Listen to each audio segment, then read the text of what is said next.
أعوذ بالله من الشيطان الرجيم بسم الله الرحمن الرحيم فقال ربكم ادعوني أستجب لكم آمين يا رب العالمين الحمد لله رب العالمين الرحمن الرحيم مالك يوم الدين إياك نعبد وإياك نستعين اهدنا الصراط المستقيم صراط الذين أنعمت عليهم غير المغضوب عليهم ولا الضالين آمين اللهم اجمع شامل المسلمين والكريستيان والأمة في مدينة دباو وسلم دائما مجتمعنا هذا بالسلم والأمن والتقدم في بلدنا هذا آمين يا رب العالمين ربنا لا تزغ قلوبنا بعد إذ هديتنا وهب لنا من لدنك رحمة إنك أنت الوهاب ربنا إنك أنت الوهاب ربنا آتنا في الدنيا حسنة وفي الآخرة حسنة وقنا عذاب النار وصلى الله على خير خلقه سيدنا محمد وعلى آله وصحبه وسلم سبحان ربك رب العزة عما يصفون وسلام على المرسلين والحمد لله رب العالمين آمين يا رب العالمين.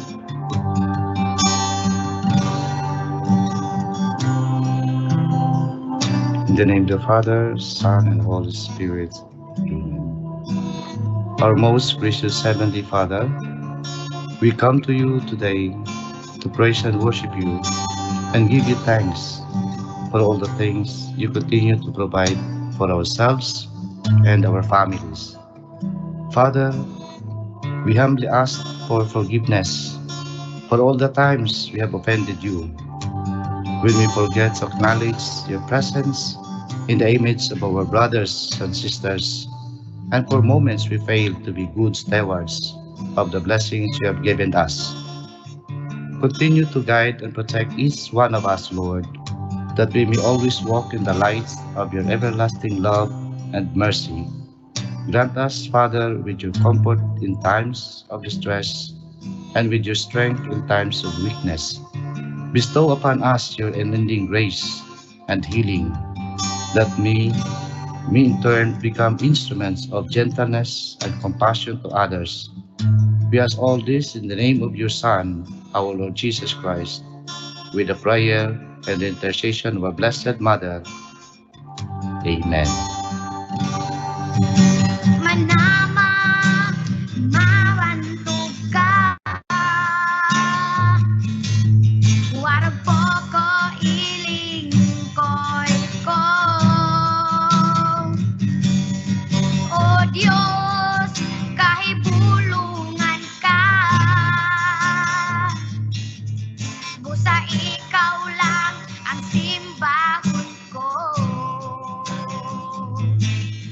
Busa ikaw lang ang alagaran ko.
Mga kababayan, ang pambansang awit ng Pilipinas.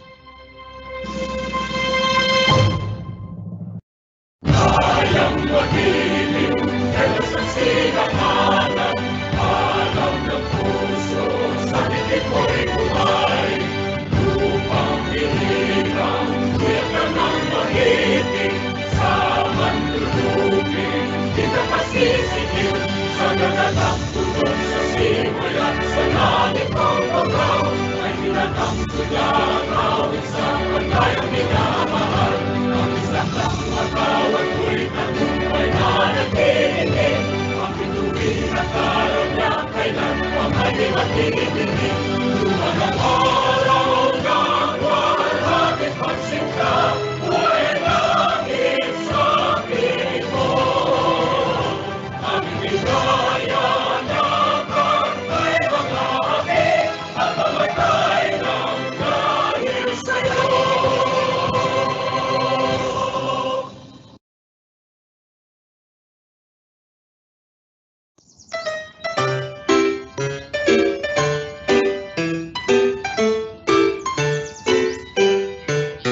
With fair shores and mountains filled with treasures, on each land where dreams unfold.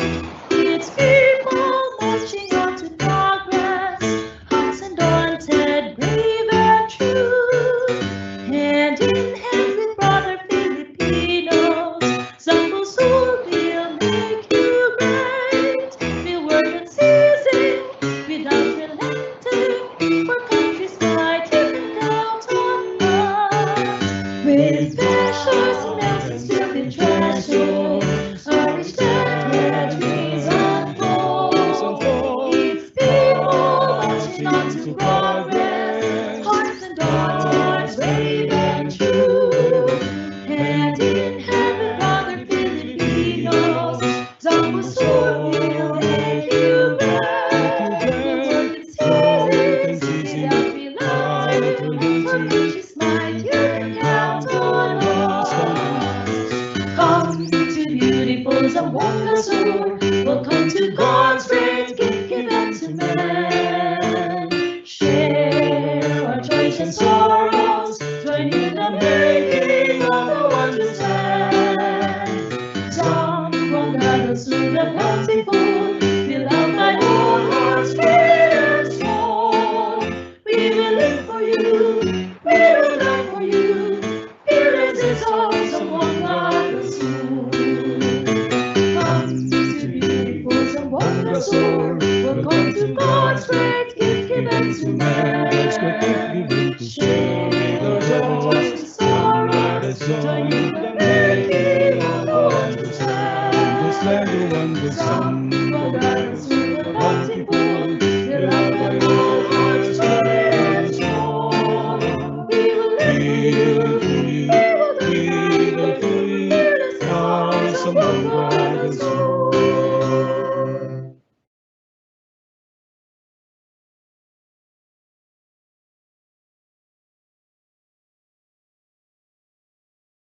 So good morning again, everyone, and I hope that we are all ready for today's event. And it's an amazing day again for all of us to learn more of our discussions and more of our topic, which is creating an action research. So it has been said by the American economist Ben Bernard that the more important reason on why we do research is that it provides a long perspective on the issues that we face on a day-to-day basis. And that is very true, ladies and gentlemen, because there is so much to discover around us, there is so much for us to learn around us and to give intervention to, that it is important for us to have scientists, to have research workers to address the day-to-day problems that we have in our job, in our society, in general. So, our first speaker for this morning is the research king of the regional office of Region 9. But Zamboanga del Sur Schools Division office is very lucky because we have him now here at our midst, and he is the current Schools Division Research Committee Chair. Ladies and gentlemen, he is also the best when it comes to certifying us for the ISO 9001 2015. And of course, he is none other than our Assistant Schools Division Superintendent. Ladies and gentlemen, let us have in our midst Dr. Romeo M. Daligdig to discuss to us DepEd Order number 39 Series of 2016 and DepEd Order number 16 Series of 2017. Let us lend him our ears and our eyes, and let's learn from him.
Ladies and gentlemen, let us have once himself, Dr. Romeo Daligdig. To our school's division superintendent, Dr. Maharani M. Jacinto, to our assistant schools division superintendent, Sir Raymond Salvador, to the members of the program management team in this Zamboanga del Sur 5th Division Research Festival, to the research coordinator of the division office or Zamboanga del Sur Division, Dr. Lito Bahian, to the research enthusiasts, research champions, research beginners, research experts who are in the platform now, and to all my friends and to all the ladies and gentlemen, my greetings of love, peace, and hope. I hope COVID will go away, and I'd like to present the Basic Education Research Agenda, and I know you have been already vaccinated intellectually of the general context of research all over the world, and we have to really contextualize so that we can be able to achieve the dream of the Department of Education as to its thematic areas under research. We have access, governance, and quality. These three are very broad that there are so many angles that we are to consider, but the Department of Education highlights the different specificities on how to articulate our research undertakings and outputs as far as the Basic Education Research Fund guidelines are concerned. Today, I will be presenting to you the Department of Education Order number 39, series of 2016. And I know you have already acquired so much about research in the general context by the competence and enthusiasm and supportive collaboration that our speakers have delivered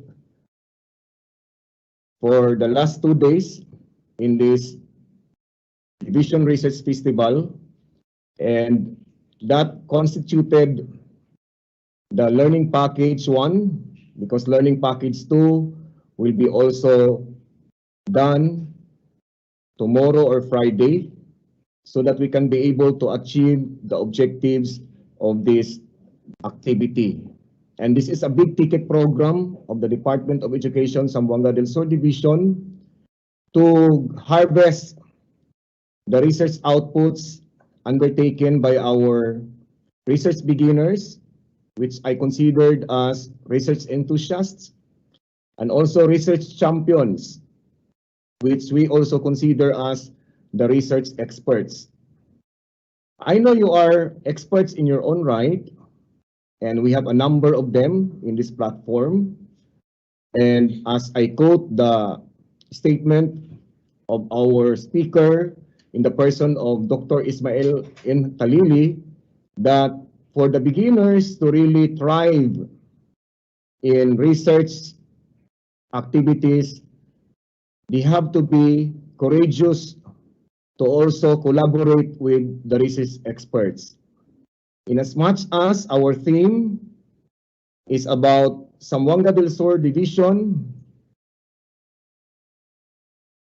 this festival highlights the gateway to research productivity and publication. I know that there are guidelines of the Department of Education that we are going to uphold, but we are also given the freedom to contextualize, and it is much as the dream of the Department of Education to also share our outputs to others, because as the saying goes, there is no monopoly of knowledge. And the dream of the Zamboanga del Sur division is to also establish knowledge management from research development. This will be anchoring on the research outputs of our dear researchers and also the archiving of our research outputs, but accordingly, your research does not exist if it's not published. That is why we are finding ways to also open an avenue that all these research outputs, as far as knowledge management is concerned, should be also communicated, disseminated, not only inside the country, but also outside the country. We have to also share what we have gathered as part of our findings, and we need also to share some recommendations after the conduct of any research in Zamboanga del Sur division. With the JAMOVI, I have my own description of the JAMOVI acronym because we have this culture of acronyms, COA, even in research, to save space and even time in writing out in our manuscript all these definitions of the acronyms. So we have this one, JAMOVI. My personal definition is the joy after another methodology in organizing values as part of innovations. I know intellectually you have been vaccinated by these basics and even methodology in analyzing, interpreting, and presenting our data results and findings. So with the JAMOVI and the AR presented in a general context, there is really a need to provide you specificities so that you will be moving in the direction of the Department of Education. So today, I'm going to also share and somehow elucidate some of the intricacies of research in the context of DepEd. We were divergent before coming to DepEd, especially those who have already earned their masteral and doctoral, and even those who have been active or those who were active in research during their undergraduate studies. We were all divergent, I should say, because we're bringing in the knowledge and even the skills. So with attitude, as far as research is concerned, to DepEd. But DepEd has specified the value of research in the lens of the Department of Education. And all these are articulated in the form of DepEd issuances, DepEd orders. Of course, the Department of Education has issued the management of research under Basic Education Research Fund. The first issuance, if I can still remember, is the Department of Education Order number, I think the 24, series of 2010, and it was followed by DepEd Order number 47, I think, the series of 2015, and then 2016, and then 2017, and then 2018. All this govern the implementation and organization of research elements for us teachers, officials, supervisors, and the Department of Education would really adhere to. So My presentation will focus on basic education research agenda of the Department of Education. This is to give you more understanding on how we should direct our ways in the Department of Education when it comes to research undertakings. Okay, this is DepEd Order number 2016, adoption of the Basic Education Research Agenda, released last June 10, 2016. But it started with DepEd Order number 24, series of 2010, the first issuance of DepEd, Basic Education Research Fund. And you have there the objectives, why research was really paid attention by the Department of Education, because this is also the avenue that we can be able to prosper in research programs and activities. And after 2010, by virtue of the DepEd Order number 43 series of 2015, you have here the revised guidelines for the Basic Education Research Fund, where the rubrics were also published. And if you notice, in the lower part of this DepEd Order number 43 series of 2015, you have the improving access to education, improving the quality of education, and improving the governance. So it's all about JAQ. So what is JAQ? Governance, access, and quality. So it sounds like MGCQ. So JAQ, you have governance, access, and quality. So these are the three foci of the Department of Education in our implementation of the Basic Education Research Fund guidelines. And the latest, we have DepEd Order number 16, series of 2017. In terms of DepEd Order, the research management guidelines. How are we going to manage our researches, our research outputs, and even in the archival of the researches in our respective stations?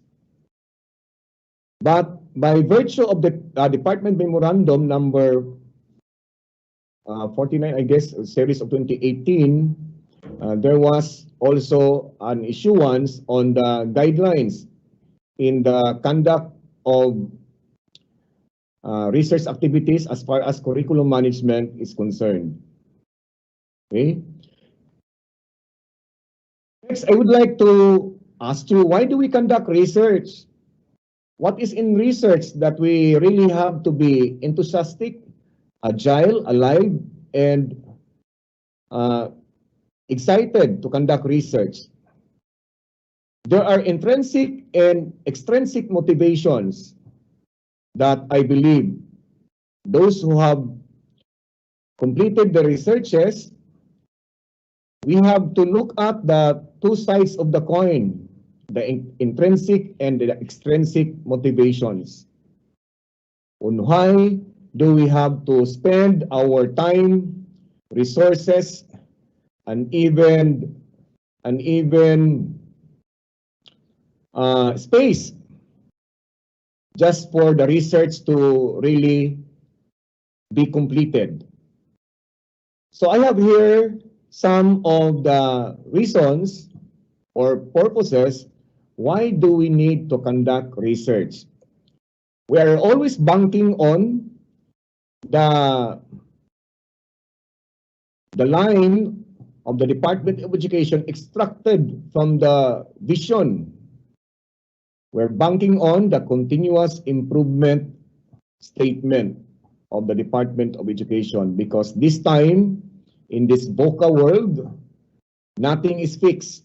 Everything is going to change every second, every minute, and even every moment of our time. Change is expected, and that's the only thing constant in this world. So if there are adjustments, if there are changes, even in our class program, activity program, And even in our personal program, as a member of the family, change is inevitable. That means it will just come so naturally.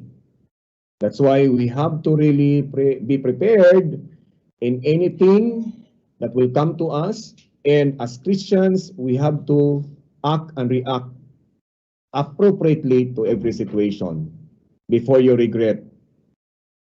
So why do we conduct research? So I'd like to include this in my presentation before going to the agenda under Basic Education Research Fund.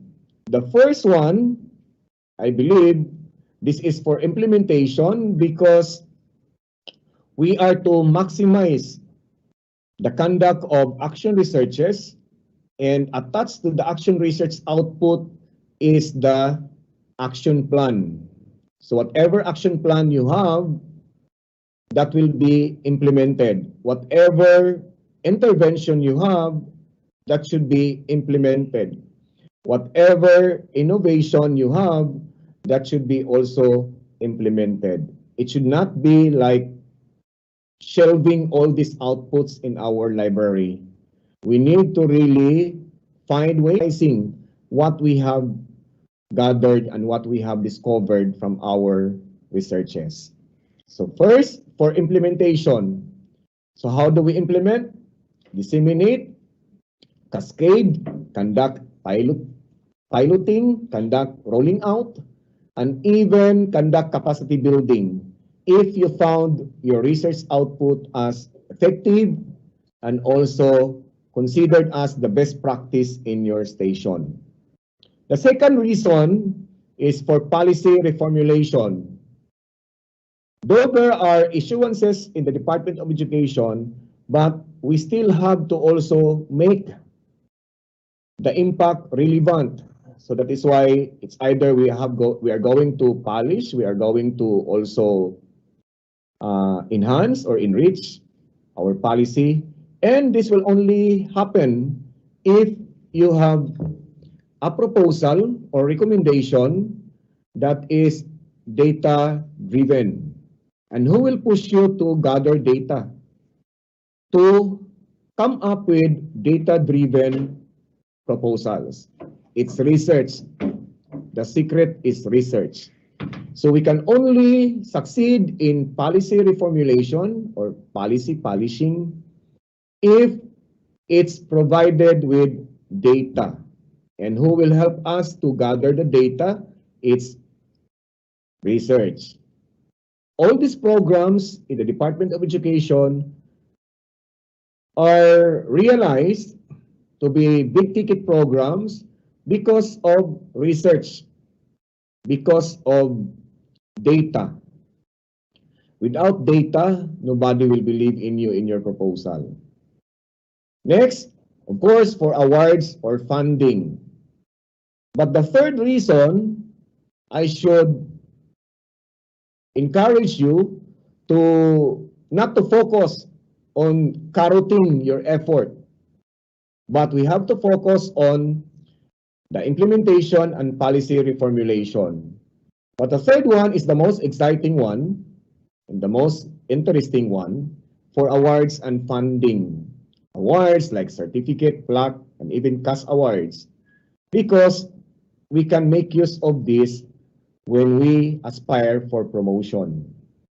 So for awards and funding, so the BERF gives funds to all the regions, and the regions, especially in Zamboanga Peninsula, empowered the division and even the district to also manage their funds so that we can really maximize our network in research so that we can be able to also increase and improve research productivity. And in that way, we will be ready for publication. Okay, the fourth reason is for performance productivity. Part of our KRA, especially for supervisors, I'd like to also recognize the PSDSS and the PIC PICDs, who also lead the district research committee with those who have still doubts whether they have the competence, whether they have the expertise on research. I know the 2 days presentations of our speakers are sufficient enough for bright people like you to consume so that you will become research champion also. And don't worry, because the division of Zamboanga del Sur, especially the research committee, our members are really willing to also give professional support and technical assistance. Just call our name, then we will be there, so that we can be able to harmonize our aspirations in order for us to really deliver the best research and researches later on. So for performance productivity, I think in our guidelines for hiring and promotion, research is one of the criteria for us to really get promoted and enjoy also the benefits of leveling up our status in our respective stations. Research has really a magic. Research has really a power because it is always part of the performance evaluation criteria. For the country and for the learners, this is now our main theme, why research is really important. Because for our love for the country and love for the learners. Para sa bayan, para sa bata. This is not for all of us. This is not only for the researcher, but also think of the bigger picture in our agency. Do not just only look at the trees, but look at the big picture, the forest. And who are there in the forest?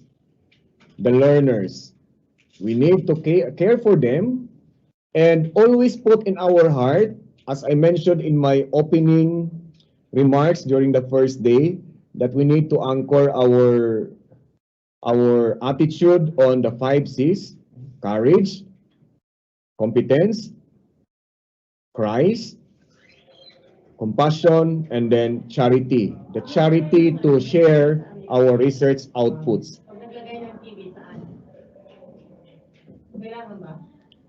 To remind you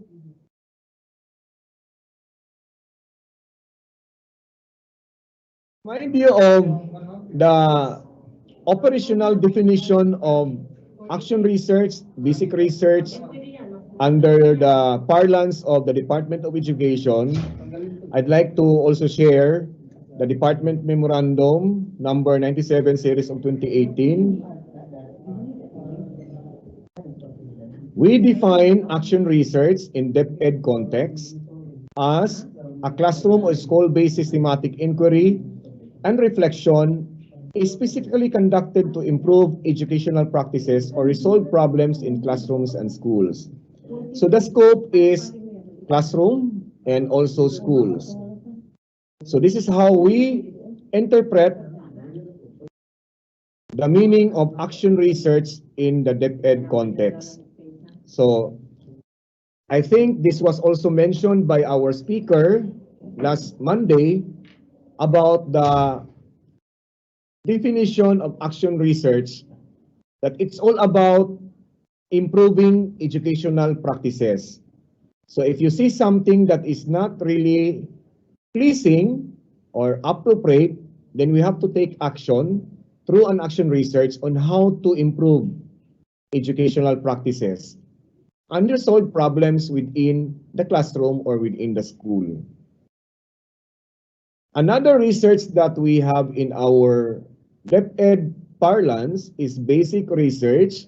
And I know our speaker, Dr. Talili, has mentioned a lot of kinds of researches. But there's no wrong of mentioning all of those because that's part of also of our learning package.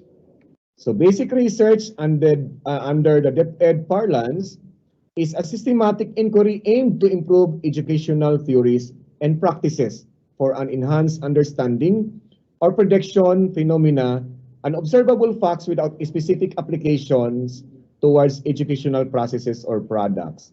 So basic research is wider in terms of scope than action research. And the most important flavor in our research is on critical content. And what does it mean by critical content? That is defined as competencies considered crucial in the attainment of the ultimate content and performance standards of any subject area. So, critical content in our Department of Education delivery of basic education services, we need to also consider the content and performance standards so that through research, we can be able to check whether we have realized the standards or we still have a long way to go in order for us to realize the standards and deliver the content. It may also refer to competencies that are least developed by students and found most difficult to teachers to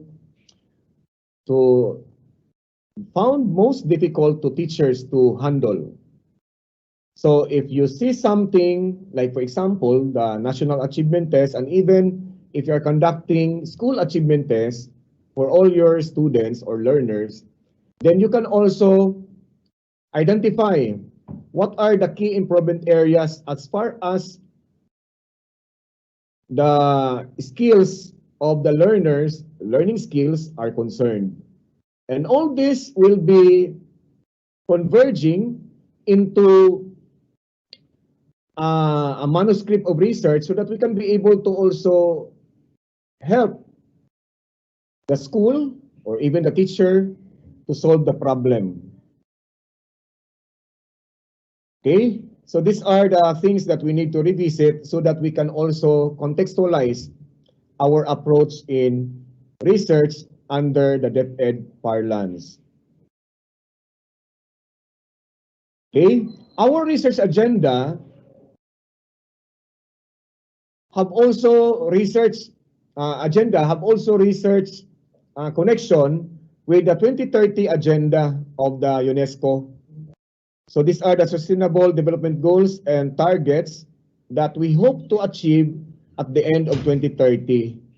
So if you recall and be reminded of these Sustainable Development Goals and targets of the UNESCO, we have number 1, no poverty, no hunger, good health, quality education, gender equality, and then renewable energy, good jobs, and economic growth. There are 17 all in all. But DepEd focus on number 4, quality education. And there are some also items here that may also be considered in the DepEd because we are handling the learning community. We are now handling the learning community amidst COVID crisis. So now, DepEd Order number 39, series of 2016, highlights the adoption of the Basic Education Research Agenda.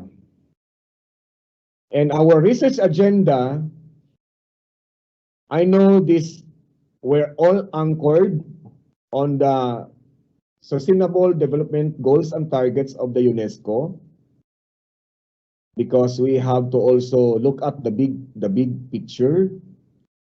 And the purpose why we have to set our research agenda of the Department of Education under Basic Education Research Fund is to build on gains from existing research. So this is the purpose why we need to archive, why we need also to share, but we need also to keep copies of researches so that we can also make use of them in our review of related literature and eventually also discover what is the takeaway, the buy-in or the benefit of the existing research if we will also conduct research benchmarking on the results we have established.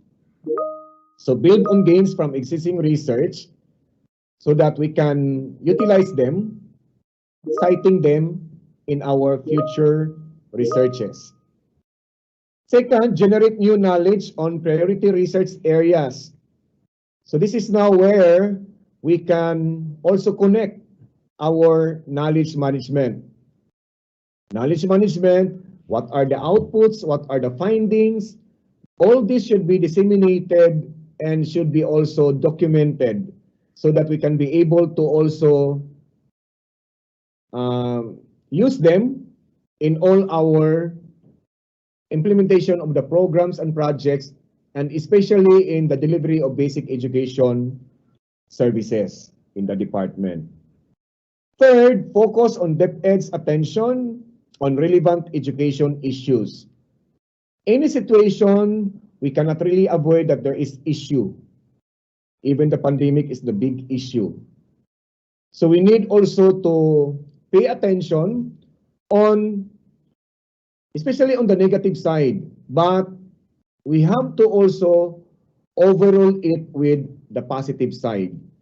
We need to see the positive side of any negative situation so that you will also become alive, alert, and enthusiastic in your delivery and engagement with other personnel in the school and also in the engagement with our learners and family. So that's the third one. Focus DepEd's attention on relevant education issues because according to the sustainable goals, development goals and targets of the UNESCO, we are the ones in charge of promoting and delivering quality education as one of the 17 items. So we have also a share in achieving the UNESCO development goals and targets. And we are now in 2021, 9 years more to go to check whether all these targets are attained by the UNESCO. We have a share, although it's the concept is international, but we have to also commitment to share our effort, resources, and time in the delivery of basic education services in order for us to attain quality education in 2030. The fourth one is make use of available resources for research within and outside the department. So here we are given also the freedom to forge connection, linkages, and of course, harmony with the other agencies within the Philippines or outside the country. So there are available resources for researches that other agencies would like also to communicate or disseminate to the Department of Education so that we can continually improve in our research undertakings.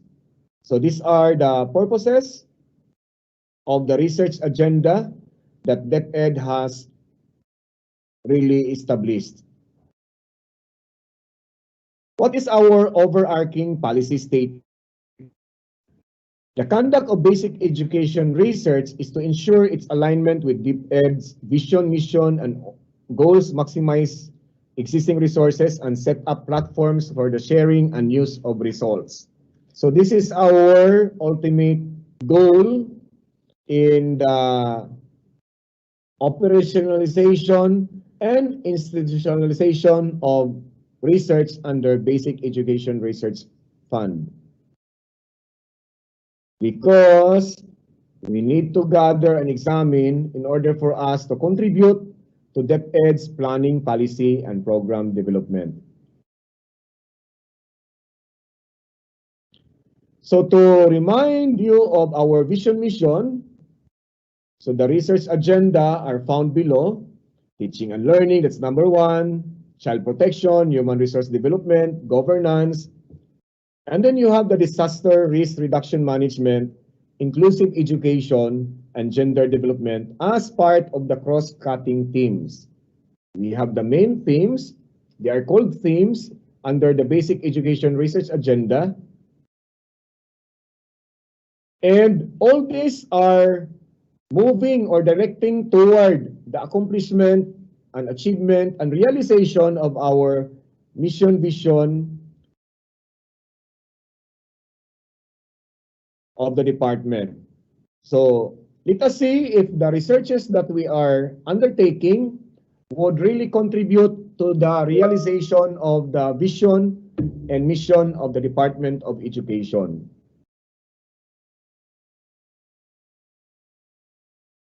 Okay. To also remind you, my dear researchers and participants in this, especially the research leaders in the district, the DepEd strategic directions from 2017 to 2022. We still have 1 year more to go to also assess if these strategic directions are really realized. So by 2022, we will have nation-loving, competent, lifelong learners able to respond to challenges and opportunities through quality, accessible, relevant, and liberating K-12 program delivered by a modern, professional, proactive, nimble, trusted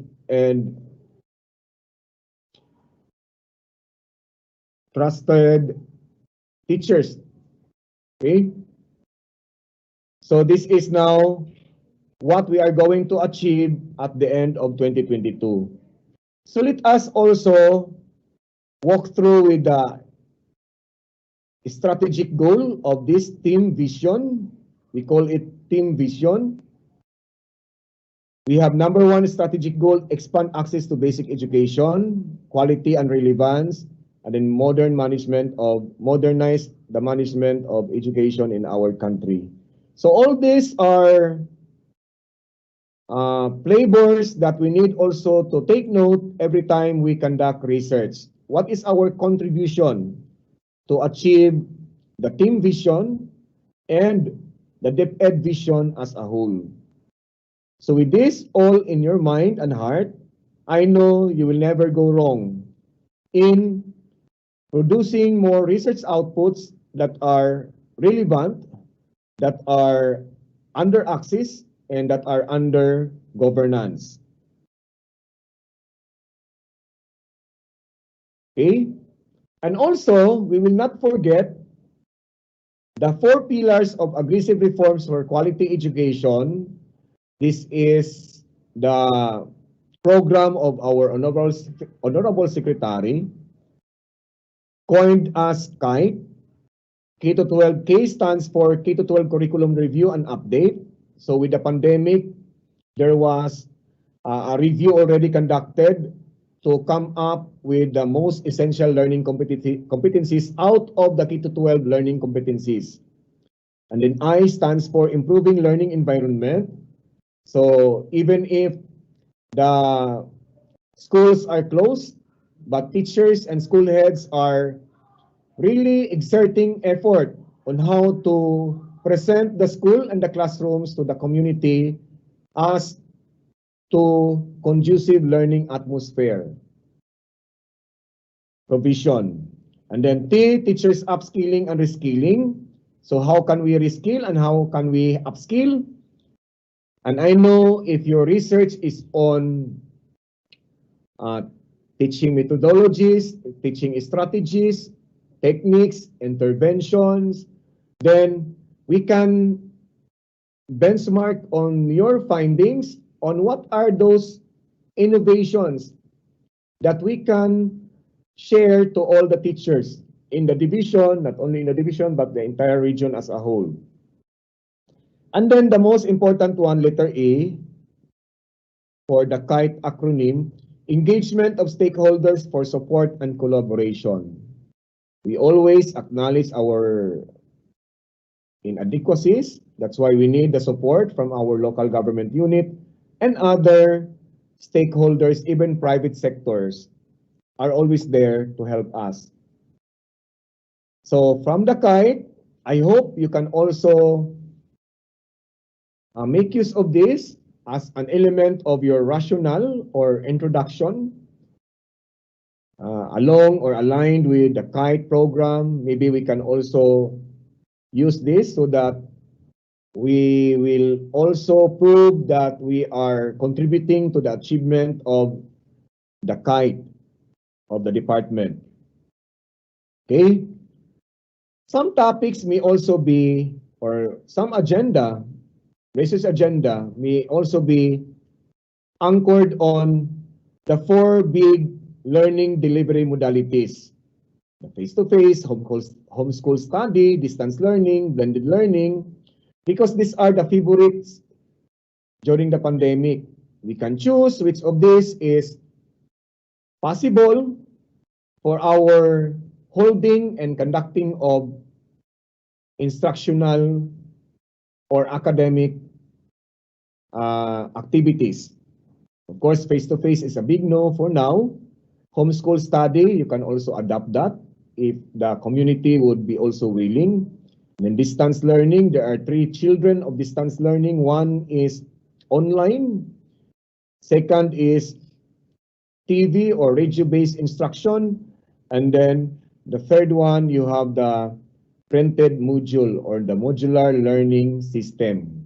So all this can be also used in our topics or statement of the problem later on.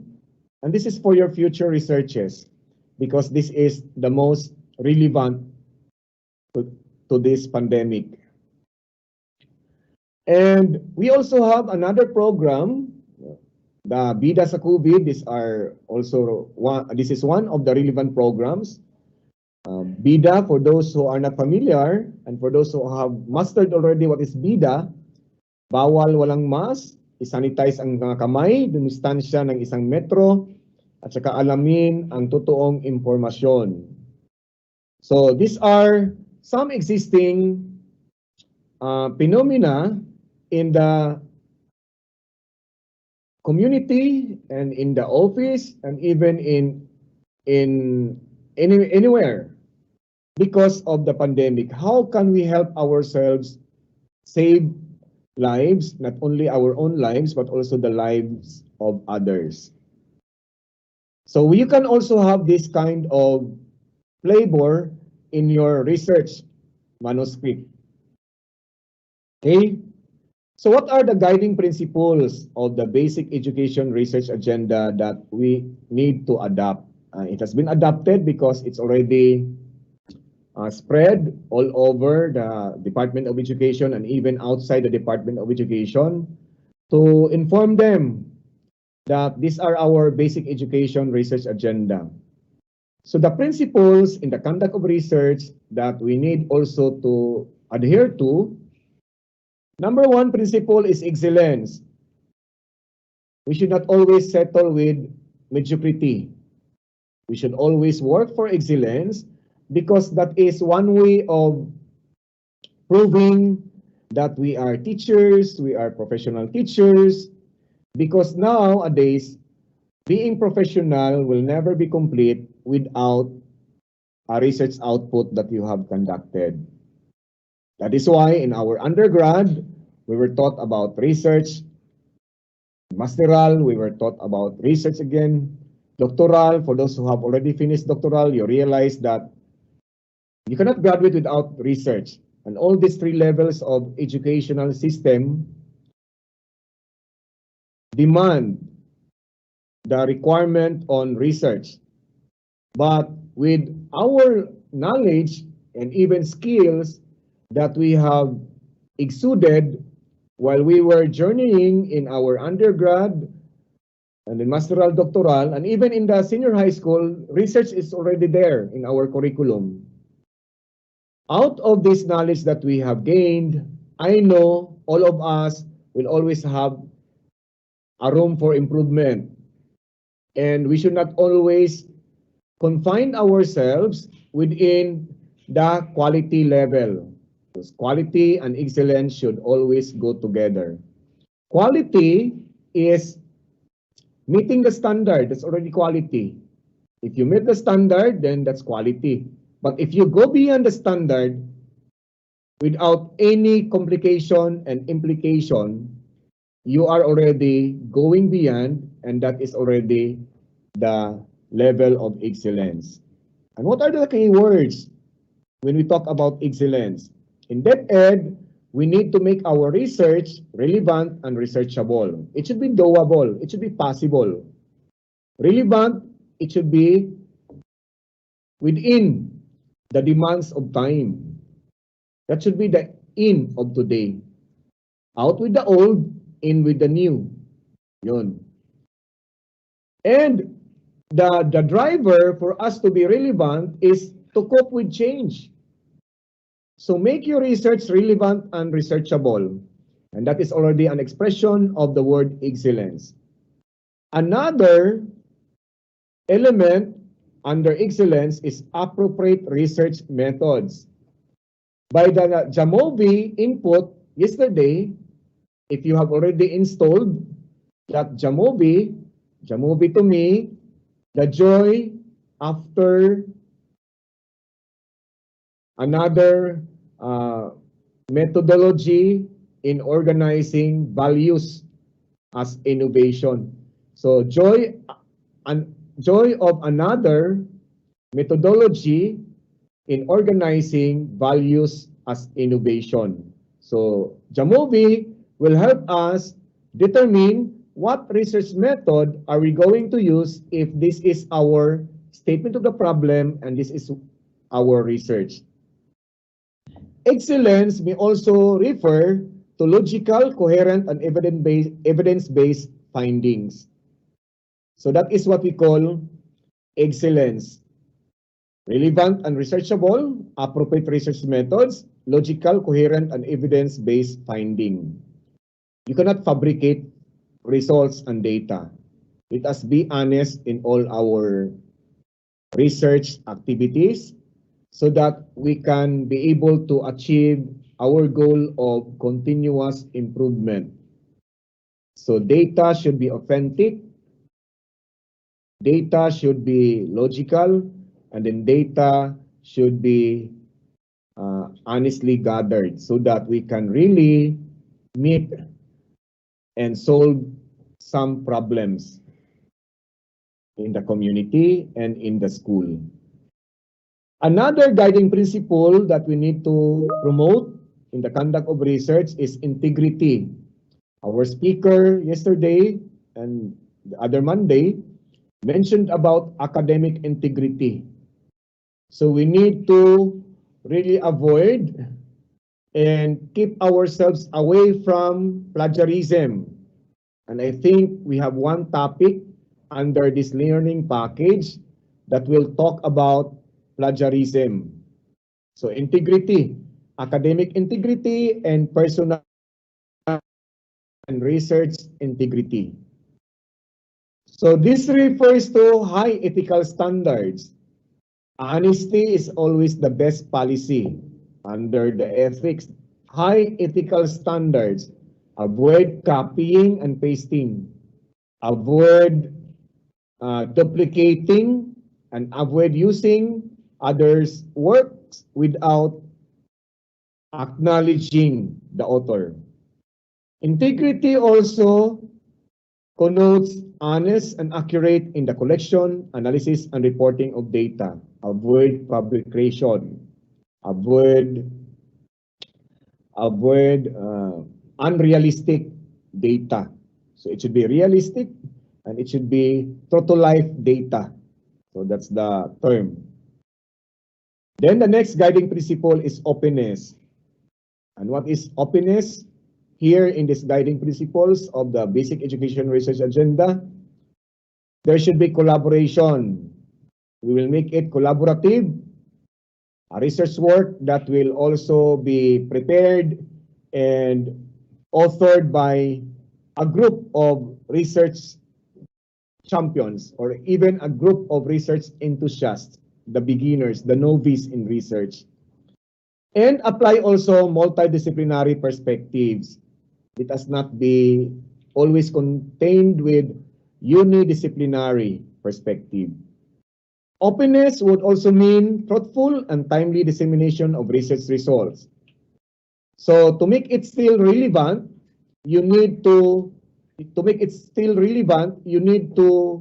really check whether is this still the essence of today's community, today's schools. And if you have conducted research 1 year ago, maybe the findings will not be any more interesting. The findings will not be any more relevant. So let us always be open in all our sharing and in all our collaboration, so that each of us, even our partners, will also learn from us. Okay? So the 3 guiding principles in the conduct of research under the Basic Education Research Agenda, we have to promote excellence, integrity, and openness. Okay. So we now come to the meat of my presentation, the Basic Education Research Agenda. So we have the 4 macro themes. We have teaching and learning. We have child protection, human resource development, and then governance. And we will walk through with all this agenda one at a time, so that we can be able to also internalize truly, madly, deeply these inputs, just to really help the department achieve the dream of improving continuously our delivery of basic education services. And all these 3 elements are important in realizing our goals. The first one, teaching and learning. This is one banner theme that we need also to study, we need to investigate, and we need to determine how can we help the agency, our department, to really deliver our basic education, especially the K-12 education program, or our curriculum to all our learners appropriately, so that learning all the time becomes evident. And this has 4 sub-themes. And the sub-themes are the following. You have instruction, you have curriculum, you have learners, and you have assessment. In the teaching learning, we need also to consider the responsibilities and duties of the teachers in delivering the instruction. And we need also to see the learning competencies, performance standards, content under the curriculum. And then we have the learners, who are the beneficiaries of the curriculum. And also, not only learners, but also the learning community, especially now that we have the pandemic, that they are answering and learning from the modules at home. So learners, and then we have assessment. Assess, evaluate if we have really delivered the program successfully. So theme 1, teaching and learning. I'd like to discuss one by one all these sub-themes under the major theme 1, teaching and learning. By the way, all these themes are also based on the thematic areas of the Basic Education Research Fund. Thematic areas, I repeat, quality, access, and governance. Okay, instruction. What are the issues under instruction? So we have here the the main question, what factors affect the teacher's delivery of the curriculum? It's more about how the teacher teaches in the classroom, how the teacher manages the classroom, how the teacher how the teacher interacts with the learners, and even interacts with the parents in line with the delivery of the curriculum. So some items would be like digital skills of teachers and learners in online class. If your school is in online, especially the private schools are more on online than modular learning. And then we can also include learners' active online engagement. What are the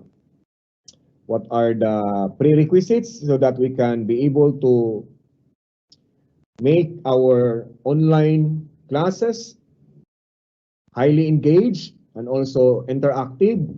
Can we still use group dynamics in online? That's something that you have to also study if you are into online classes. Then module making and development. What are the intricacies in making modules? Especially now that there are issues in the modules. So we need also to take care of how we are going to produce, how we are going to write, and how are we going to finally package our modules to be used by our learners. And I know there are also issues. Modular instruction impact.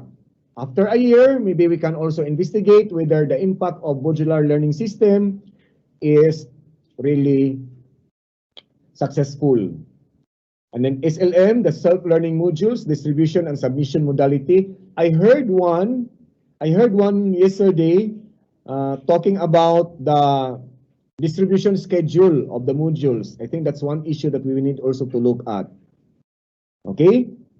And then challenges of printed and digitized modules. So how the modules are distributed to the students, it could be digital or manual or printed.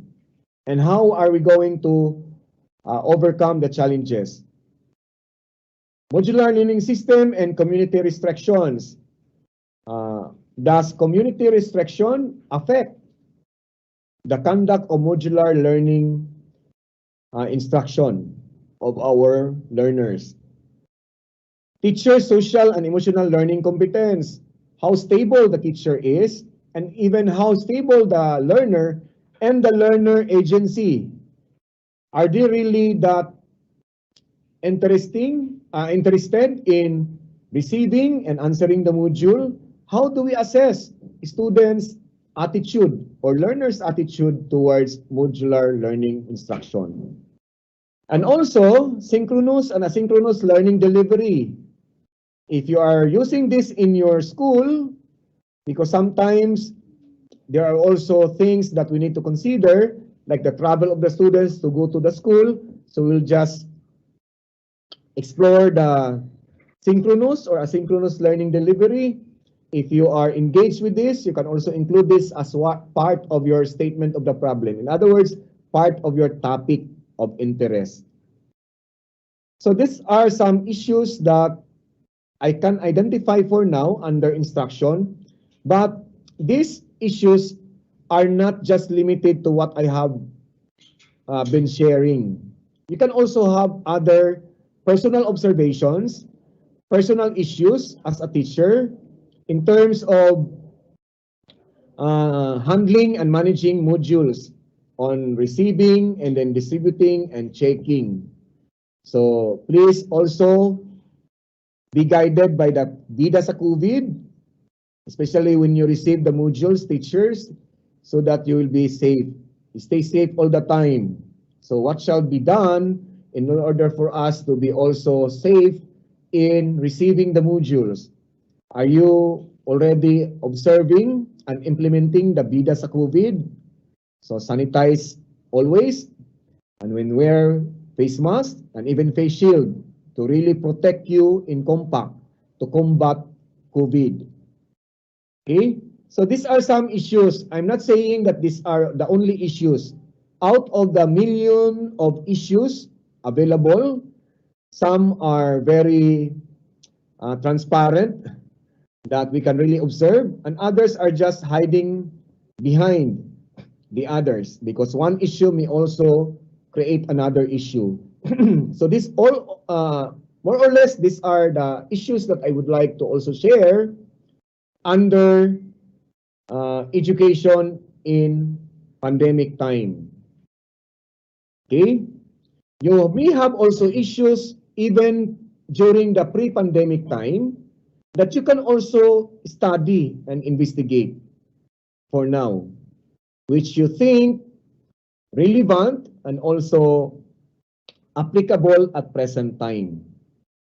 So again, I'm not saying that these are the only issues under instruction that we can study and investigate in our research activities. And then other things under instruction may also include ALS during the pandemic. How active is our ALS implementation?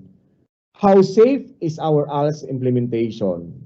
Of course, ALS has been using modules already. Okay, ADMs during crisis, alternative delivery modalities during crisis. Others embark into radio-based or TV-based instruction. And then we have growth mindset versus fixed mindset. In this kind of education or learning delivery, we need to be flexible. So the secret of growth mindset versus fixed mindset.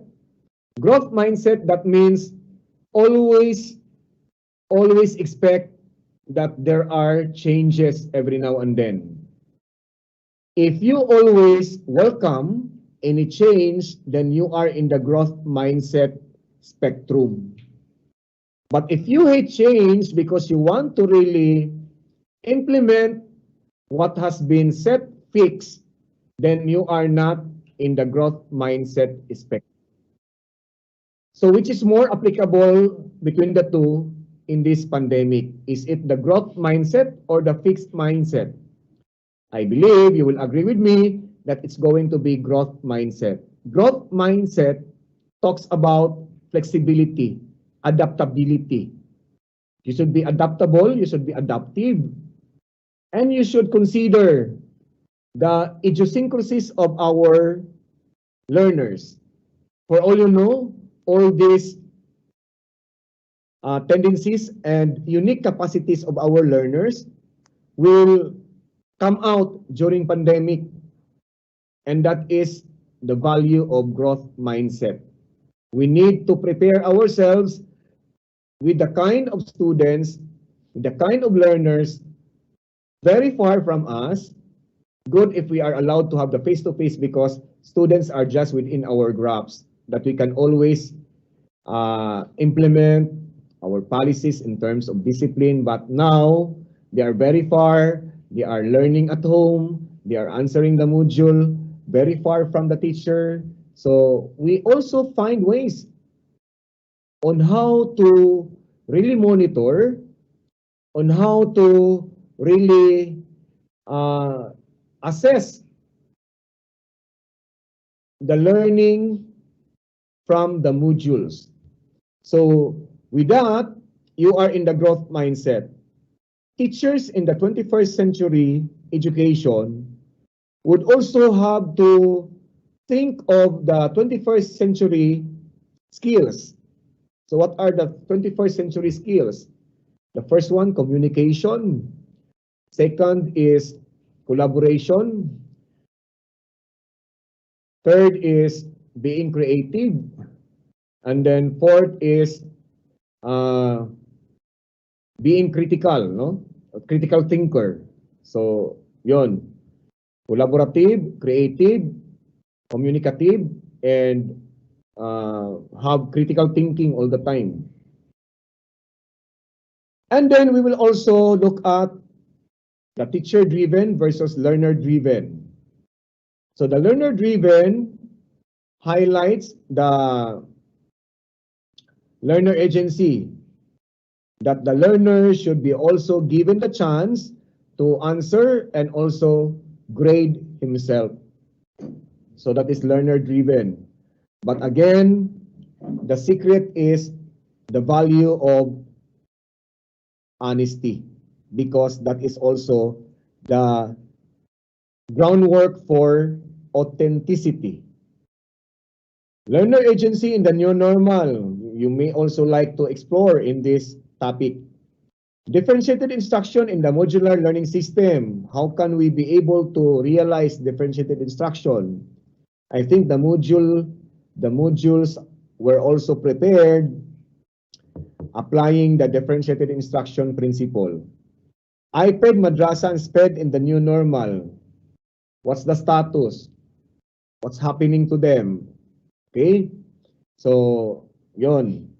And then virtual group study of the junior high school. Is this feasible? So, virtual group study of the junior high school learners. And then senior high school work immersion status during MECQ status of the community. So these are some of the issues.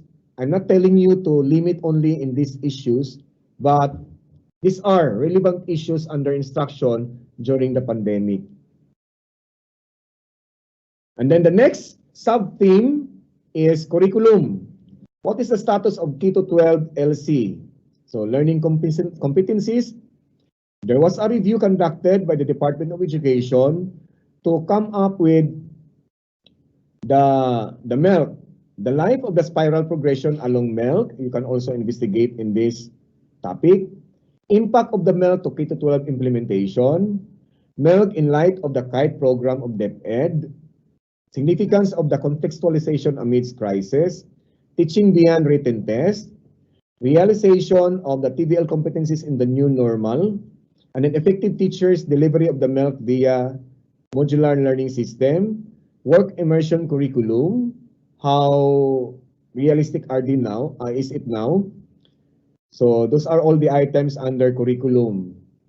So you need also to check teaching beyond test scores, like written tests, traditional tests, paper and pencil tests, because learners now are asked to also submit the product of their performance tasks that they have taken into video, so that the teacher will know whether the application of the learners from the learnings of the module is really real life application.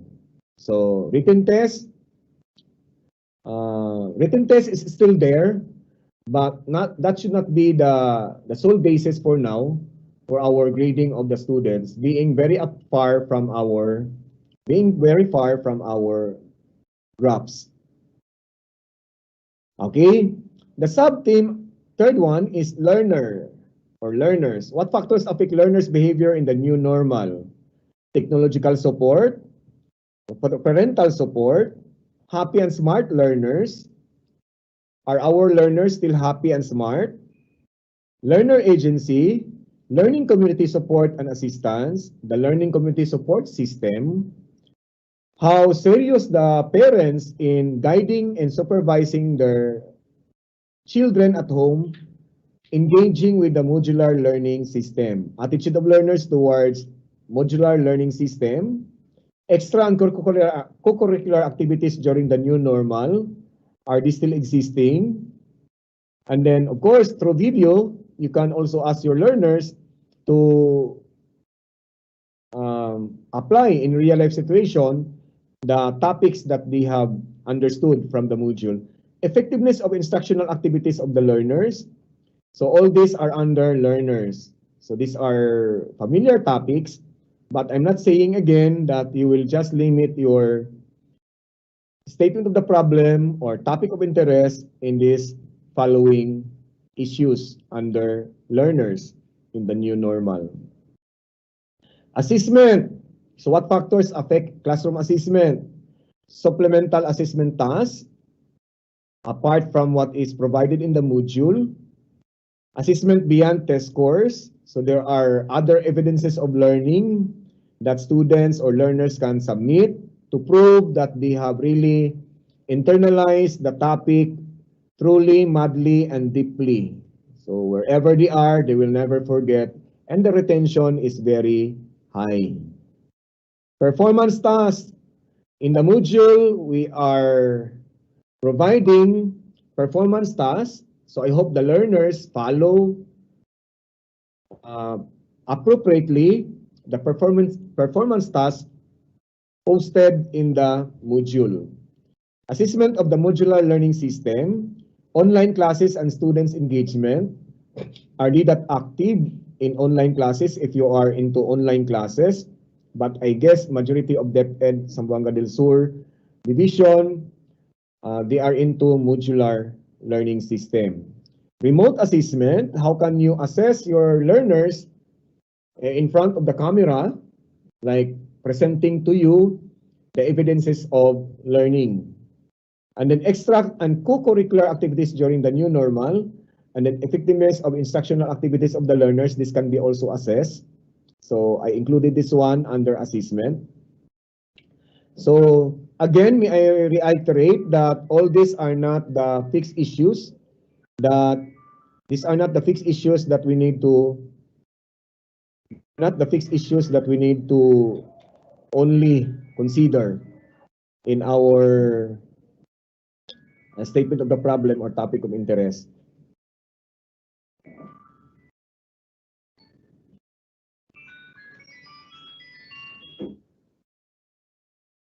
Okay, and then another item for assessment is PISA results. Okay, you can also investigate on our performance and what should be our intervention as Zamboanga del Sur division or as a teacher in the classroom. So if you have data on, PISA, better also look at what we can contribute in improving our international performance program of international student assessment, something like that. National achievement test in the pandemic. Okay, is it really to be conducted? Or are we preparing our learners to take the national achievement test if there is any? Online assessment, implementation of interim guidelines of assessment during the new normal. This gives you a package of alternative assessments or alternative assessment techniques and outputs other than performance tasks that we know. Assessment of work immersion students, accreditation and equivalency test or PEPT. So how is this now? So we can include this one as part of our topics of interest under assessment. Again, it's not limited to this only, but we can still venture for more, explore more topics that we can help DepEd improve the conduct of assessment. And because the result of assessment can be also our input in designing our lesson plan, designing our module in the future. I know there are a lot of things that we need to improve because the biggest room in this world is the room for improvement. And a teacher who is in the 21st century education would always aim for improvement every day. So you are not a 21st century teacher if you will always be content with what you have, and you will always be content with what you have already in your shelves. So let us always look forward to the future on how we can help DepEd delivers the basic education and the basic education services. So your contribution will really matter because you are the frontliners in the field. My dear district supervisors, my dear teachers, researchers in this platform, your contribution always counts a lot. Okay, next theme is child protection. Okay, you have heard already about child abuse in the corner and how can the school help us minimize, if not eradicate, child protection issues or child abuse issues or cases. Okay, this is the second theme. So what are our topics of interest and even uh, underpinning questions? How can DepEd best address the following child protection concerns? Bullying is number one, teenage pregnancy, and then child abuse, and then we have addiction, and of course, children affected by the pandemic. So what help we can offer to help them stay in education, stay in the modular learning system. So what are our mechanisms to really assure the parents that we care for their children? So these have been the issues since this basic education research agenda were established. But I guess the government through DepEd and other agencies are really making steps or have been making steps on how to address these issues under child protection. So we can also have some related issues that we can connect to bullying, teenage pregnancy, child abuse, addiction, children affected by the pandemic. So what are the topics to be integrated in our curriculum so that this will be understood and this. Okay, theme 2, child protection.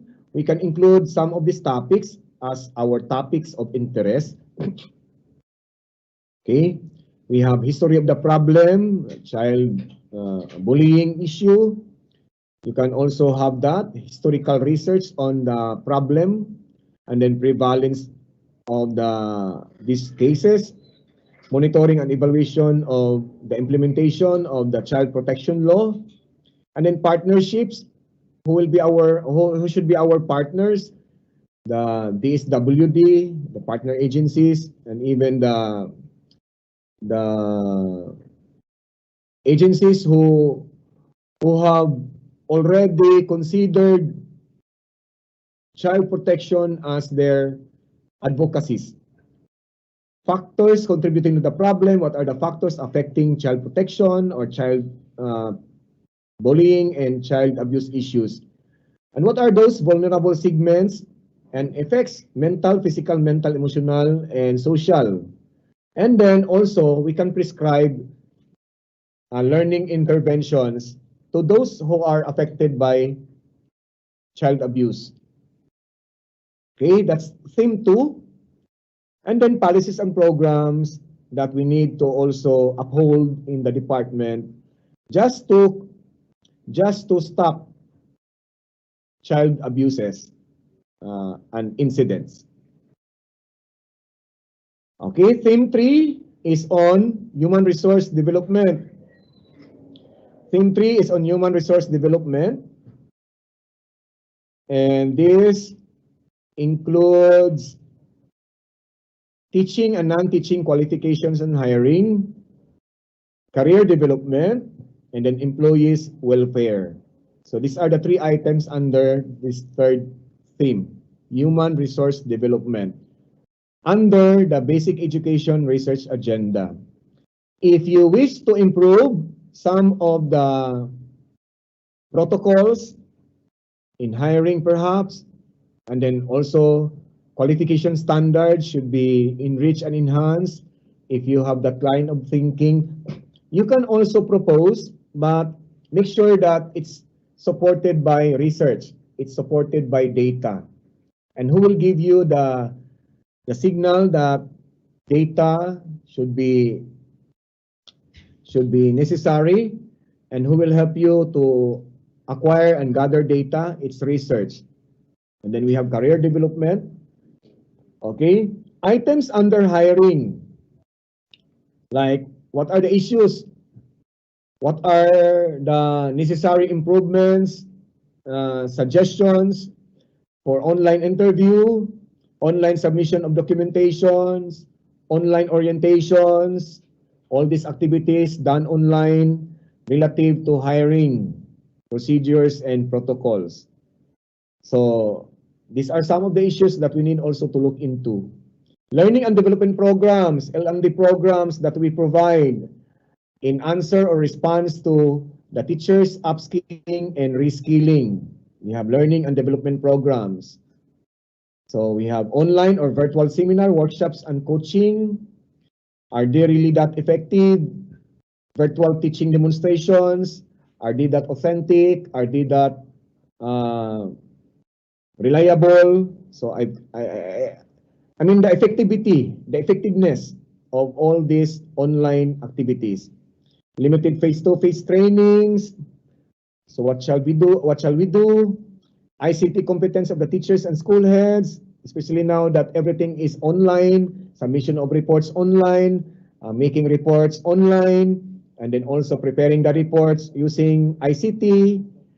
And I know some principals have that resistance and of course apprehension on how to log in and log out the computer. So we should also teach ourselves on how to be flexible because this is now the demand of the time to be highly technically competent in terms of ICT applications. Okay, internet allowance for the teachers because some are into online. So we need also to look at these items under learning and development programs because especially that seminars are webinars now that they need also, I mean, teachers need also supports to sustain their internet provision or internet connectivity. Employees welfare, we can have here organizational support for teachers affected by COVID, and then alternative work arrangement and COVID essentials. How important are they to help the teachers stay safe and healthy? So again, these are not the only items that we can consider as long as it's all about human resource development, then your topic, your problem is all the time welcome. Okay, theme 4, part of the research agenda. Governance. I know you know what is governance is, but I'd like to go straight to the sub-themes of the theme for governance. That includes planning, finance, program management, transparency and accountability, and then you have evaluation. All of you teachers in the field are familiar with these all items that I am presenting. But I'd like you to also look at my samples of topics of interest under planning under each of these sub-themes. The first one, planning. Critical data resources essential for learning and continuous improvement. Basic education learning continuity plan, the implementation. So we can also give feedback to our regional office or division office, regional office, and lastly, central office as to the implementation of the basic education learning continuity plan. What are the challenges and what are the opportunities that we encounter? Monitoring and evaluation for teachers, like the RPMS for the new normal. RPMS in the new normal, online meetings and planning sessions, how effective are they? Online submission of reports, are the teachers or the school heads enjoying submitting reports online without any travel?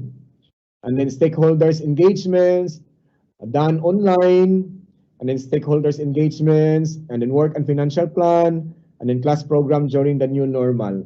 All these items are under planning. And I hope you can still look for other items that will address planning issues during the new normal. Even those planning issues that you identified during the pre-pandemic time, that can still be considered as long as it's still relevant. So anchor on the magic word relevant or relevance to the present time. Finance items include also issues and challenges on the implementing rules and regulations, and then budget utilization, downloading of funds, reimbursement of travel, budget deliberation, all these items are under finance. There may be issues later on, okay? And then we have program management.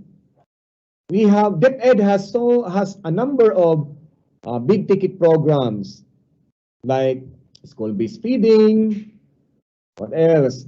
There are other big ticket programs that DepEd has. We need also to monitor the delivery of this program, like items under constitution of program management team. What is the basis? That could be also one aspect in the spectrum to look into. Monitoring and feedback, coordination in the provision of technical assistance, effective and efficient implementation of the program, evaluation of the implementation and reporting, memorandum of agreements for partnerships and linkages, and program management best practices. Again, these are not the only issues that we need to consider. These are just samples, and you can still explore more on how many you can add for now to this program management issues. Transparency and accountability. This is also one sub-theme, no, under governance. Procurement law, accounting and auditing rules, transparency reporting. How did you display, or how do you display your financial statement and report? Fiscal autonomy, MOOA liquidation, exit clearance of the school heads, engagement with the stakeholders. This should be presented with all transparency, because this is the accountability of our school to our stakeholders, even to parents and to the internal stakeholders, the teachers, and the non-teaching personnel in our school. Okay, we also have cross-cutting teams. There are issues that tend to overlap each other. That's why DepEd has come up with cross-cutting teams. So these cross-cutting teams, disaster risk reduction management, gender and development, and inclusive education.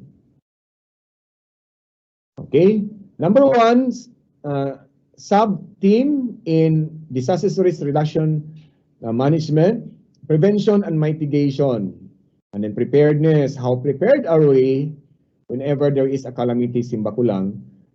How do we respond? Is our response quick? Yun. So what is our status of preparation, our preparedness? And then rehabilitation and recovery. How do we save those who are affected by any disaster, any risk at that instant?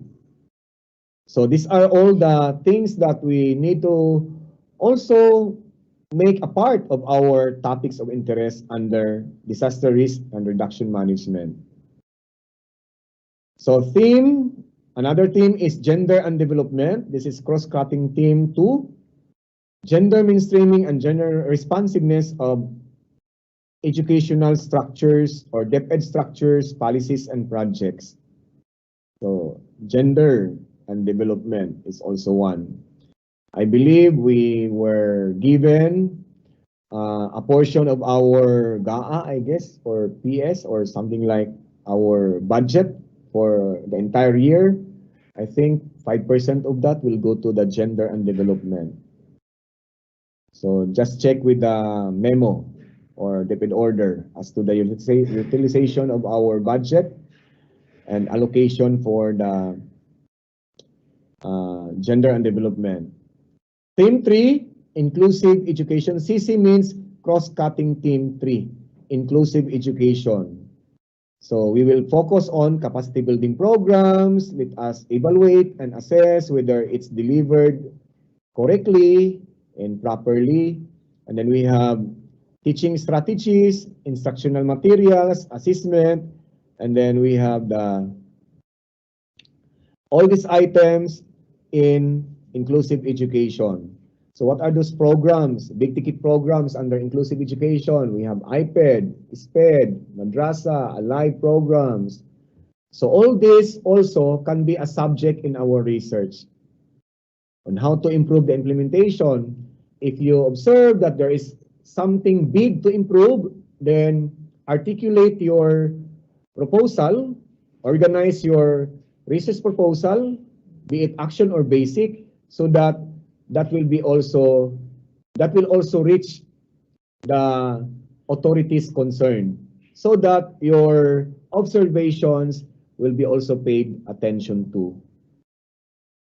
Okay, so how many themes that we have clustered our research agenda, but we are not limiting ourselves to the research agenda prescribed in our DepEd Order number 39 series of 2016, but if there is really a need to include more and more based on our community observations and experiences and phenomenon that we are facing at the moment, then we can also make our package of the agenda robust from time to time, so that we can be able to really help the Department of Education improve a lot in terms of quality, in terms of relevance, in terms of access, in terms of governance, and in terms of liberating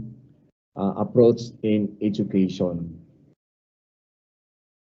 So do you have any question before I'll go to the next DepEd order?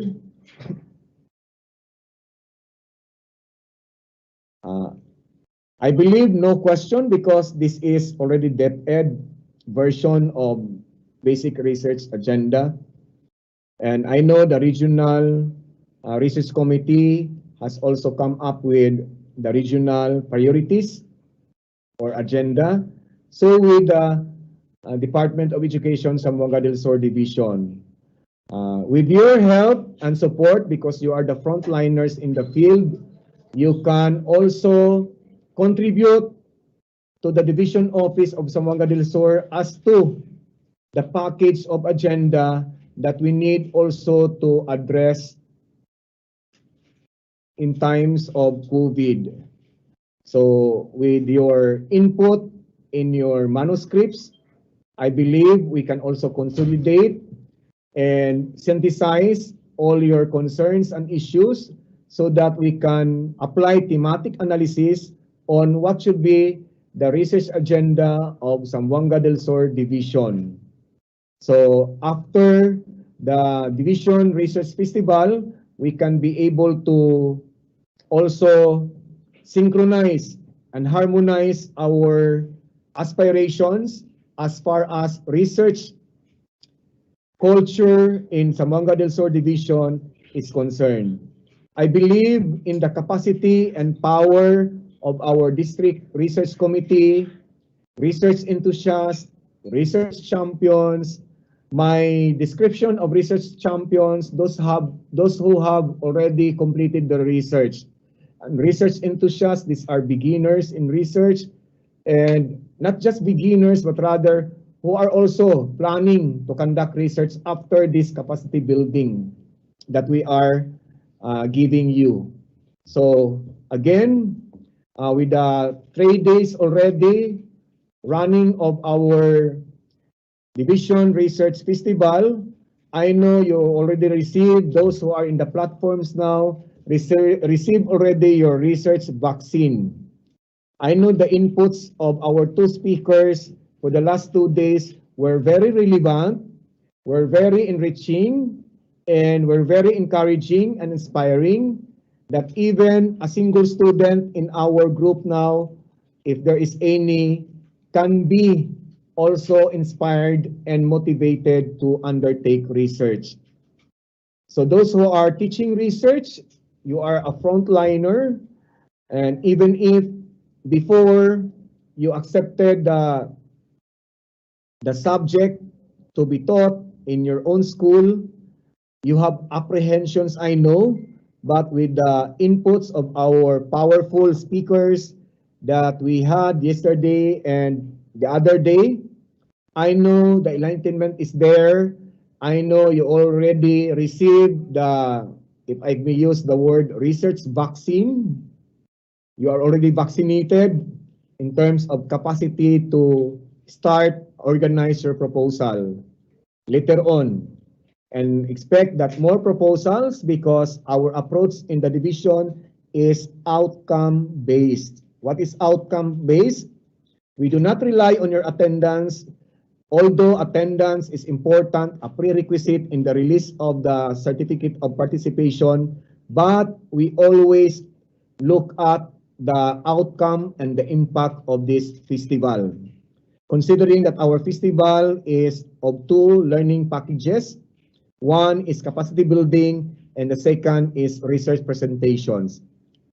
Learning from the capacity building and also learning from the research presentations, I know these two will cement in your life, in your heart, and in your mind the rudiments of research, that it will just only start with an enthusiasm. Deep inside you, if you have that enthusiasm in research, nobody can really block your way for opportunities in research. I would like to tell you that there is always magic in research.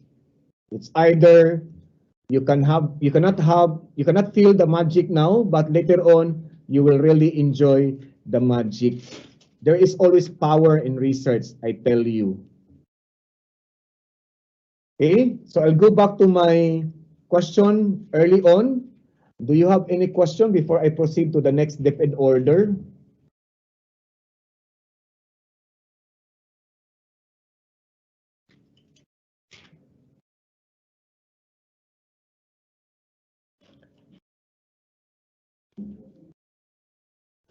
Thank you, Dr. Daligdig, for that very interesting discussion of our research agendas. Sir, we have one question here. In writing the review for related literature, is there a need to include the gaps in division and district phenomenon? How responsive are concerned individuals in their respective areas to provide requested data for the researchers? Okay. As far as I am concerned, if you are requesting for data, I think we can also follow the protocols so that we can provide you, and also we will also secure the blessing from our head of office. So maybe later on, we will also give you the specific guidelines on how to request data, but we are always supportive on giving you the data because data can also be a part of our significance or rationale or introduction of our manuscript. So as far as data request is concerned, we are always ready and willing to help you provide data because under our data management guidelines, we can be able to provide you. But in the review of related literature, action research in our DepEd context does not need the review of related literature as part of the action research anatomy, but this is just not to tax you so much on the organization of your manuscript, but in the basic research, review of related literature is a requirement. So I guess the issue or the concern is about data management or data requests from the researcher. Have I answered it right, my dear participant concerned? Okay, next. I guess this is a follow-up question. So as you have said before, you are going to present or probably show us the guidelines. So that is the next inquiry, sir. What are the protocols in requesting data from the division level? Okay. So under our planning and research section, we have that process data management. So maybe we will have one orientation for the data management protocols to address your request. on the data that you need in your study later. So we are very supportive in providing you data because in as much as we would like to also help you thrive in research, prosper in your own little way, and that's one professional support that we are ready to provide you. So rest assured that your data requests will be addressed properly and accordingly. So thank you very much. Can we declare liquid break? Liquid break so that we can also allow and give our participants some time to visit the CR without compromising the listening pleasure to the inputs. So thank you, my dear participants, and see you after 10 minutes. 10 minutes to give you ample time to visit your comfort rooms for your personal necessities. So see you around after 10 minutes. Thank you.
And that was our discussion on DepEd Order number 39 series of 2016 for the adoption of Basic Education Research Agenda. Now to proceed with discussion, let us have once again Dr. Romeo M. Daligdig to discuss DepEd Order number 16 series of 2017 for the Research Management Guidelines.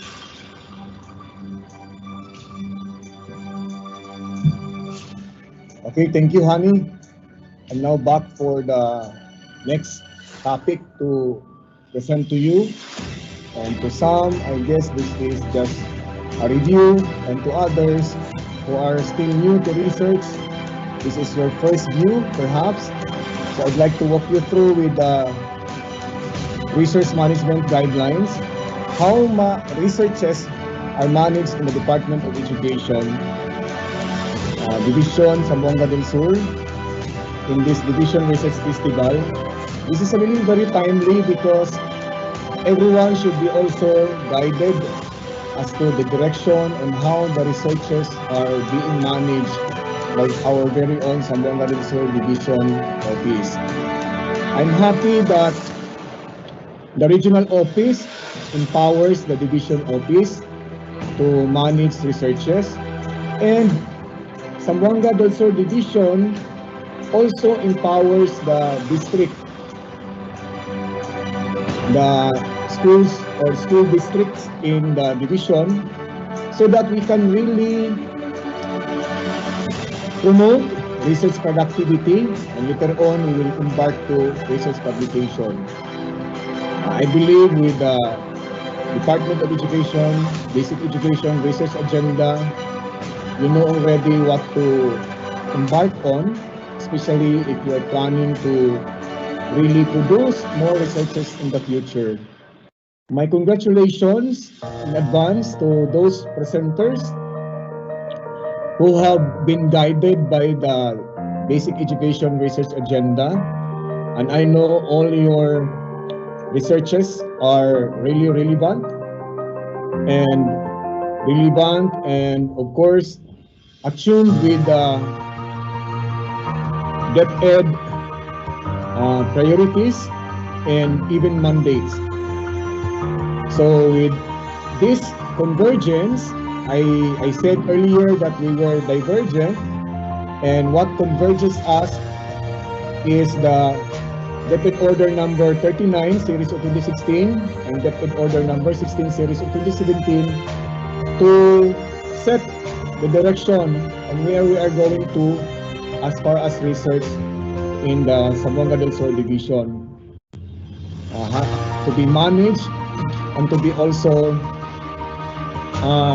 archived so that we can be able to deliver, disseminate, cascade, and communicate to others our priorities and needs in the delivery of basic education services. The District Research Committee, the research enthusiasts, research champions, and research officials. May I now present to you our DepEd Order number 16 series of 2017, and this is all about BERT or Basic Education Research Fund policies and guidelines in terms of management our researches. And this is anchoring on the 3 C's.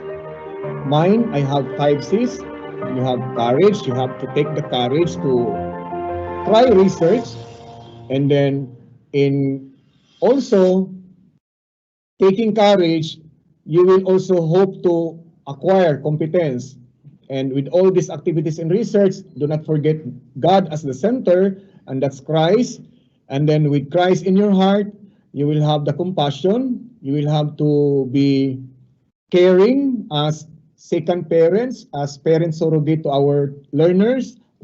We need also to invest our time, resources, and even space for the benefit of our learners, and that is compassion, Kura, what is that? Kura, parental care to our learners, and that's really a guiding principle that we can also apply in our day-to-day engagement with the learner.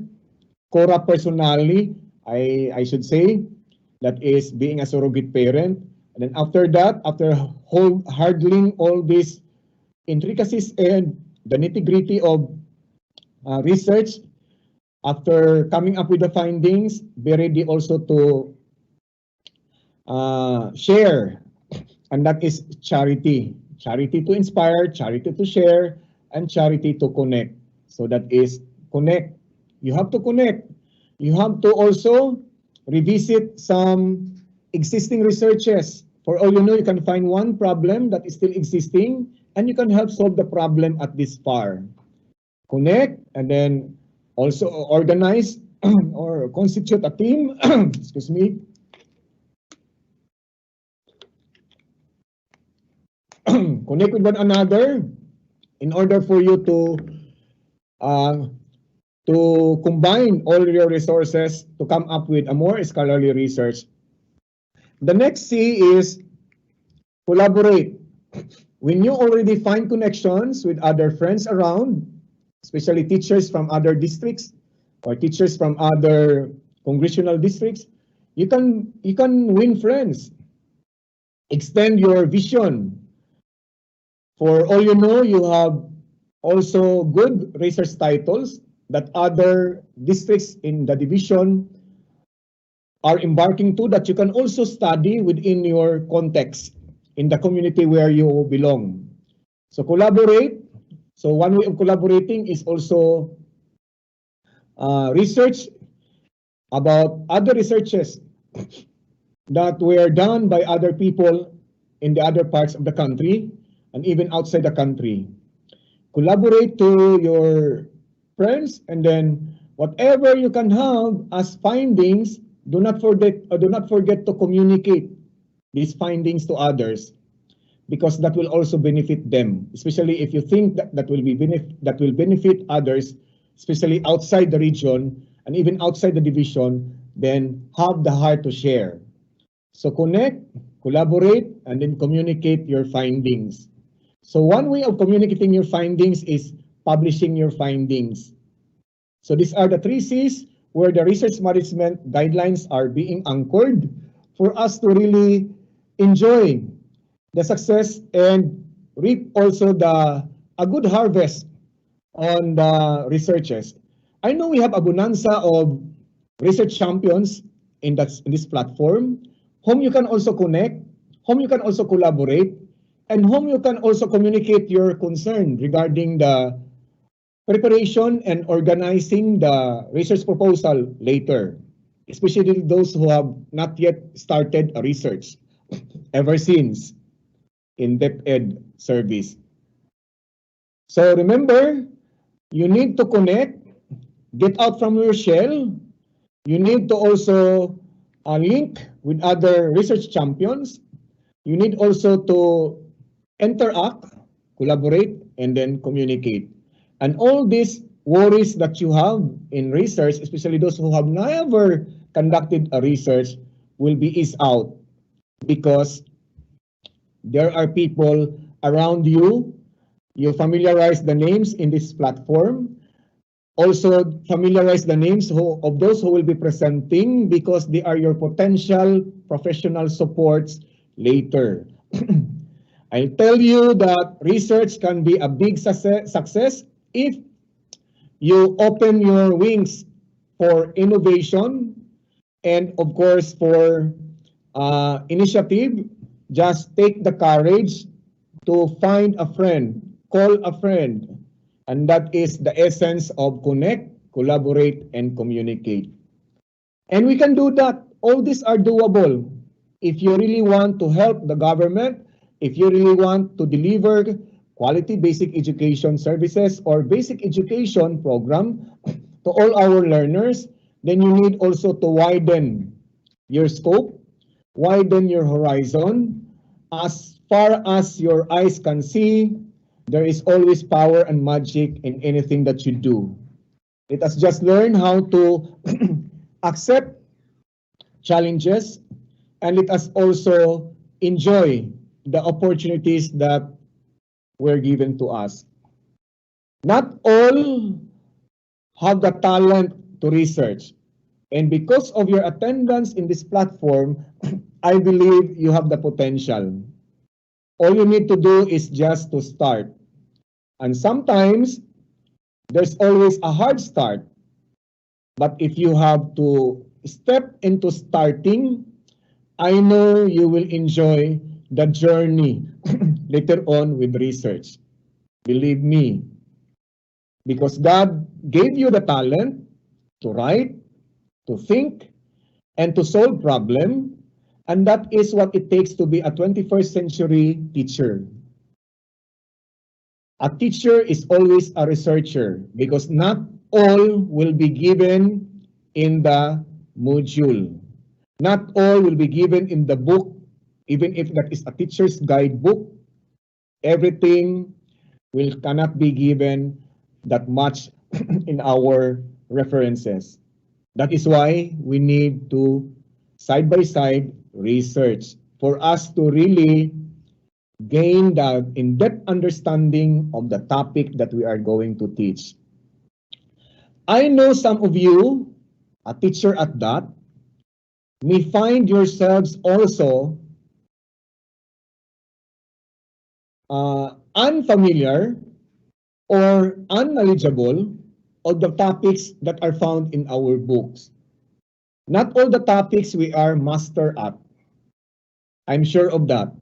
But because of our intrinsic motivation to research, and when we teach the lesson that we found a difficulty in delivering the lesson, if we only research on the topic, then we can deliver the topic successfully. So it just takes research because our curriculum K-12 is research driven. Not all details of the topic are given in the book. So that is our responsibility. We are duty bound to research more so that we can also simplify our approach in delivering the lesson. Research not only on the content, but research also on how to deliver the learning delivery modality that is appropriate to a certain subject matter. And that is a reality that the strategy provided by the book may not be the strategy appropriate to the kind of learners you have. So what will you do? Do not insist on using the strategy given by the book because it may not be appropriate to the kind of learners you have. You are not the authors of the book. That is why we need to research on how this strategy will be properly implemented. And we cannot have that for now because of the no face-to-face learning delivery modality, but when face-to-face comes back, we need really to study if this strategy is suited to the kind of learners that we are handling. That is why research is always attached to our being a professional teacher. I hope that after today and after all the inputs as part of the learning package of the package 1 of this research festival will make you research ready, not research crazy or nor research lazy. So my dream is to make all of you, to transform all of you. This is our dream of Zamboanga del Sur Division with the support of our schools division superintendent, Dr. Maharani, and also our assistant schools division superintendent, Sir Raymond Salvador. We can be one, all in this together, to thrive and prosper in our research development and knowledge management. A new item in education spectrum is knowledge management. And how can we realize knowledge management when our research is also struggling? So we need to capacitate all of you to hold one another and interact with each other so that we can achieve our dream to have strong culture of research in the division. And I believe part of our initiative in the division or division initiative to really make the researchers on the ground feel that you are an important and significant part of this undertaking. So again, connect, collaborate, and communicate for you to become research ready, not research lazy, nor research crazy. It takes just one starting point to live in research happily ever after. Okay, so research management guidelines.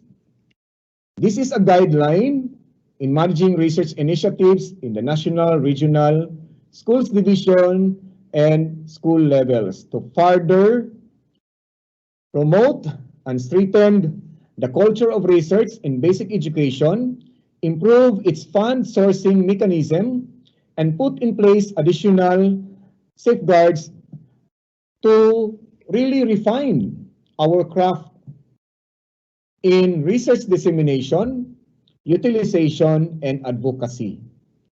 By virtue of DepEd Order number 16, series of 2017.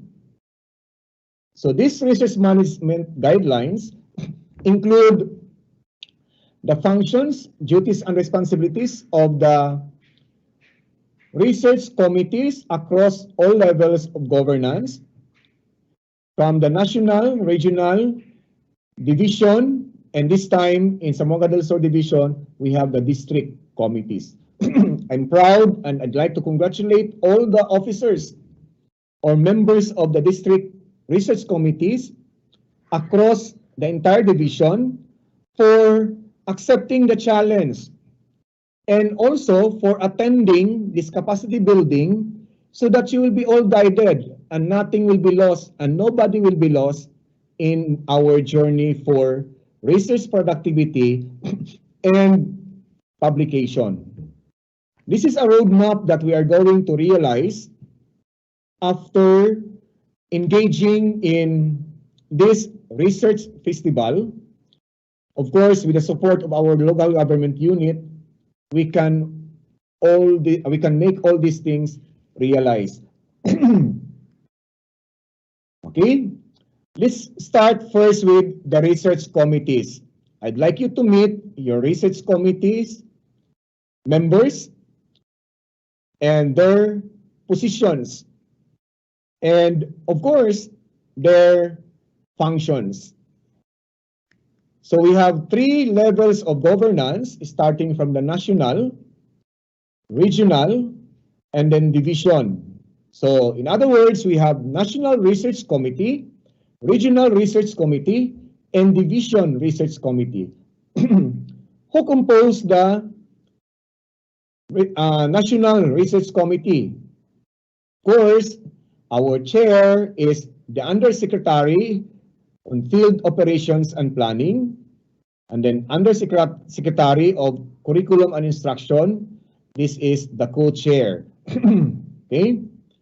And then the directors of the bureaus, different bureaus of our central office, DepEd.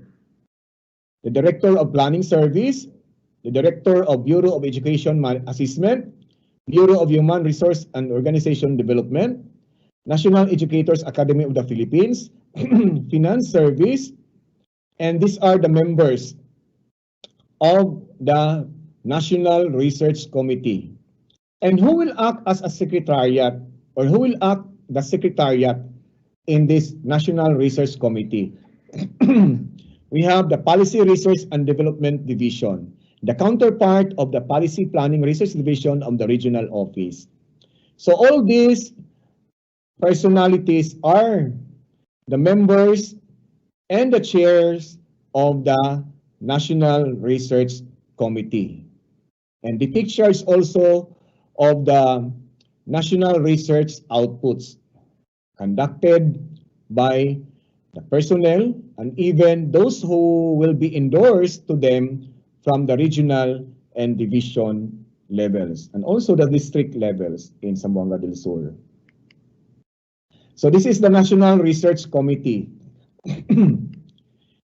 Functions of the National Research Committee include guidance, the research agenda. So this research agenda that I presented earlier were coming from the central office research agenda. And that this agenda represent the agenda of the entire Department of Education. Okay, they are to approve proposals covering all regions or at least 2 regions. So if there is a proposal that covers 2 regions and even all regions, then it's the National Research Committee who will approve. Approve research initiatives and activities, okay, because we also communicate to them our work and financial plan.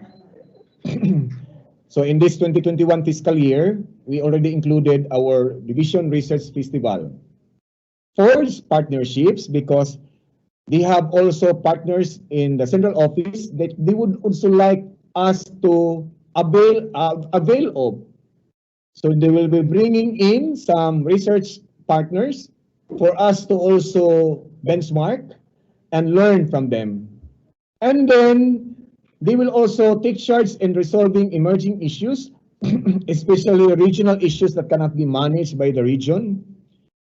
Okay, and recommend research fund release.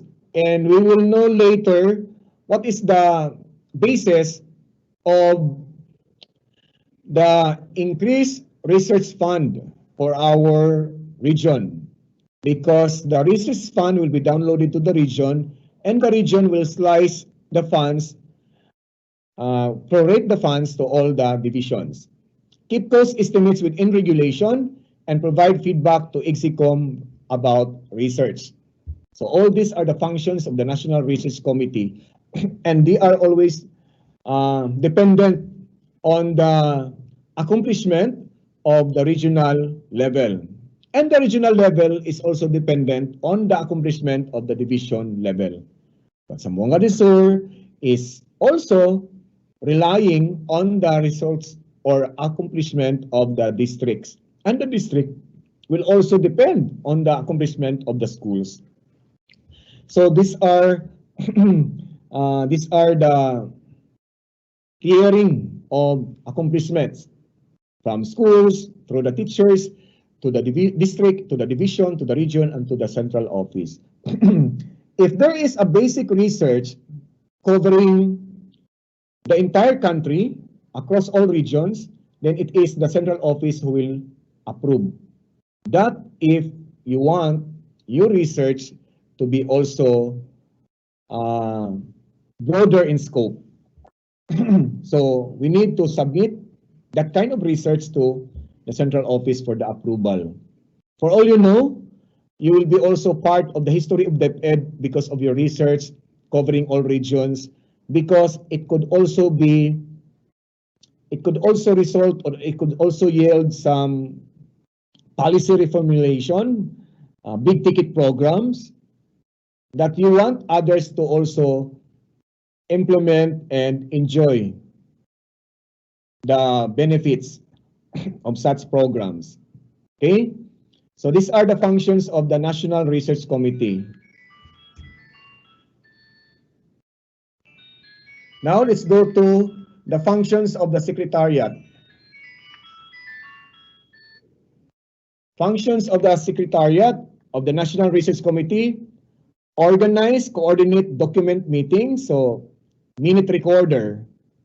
Conduct initial screening, so before the proposal will be endorsed to the National Research Committee, the National Research Secretariat will still conduct initial screening and of course recommend. Aid the National Research Committee members in recommending proposals for approval of our very own secretary or the approval of our chair of the National Research Committee. Liaise with academic and research institutions. So connect with academic and research institutions, especially in the central office. We have prestigious universities that they can also benchmark and link with. And then provide technical assistance to researchers and then prepare staff work as needed. So this is very, very heavy because they will also recommend proposals to the National Research Committee officers and members. Okay, so what about the Regional Research Committee? In the Regional Research Committee, the chairman is always the Assistant Regional Director, and then the co-chair is the Chief of Policy Planning and Research Division. Who are the members? The chiefs, the 8 functional division chiefs could be members. Okay? Curriculum and Learning Management Division, Education Support Services Division. In the regional office, DepEd 9, Zamboanga Peninsula, our Chief of Curriculum and Learning Management Division is Dr. Eugene Pinalis. Chief of Education Support Services Division, Chief Sheila Apyag. And then Chief Human Resource Development Division, Marita Anhao. And then Chief of Quality Assurance Division, Chief Lokman Manupak. And Chief of Technical Assistance Division, Chief Ruel Saldua. And then Chief of Finance, we have Chief Elizabeth Catel. And the Secretariat responsibilities will be handled by the Policy Planning and Research Division staff because the Chief of the Policy Planning and Research Division is already the co-chair of the Assistant Regional Director. So this is the constitution of the Regional Research Committee. What are the functions of the Regional Research Committee? Guidance in the dissemination of research agenda. The Regional Research Committee can also formulate their own regional research agenda based on the priority and needs of the region within the context and issues of the regional scope or the Zamboanga Peninsula region. Then, the Regional Research Committee approve proposals covering the region of at least 2 divisions. So if there are researches covering 2 divisions, then it is the Regional Research Committee who will act on it. And then confirm approved research initiatives and activities from the RO and the DOs. Forge partnerships, so lead in facilitating partnerships, resolve emerging issues, recommend research fund release, keep cost estimates within regulation, provide feedback to IGSICOM or about research, and endorse proposals to the National Research Committee, especially proposals that are bigger in scope. You need the region. Do not submit right away or immediately to the National Research Committee without the note and endorsement from the Regional Research Committee. And that is the protocol.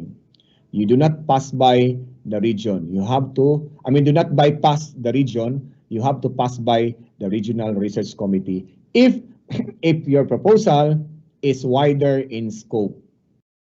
If it is region-wide or 2 division-wide. Next, what are the functions of the Regional Research Committee Secretariat? Organize, coordinate, document meetings, conduct initial screening, aid RRC members in recommending proposals for approval. So the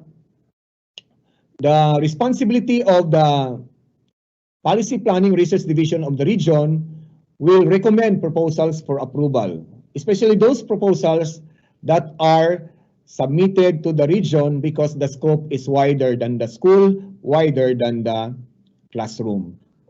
Liaise with academic and research institutions. So we are to also, the Regional Research Committee Secretariat will also lead in the forging partnership with the research institutions. Not only schools, but also research organizations and associations. Conduct periodic monitoring of research. That's why every now and then we are asked to submit our report as to our research outputs to the region. And then provide technical assistance to researchers. Prepare accomplishment report on regional research initiatives and fund utilization. So at the end of the year, we are also to submit our report to the Regional Research Secretariat through the Policy Planning Research Division, PPRD of the regional office, and then prepare staff work as needed. So all in all, the frontliner in the region is always the Regional Research Committee, chaired by our Assistant Regional Director and co-chaired by our Policy Planning Research Division, chief of the region. What about the Schools Division Research Committee? It is always chaired by the Assistant Schools Division Superintendent and then chiefs of SGOD and CID as co-chairs. So Division Research Committee has really a basket of experts because it is co-chaired by SGOD and CID chiefs. And along with that, the members, we have the SEPs of Planning and Research, the person of Dr. Lito Bahian, CID representative based on requirements for evaluation, representative from Finance Unit, because Finance also will know how we utilize and allocate the funds. And by invitation, concerned focal person, we can designate a focal person, especially district supervisors. They are our focal persons. Okay? Being the chair of the District Research Committee.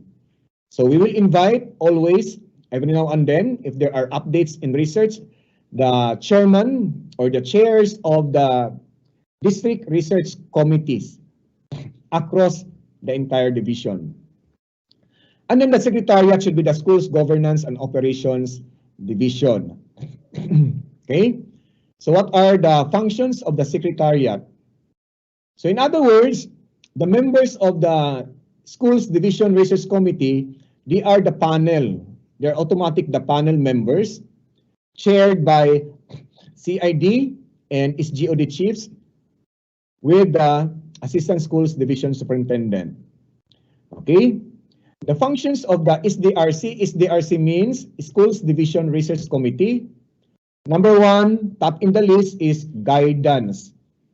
We are here to disseminate DepEd order, DepEd memoranda, and then DepEd guidelines. And of course, we are to also converge all the researchers in the field so that we can be able to also learn from you, from your observations, from your context, and from your own issues in the community, so that we can also use this as our input in formulating and crafting our division research agenda. And these are the gaps that we need to address also from time to time. And then SDRC would approve proposals from schools and community learning centers, evaluate and approve research initiatives and activities, forge partnerships. So all the functions from the district committees, division research committees, to the regional research committee, to the national research committee, all the functions encapsulate the forging partnerships. So we need to really expand our linkages to even research organizations, research associations, and research institutions other than higher education institutions. And then the secretariat will prepare, the SDRC will prepare report to be submitted to the research committee in the region.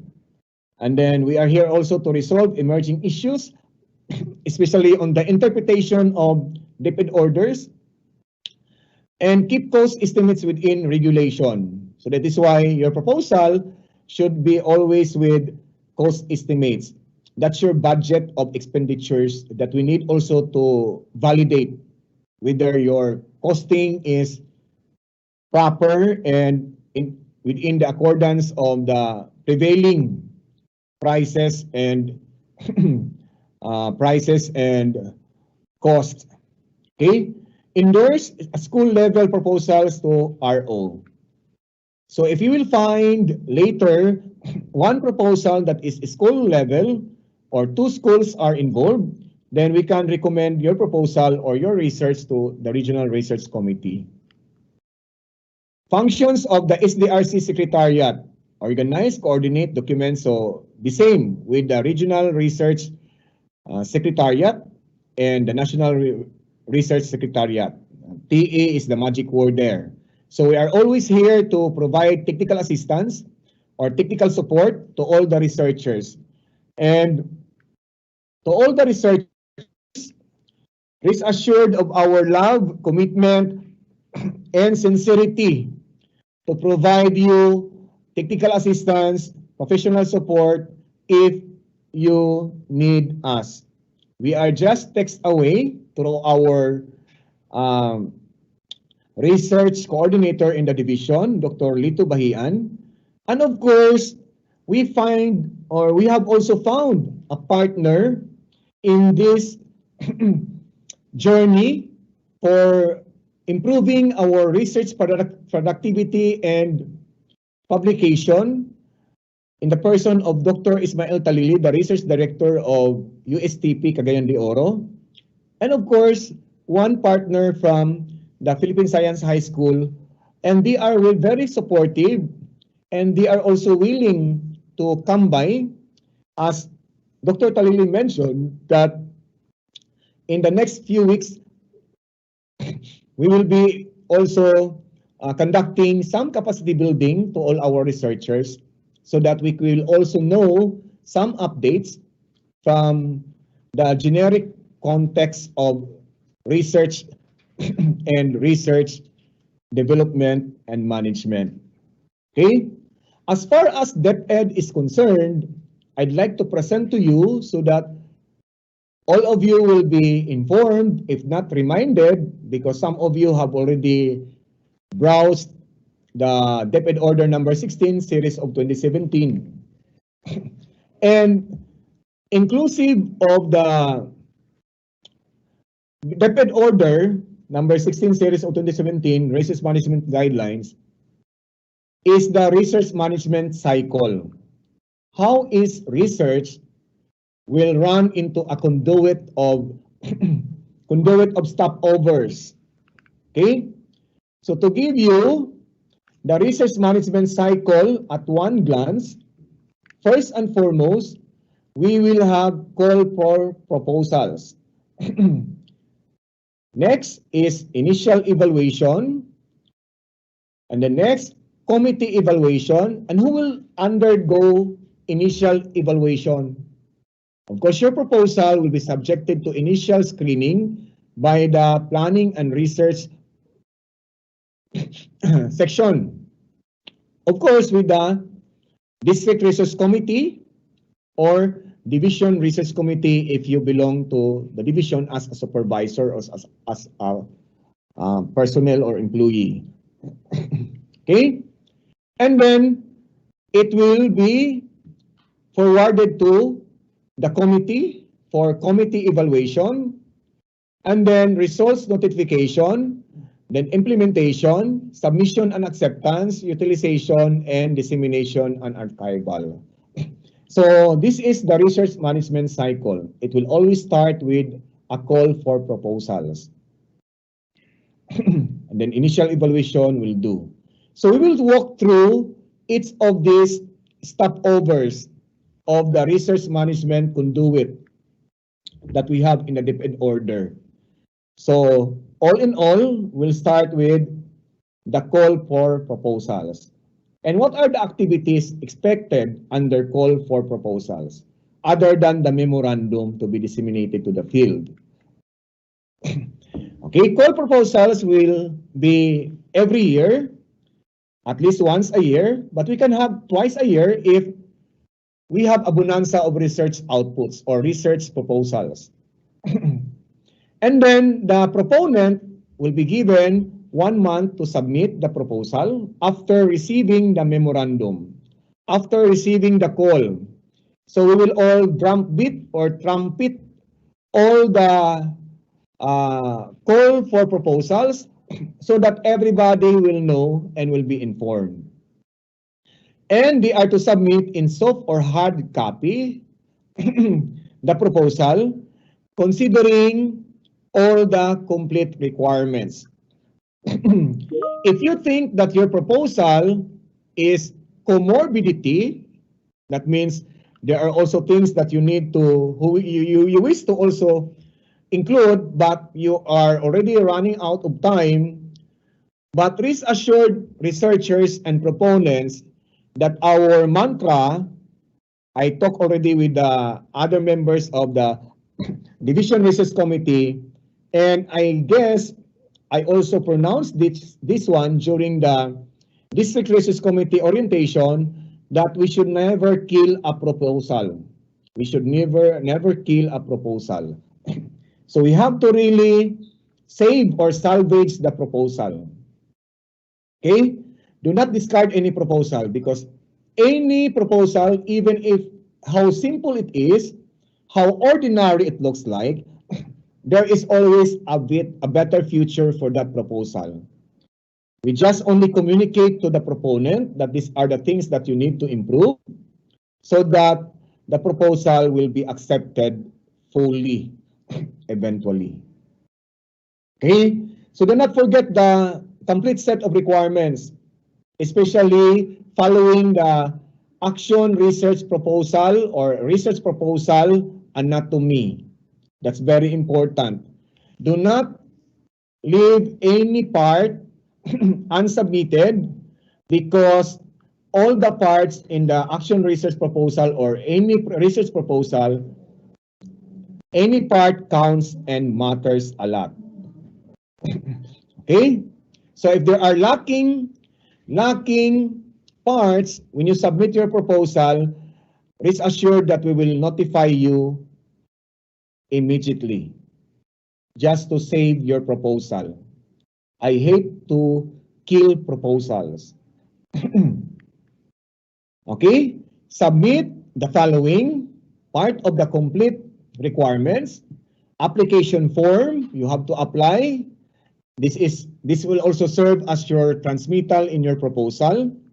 And then research proposal, the parts of the research proposal, then anti-plagiarism and conflict of interest declaration. You do not need to formulate your declaration because it's already attached to the DepEd order. The template is there. So see how supportive the DepEd order is, because all attachments that you need are provided in there.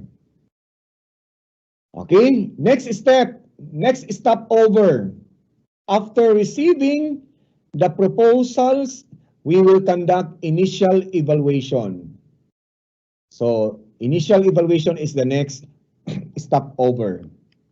So what shall we do?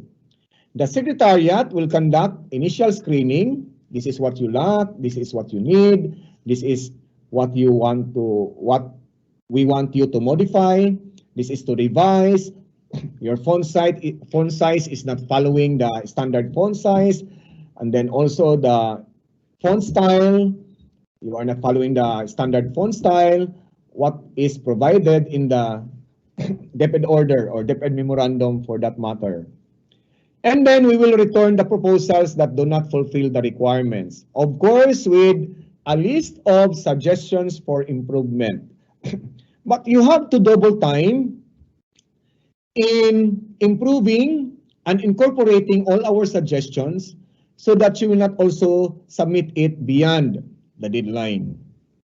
So we will notify you of the proposals that need some polishing, sanitizing, and filtering, because you have to also satisfy the standards. This is not the standards coming from the Division Research Committee, but the standards of DepEd. Okay? Unlearn your knowledge that you have gained from your alma mater where you finish, though it can help, but as to the anatomy and the important parts of, the essential parts of the proposal, we will always be guided by the DepEd order because we are now under Basic Education Research Fund guidelines. Forgo with what you know, forgo with what you have during your masteral, doctoral, and then undergrad research guidelines because we are to adhere to the mandate of, if I will use the word, university of birth. Okay? So we were divergent before coming to DepEd, before engaging in research in DepEd, because we were we are products of the different alma maters around the Philippines. And each of us is bringing in what we learned, and we need to unlearn that and welcome the guidelines under Basic Education Research Fund. So we have to contextualize our approach in research in the DepEd way. Okay? Hence, this presentation of research management guidelines. And then, do not just accept your proposal, no, for those who are still planning to conduct more researches after this festival. Do not also accept your proposal, return proposal, if there is no accompanying suggestions for improvement. Because that is where you will also find guidance on how to improve and decorate more and further your proposals. And that's very important because we bank on continuous improvement. Nothing is final and fixed in this 21st century education, especially during the pandemic time. We can always give you adjustment. We can always be flexible. So if your mindset is a growing mindset, then you are always welcoming any change, any decision, and any action, any presentation, and any situation. But do not dwell in the negative side of a situation that you are in. Always look at the positive side. And that's the secret of surviving in this most challenging time of the year. Okay? Proposals for return. What do you expect? Okay? Lack of documentary requirements. With conflict of interest, like for example, this is your masteral thesis, doctoral thesis, undergraduate thesis that you also submit to birth funds. Masteral thesis and dissertation are big no to birth because it will also implicate some conflict with your institution. For all we know, your research conducted as a requirement of your masteral and doctoral was already published by your institution and you submitted it to DepEd for publication also. So that is also one cause of conflict of interest. So do not do that. And another thing is what you have found and discovered long time ago may not be relevant at present. So please check your research anatomy because there are still researches using the titles, chapter titles of a dissertation. Please beware of submitting a dissertation anatomy of research proposals. So look at the standard anatomy of research proposal under DepEd.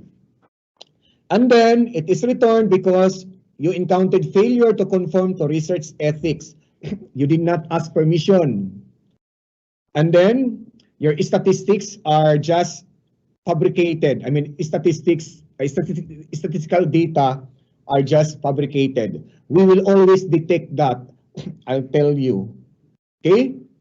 And the district research committee can also detect that if your data seem not reliable, your data seem not accurate, maybe you did something like magic in coming up with data. So beware of that. Honesty is always the best policy wherever you are.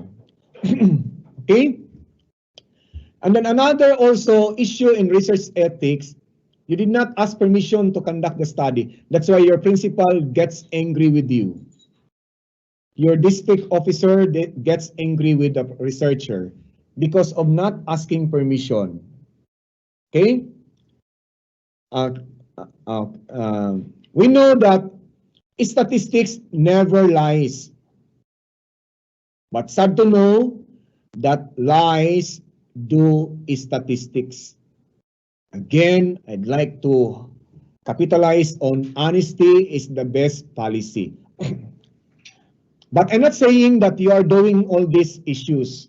I'm just only sharing some outputs of my readings, articles in magazines, and even in news, that there are also those researchers who use elevators to success.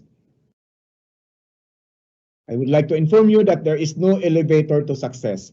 You have to take up the stairs for you to really succeed.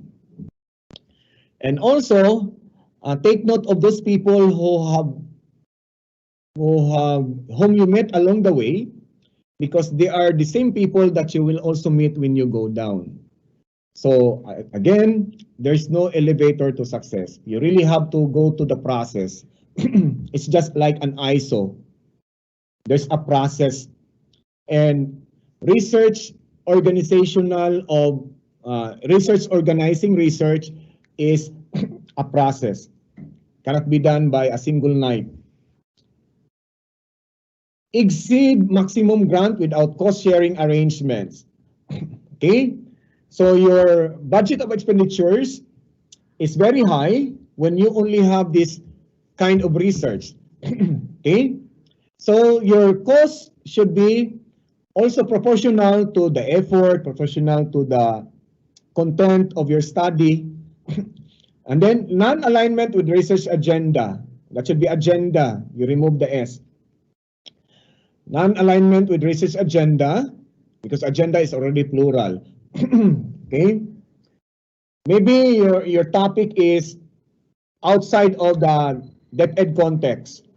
That could be also one cause while your proposal is returned. Cost estimates violate accounting rules and regulations. Why? Because you have included ineligible requirements, ineligible items for COA rules and regulations. Okay? So you have to really be very specific, very, very keen in what to include in your cost estimates as part of your action research proposal or as part of your basic research proposal. So these are the most probable causes of return or reasons why your proposal is returned to you. As I said, do not accept your proposal if it does not go with the list of suggestions for improvement. So rest assured that we will always provide you with the suggestions of improvement, because that is our delivery of technical assistance, coaching, mentoring, and capacity building. Third stopover is committee evaluation. So after the initial evaluation by the Secretariat, your proposal will be endorsed to the committee. So we are now contextualizing this research management cycle in the lens of the District Research Committee, because proposals will be handled by the District Research Committee. And I believe the District Research Committee officials and members have already internalized the research vaccine that we have been giving you from the first day of the festival to yesterday and up to today. So this is very important. These are all essential inputs for the implementation of the District Research Committee, for you to be also sync with what is to be checked and what is to be reported. Okay? Next, in the committee evaluation, we will use the rubric provided in Annex 4 of this DepEd Order number 16 series of 2017. I hope all of you, District Research Committee, officials and members and researchers, please always have this as your Bible. DepEd Order number 16 series of 2017.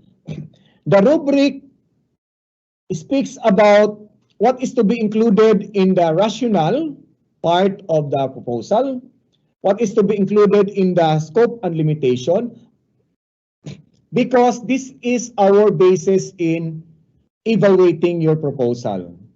So keep this as part of your professional Bible because as a professional teacher, you are all expected to come up with a research, scholarly or simple research, but we need to improve in that area. Okay, the passing rate of proposals or the passing rate for proposals is 70%. From a total of 100% perfect proposal, we will only consider those who will pass the 70% criterion. But as I said, we do not intend to kill your proposal. If proposal is returned, expect that there is always an attachment of suggestions for improvement. Okay? It doesn't mean that your proposal is already perfect when it already satisfies the criterion 70%. But if you still want to include more data, more write-ups in your manuscript of the proposal, the better, because we always aim for improvement, continuous improvement. No proposal that is final. Every day in our lives, we encounter learnings, and these learnings can be incorporated in our next submission of the proposal after revision, after modifying, after sanitizing, and after enhancing and enriching your proposals. So we always put our accolade to those proposals from the first proposal submitted original and then second round proposal submission, you have already improved your proposal. We always consider it as an achievement already for the proponent. The next stopover is results notification. So we will notify the proponent for the result of the evaluation so that if there are actions to be done, they can act right away. Okay? So what is expected under notification? For successful proponents, orientation, so letter in Annex 5.A attached to this memorandum. And then for unsuccessful proponents, technical assistance and encouragement to resubmit. So our technical assistance can be already delivered through the list of suggestions for improvement to encourage you to resubmit your proposal. There is no end of everything if you will be asked to resubmit. Okay? Do not be discouraged or do not be discouraged. Do not be apprehensive, because once you have already started writing up your manuscript for the proposal and just welcome the suggestions for improvement, because that means your proposal is being valued by the District Research Committee. All the more, the Division Research Committee will always put value on your proposal, noting clearly your effort, time, and other resources that you invested prior to the submission of the proposal. Okay? Wala na siya nag-move. This one. Then, implement your proposal. That means you are ready to start gathering data, collecting data, and all the procedures that you have specified in your proposal should be executed from step 1 down to the last step. Then after that, during the implementation, monitoring research is the responsibility of all governance levels. So district will monitor, division will also monitor the district supervisors, being the chair in the district research committee. And also, the district research committee will also monitor the school where the teachers belong or the researchers belong, and then provide technical assistance as needed. Okay, it is our mandate in the division office to provide technical assistance per request. So that means you need it, because doing your best is useless if what you are doing is not important to the beneficiary, to the one receiving, to the recipient. Okay, so it's a waste of time if you always talk and talk about technical assistance and the one listening to you is not really that interested, because basically they do not need your technical assistance. So technical assistance will be provided as needed, and it will also be based on the results of the monitoring. So need and request for technical assistance will be welcomed by the division office, and that is our mandate. Right relevant committee in case of planned deviations. For example, in your implementation, if you want to upgrade something in your proposal, then please update. So upgrading means updating the research committee. Ma'am, this is what I want to do. I changed my mind, and that is permissible. We can allow that. We can allow that. Do not stick to your original proposal. As long as it will never cause scandal, it will never cause like complications, heavy complications, then it's okay with the committee. You just work within the means of your proposal. But if your change will already overlap and duplicate others, that's already another story. Okay? So we have to, every time we upgrade our manuscript, we also update the committee. And that is the ideal interaction between committee and the proponent, so that you will not be lost. Guidance will always be there. Valid reasons, if you also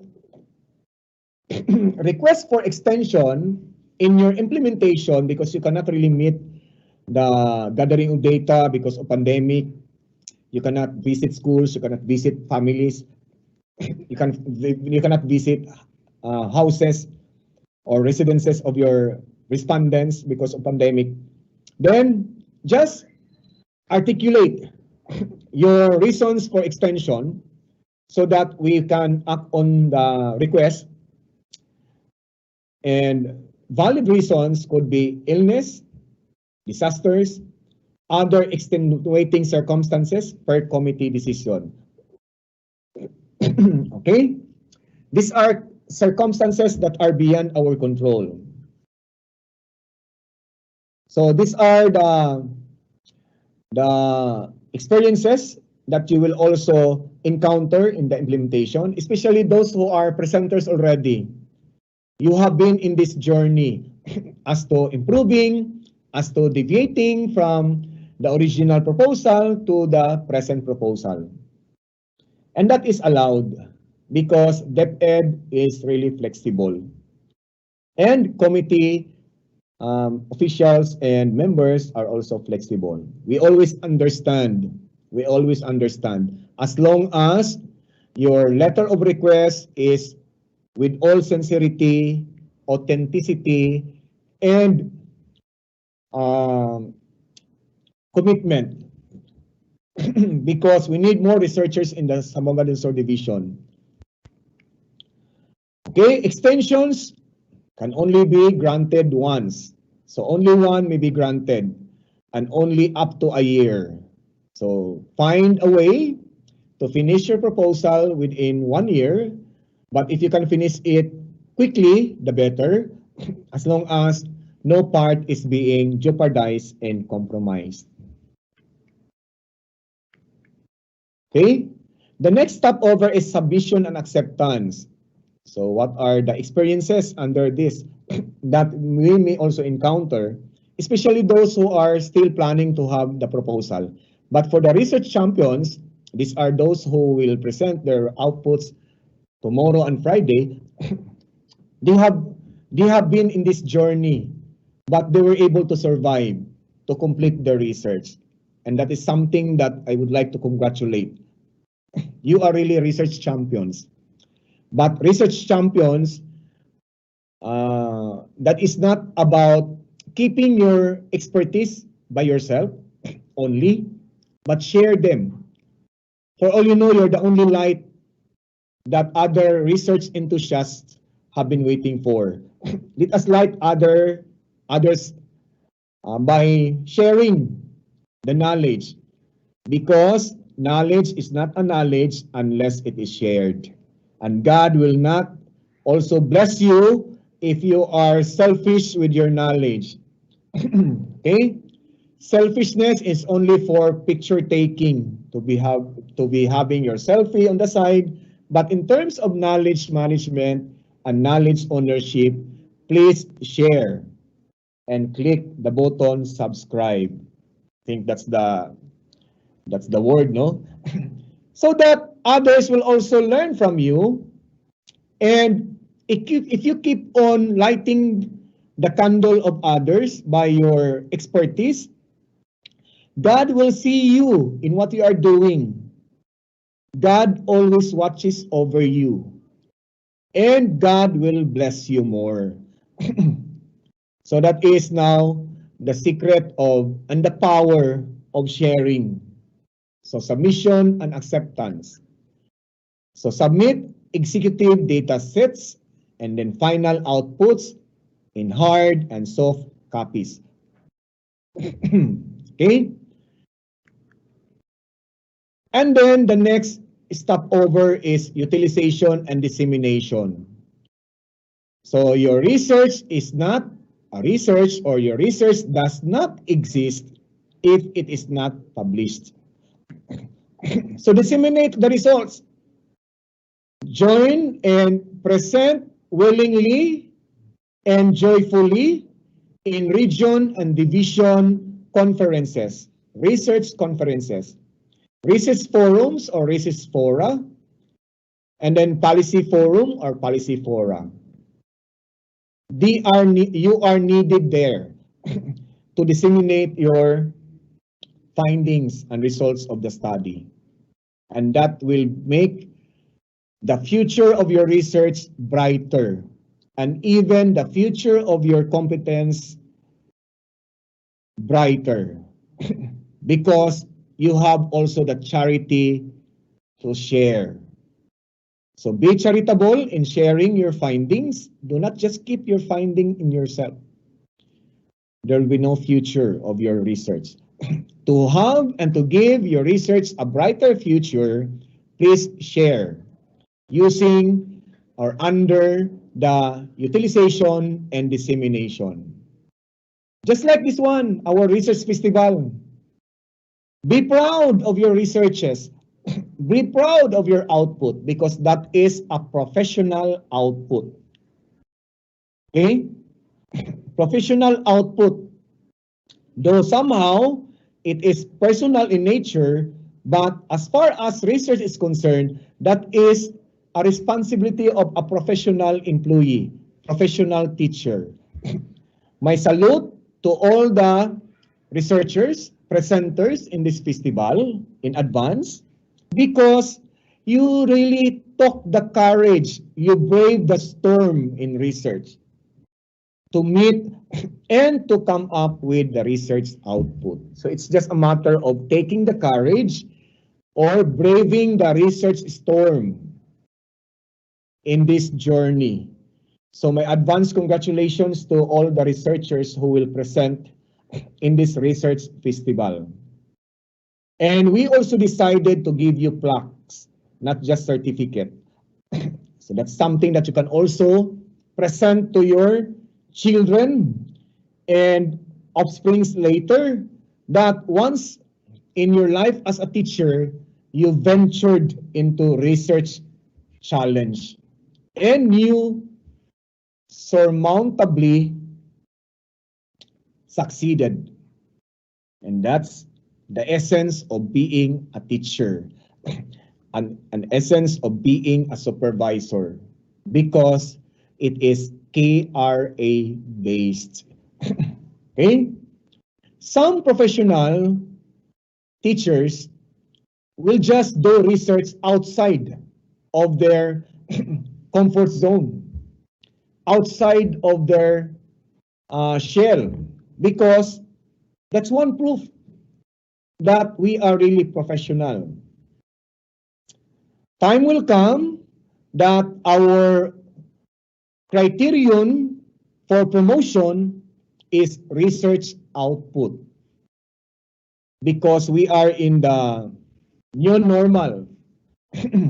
Okay? Part of our performance evaluation, 50% or 70% is research, because teaching skill, teaching competence was already handled by our alma mater. Being an employee was already handled by our alma mater when we finished and completed our degree. But research is something new, beyond the walls of our alma mater. Though we were trained on how to prepare research manuscripts, but in this global competitiveness, we need to also perform at par with the other regions and ASEAN and regions inside the Philippines. So we have to raise the bar of research excellence across districts, across schools, and even across schools divisions in the region. Okay? Be proud of your output, because in research festival presentation, there is always a chance to improve your output. Okay? Next,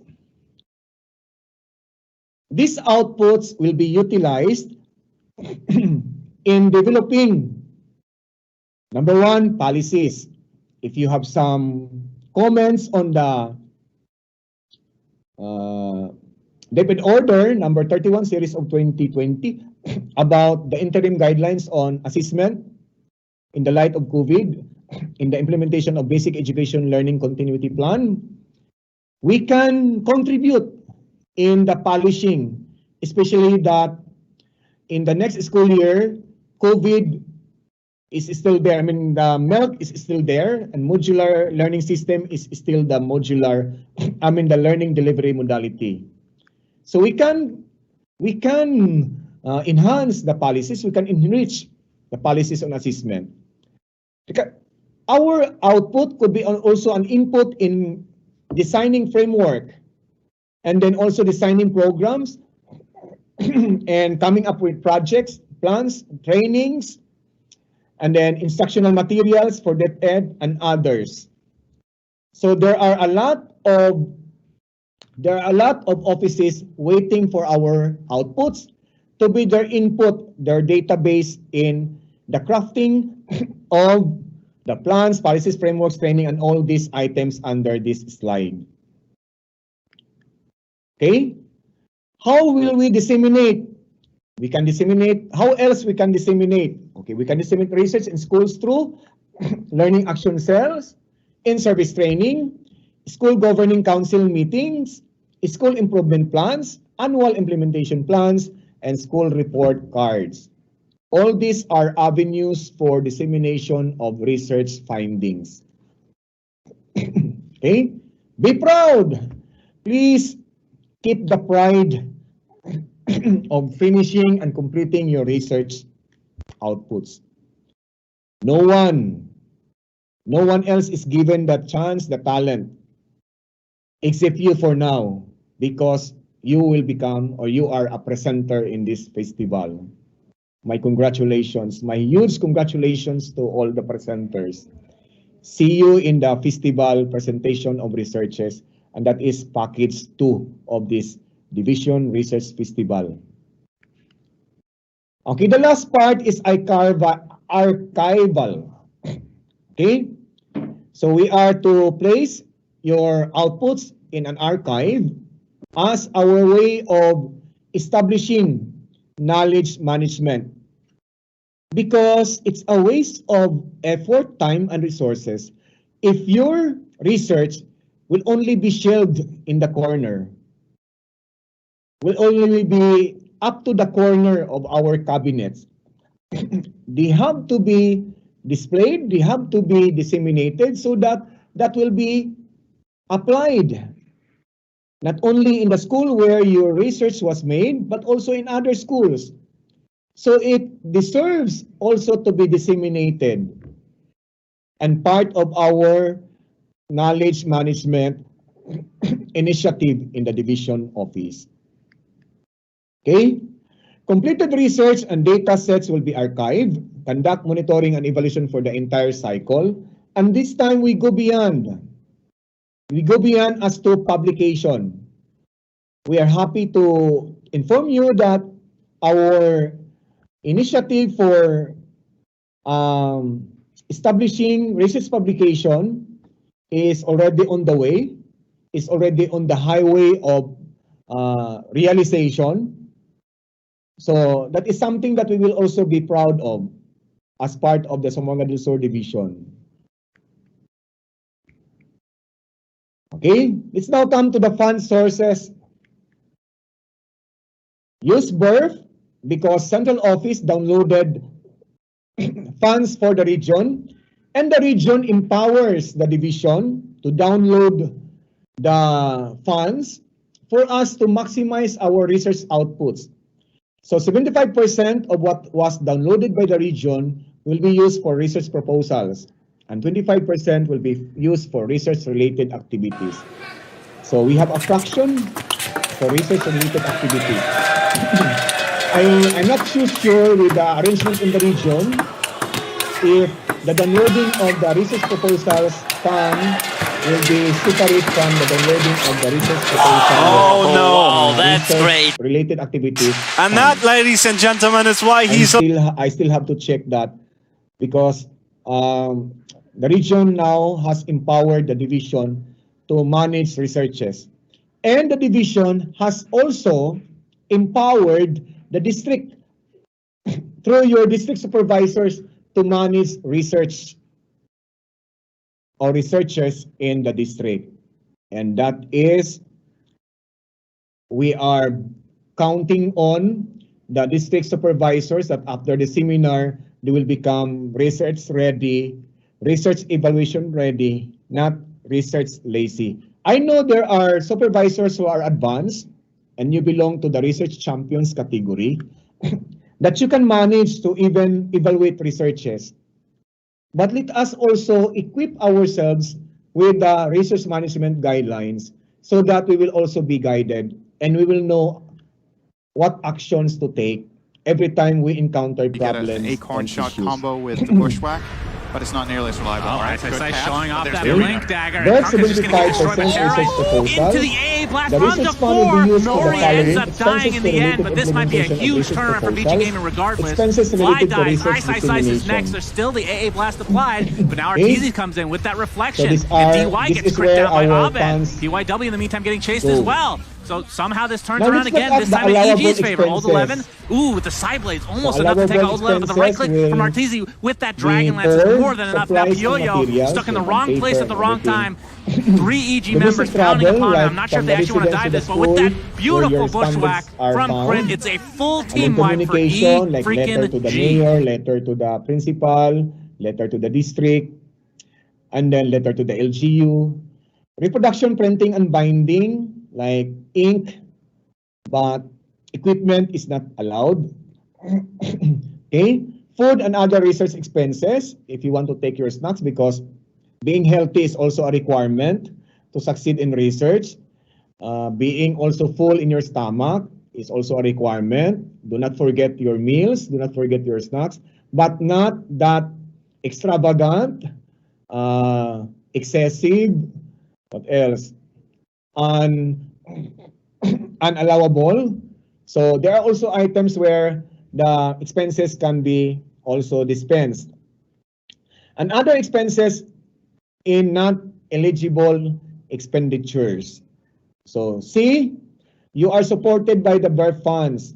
I hope your funds will be enough for your expenses that will be given out as refund or reimbursement of what you have spent along the way. Okay, this is a red light, a red color, because this is something like a risk registry. The non-eligible items, equipment, if you want to buy printer, that's not allowed from the birth fund. Software, payment for resource persons to provide you capacity building, either online or face-to-face. And then you ask from birth, that's not allowed for the honorarium. And then utilities, and then office rental. You will rent because you want to be quarantined, because you want focus on your manuscript, and you will rent an office, that's not allowed. And then you will ask from birth. If you can sponsor your own self, the better.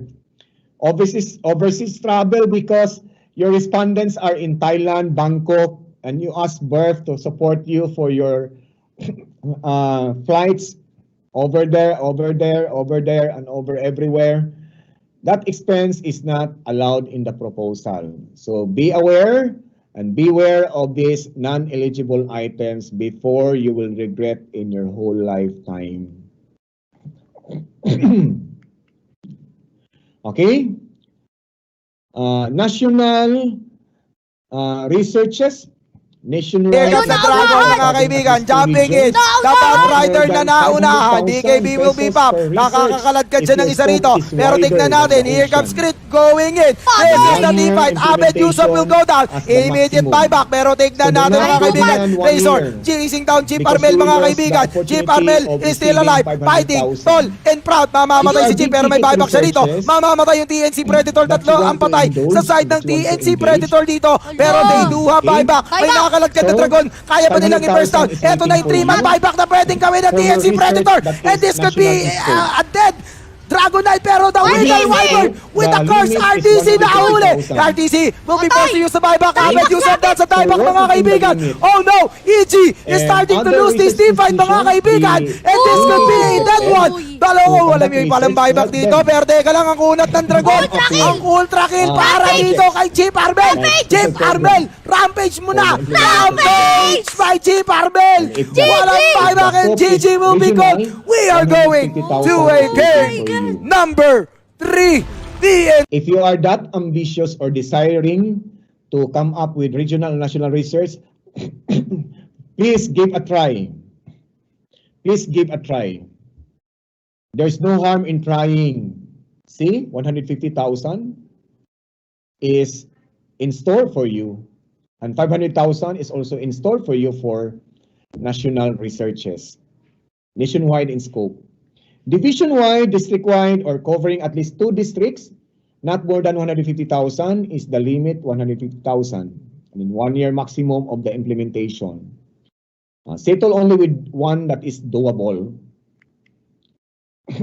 School-wide research that is classroom-based or school or CLC-wide in scope, not more than 30,000. So the limit is, or the ceiling is 30,000. And 6 months maximum for the implementation and completion of the research.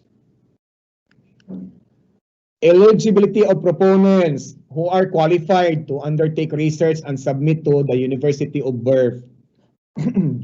Okay? Regular, permanent teaching and non-teaching personnel of DepEd. So even non-teaching personnel are qualified to conduct research. Maybe they also observe some issues in the delivery of basic services. No pending administrative case, has not yet availed the grant for the year. So you can have the grant next year if you have already received your grant this year. And maximum of 3 team members, because we also allow team researches composed only of 3 team members.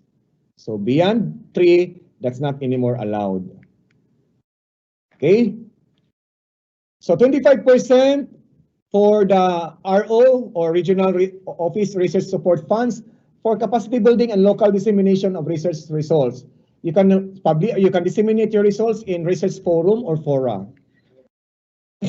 Research funds may be utilized for the following: capacity building for evaluators and fund managers, that 25% of our funds. Development of database system, representation fees for grantees at research conferences, that if you also request and our funds would warrant, then we are always pleased to provide you support, progress and results monitoring. So even further requests can be granted if fund warrants. Okay, research funds may be also utilized for the following: development and publication of research journals and bulletins. Okay, publication of research journals and bulletins. So we are in track.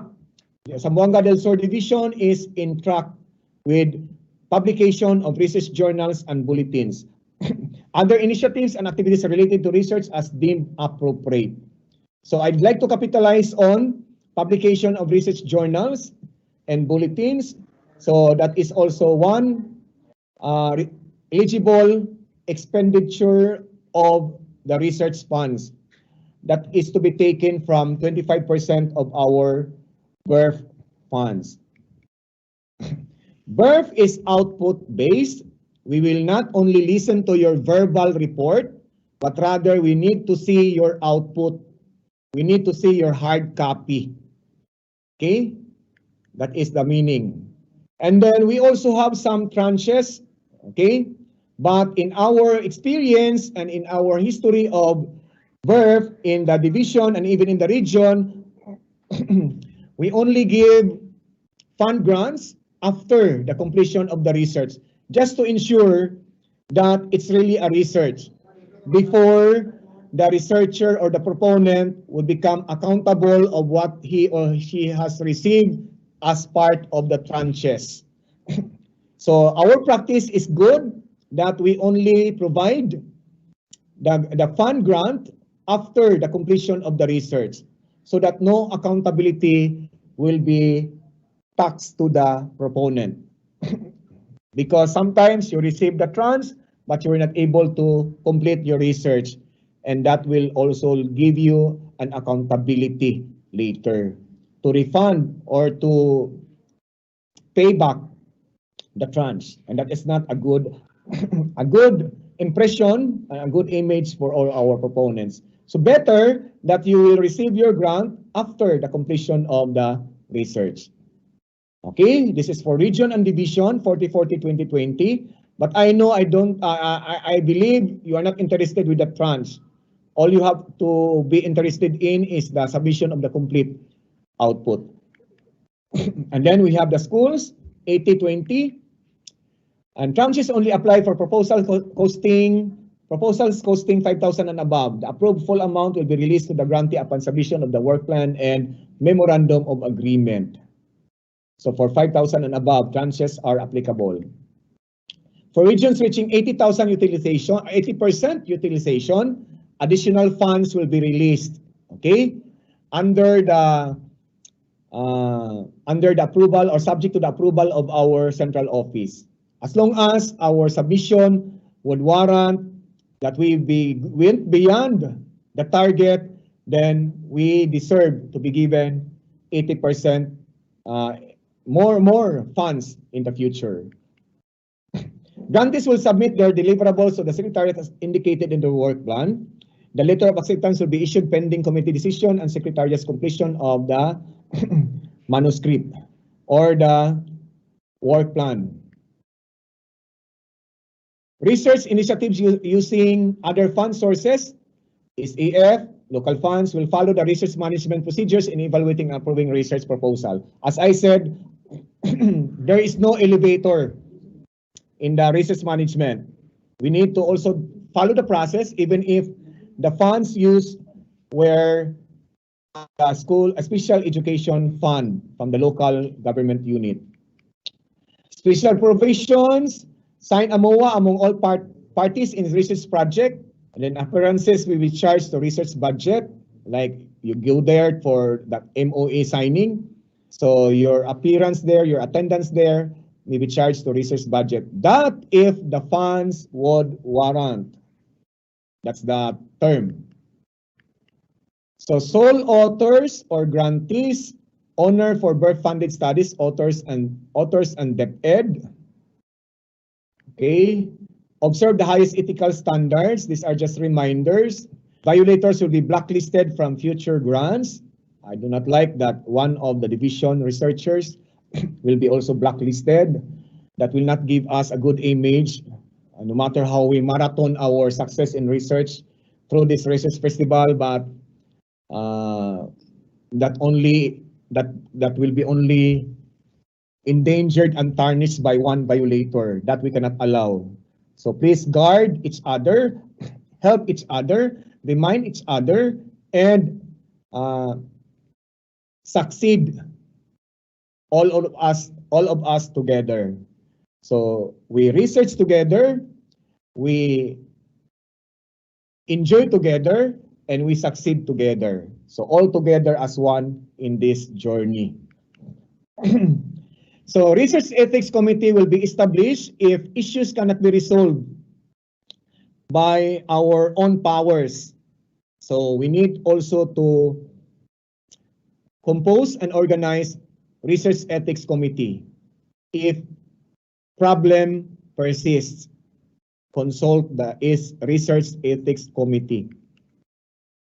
Researchers will refer to the DepEd Child Protection Policy, DepEd Order number 40, series of 2012, as to the child protection theme, and then IPED framework for the special programs as to the program management, human resource development, and curriculum development. So these are the sidekicks in our research undertaking. Observe the following: free, prior, and informed consent, and also, of course, intellectual and cultural property, to promote academic integrity of our outputs, of our researches. Okay. Work should be original, authentic, sincerity is the key. Honesty is still the best policy, with proper referencing and citation. What Dr. Talili explained in his presentation is on referencing and citation. So he has really clarified issues on that, even answered questions, so that you will be also guided. And I know the inputs of Dr. Talili were very, very comprehensive, very applicable, and very realistic to avoid problems in our research submission. Okay, in the event of failure to complete and submit deliverables, proponent will be required to return the total amount. This is payback time. That's why we discourage the release of tranches. You can only enjoy the full amount of your grant, cash grant, after submitting the hard copy of the completed research, so that you will not anymore have the payback moment. So the one that you will receive is all yours already. Then always consider research partnerships. We have teachers in the TEIs that we can also link with, so that we can also receive updates. But with our partner USTP, who is always there to always give us updates every now and then through our planning and research section. And then NRC, National Research Committee, Regional Research Committee, Schools Division Research Committee, District Committee may partner with the following institutions: ISUCs or local colleges, development partners, NGOs, CSOs, other NGAs and LGUs, indigenous cultural communities for IPED, IPED concerns and researches, IPED related agencies. With the partnership that we can forge later, I know they will also give us a slice of their research grants. That through a memorandum of agreement, perhaps, will do. Monitoring and evaluation. So PRD, PPRD, RO in collaboration with Quad, RO will monitor research management and research initiatives at all governance levels. In our division, we have the School Management Monitoring and Evaluation section who will take charge of the monitoring. And they are our partners also in the division office. Okay, that's all for my sharing. My time is already 12:10. I guess I am in time and observing time on task. So thank you for your participation. Thank you for your attention. Thank you for your interest in this DepEd orders. My goal is just to reorient you if you have been already oriented on the two DepEd orders that are very essential in the journey of research of our people in the division, district, and in the schools, and even in the community learning centers. So to you, my advance congratulations for all the presenters, and for the participants, congratulations also for almost to finish the Division Research Festival, and hope to have more festivals in the future. And our capital in this festival is our highly esteemed batch of researchers and research presenters who are present in this Research Festival of Zamboanga del Sur Division. So to all of you, my congratulations. I hope I have given justice to the DepEd order that I have been presenting since this morning. So happy lunch date and good luck and God bless you all. So hoping that all of you will become all the time research ready, not anymore research lazy, and God forbid, research crazy. Okay? So I know your social emotional learning competence is there for research and for our main PRA and work in DepEd. So thank you and God bless. Thank you, honey.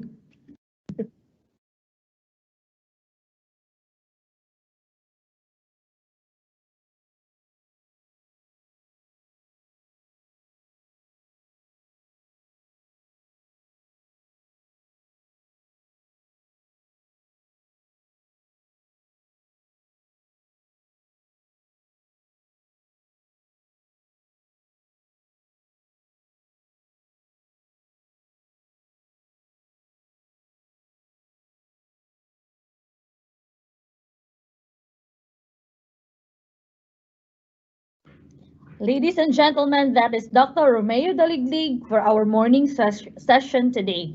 So let's give him a warm virtual round of applause. And before we proceed to our afternoon session, let us first have a very good lunch. So see you back this 1 p.m. And I hope that you will eat well so that we can have more energy to learn more today and in the coming days.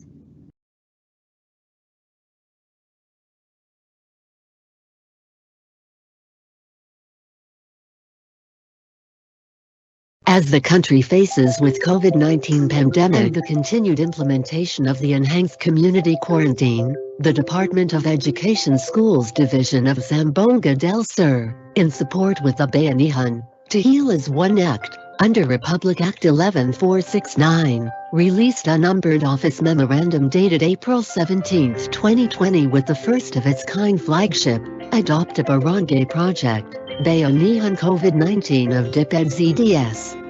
This is the brainchild project of SBS Maharani Jacinto that aims to identify at least one recipient barangay in the district, especially the least fortunate families and individuals, dubbed as the poorest of the poor, who lost their economic opportunity to work during this pandemic time.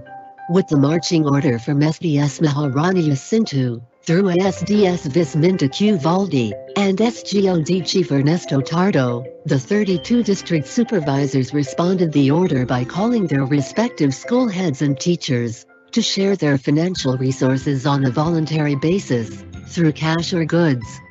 Surprisingly, the school districts positively responded to the Bayanihan call. Donations came in cash and in kinds. Procurement started from the cash donations, volunteers started packing, while maintaining social distancing and observing health protocols.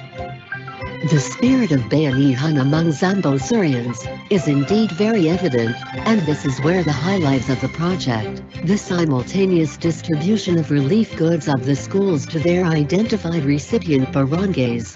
This is the beauty of giving, truly, an act of loving our co-Zamboangans. Such indescribable faces, the moment they received their shares out of our generosity, that only the heart can understand. Distance and the danger traversing the destination are not within our vocabularies, in its truest essence of helping and reaching out to those who need it the most. Isn't this an amazing gesture we can truly be proud of, Zamboangans? From the data of the Planning and Research section, the school's division office has generated total resources, both cash and goods, amounting to 4,924,484 and 25 centavos, with the school districts having the largest resources generated amounting to 4,847,944 and 25 centavos. A total of 116 recipient barangays, a total relief packs distributed to 10,994 recipient family basic education, but also in times when our true call exceeds beyond the essence of public service. To all who have extended and shared their resources, thank you for making this project possible. Keep safe and cheers to this wonderful accomplishment. Truly, a heart that cares is a heart that shares.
Good afternoon, everyone, and once again, welcome to the 5th Division Research Festival. So this morning, we had a pretty intense discussion about our basic education research agenda, which included teaching and learning, human resource development, child protection, and governance. So this afternoon, we are going to have a very amazing discussion about the very important technicalities in terms of preparing an action research. So without further ado, let us have once again with us the Research Director of the University of Science and Technology in the Southern Philippines. Ladies and gentlemen, let us have Dr. Ismael Khalil.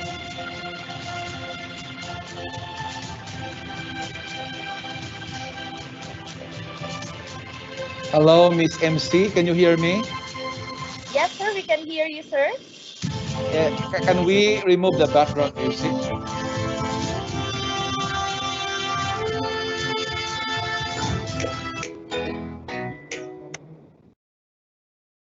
All right, thank you. Once again, Miss MC, can you hear me?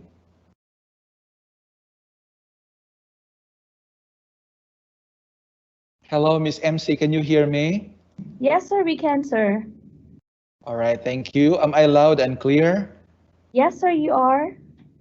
Okay, thank you so much. So, good afternoon once again, ladies and gentlemen, and I'm so glad once again to have you this afternoon for another short lecture. What I'm sharing this afternoon to all of you is academic integrity in research. Okay, so I was given an hour to talk about this, and I actually proposed this particular subject matter because this is very important to each researcher, especially those beginning researchers, because the moment they dip their shoes into research or scientific inquiry, the more they need to know academic integrity. So, once again, good afternoon, especially to our research leaders who are here with us in this research festival. And also there are teachers I know who are also viewing, okay, this lecture, or those who are attending this research festival. Good afternoon to all of you. Okay, I do not know if this is your first time to hear the word academic integrity. Of course, you've been hearing the word academic. Of course, you've been hearing the word integrity. But if we put them together as a concept, I do not know if you have if you have read academic integrity as a concept, specifically its definition. And I know that research ethics is one important factor that is so necessary to observe when we do research. Now, without much ado, let us get to know the objectives of this afternoon's very short lecture on academic integrity in research. Now, I propose this particular subject because I would like to share, at the same time, remind our fellow researchers out there to always stay ethical, okay, observe ethics in doing research, particularly in the handling of data, particularly in the collection of data, particularly in the reporting of research results. Now, there are there are five objectives that we have for this particular lecture. First of all, I'd like all of us to acquire a deeper understanding of academic integrity as a researcher's responsibility. Second, we would like us to determine the effects of academic integrity. Okay, let's find out how it affects to school, to students, to alumni, and all others in the academic community. And third one, let's get to know the types of research misconduct. And in this particular lecture, I considered two important things. For learners, I would like them to understand the academic integrity approaches. And for the teachers, I would like them to know expectations and responsibilities. So there are two important things I'm driving at this afternoon on the part of the students as probably involved in academic dishonesty, the opposite of academic integrity. You will know later on what it means to be cheating, what it means to be plagiarizing, what it means to be stealing, okay? And for teachers, I would like us to revisit our responsibilities as teachers or as researchers. And we also would like us to talk about expectations of us as researchers and teachers. All right, first of all, let's get to know the definition of academic integrity. So according to East and Donnelly, in their study conducted in 2012, academic integrity is understanding what it means to be honest in the particular culture of the academic world and being able to apply the scholarly conventions of acknowledgement.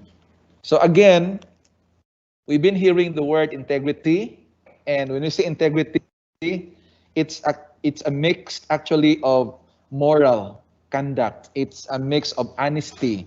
It's a mix of responsibility. Okay, all the qualities there are, positive qualities, and it's used as a synonym also to honesty. Okay, if you have that sense of integrity in yourself, then you have that sense of responsibility. You have that sense of honesty. Okay, that is what East and Donnelly in their study in 2012 defined academic integrity. And also, this has got to do with applying the scholarly conventions of acknowledgement. So later on, we'll find out the different types of academic misconduct, okay, the opposite of academic integrity. And we will know the importance of acknowledging or attributing the work to the source or the author of that particular work work like a text, a photo, or a graphic whatsoever. As long as it is not yours, it's borrowed, we need to attribute that work to the source. So that has got to do with acknowledging the source of the work. Second definition I got from the Center for Academic Integrity, or CEI. It means to this Center for Academic Integrity as a commitment, even in the face of adversity, to 5 fundamental values. So they identified 5, okay, fundamental values in which they are committed to. First is honesty. Okay, so when there is academic integrity in the school, for instance, involving administrators, involving faculty and students, so there is that honesty among them. There is this what we call trust among them. There is this what we call fairness among them, as well as respect and responsibility. So I've been saying this word responsibility earlier because this is actually very common, a very popular word when we say academic integrity. Okay? According to Bruce, Zhang, and Pon in 2012, in their study also, academic integrity is defined in their study as the values, behavior, and conduct of academics in all aspects of their practice. So what are educational practices?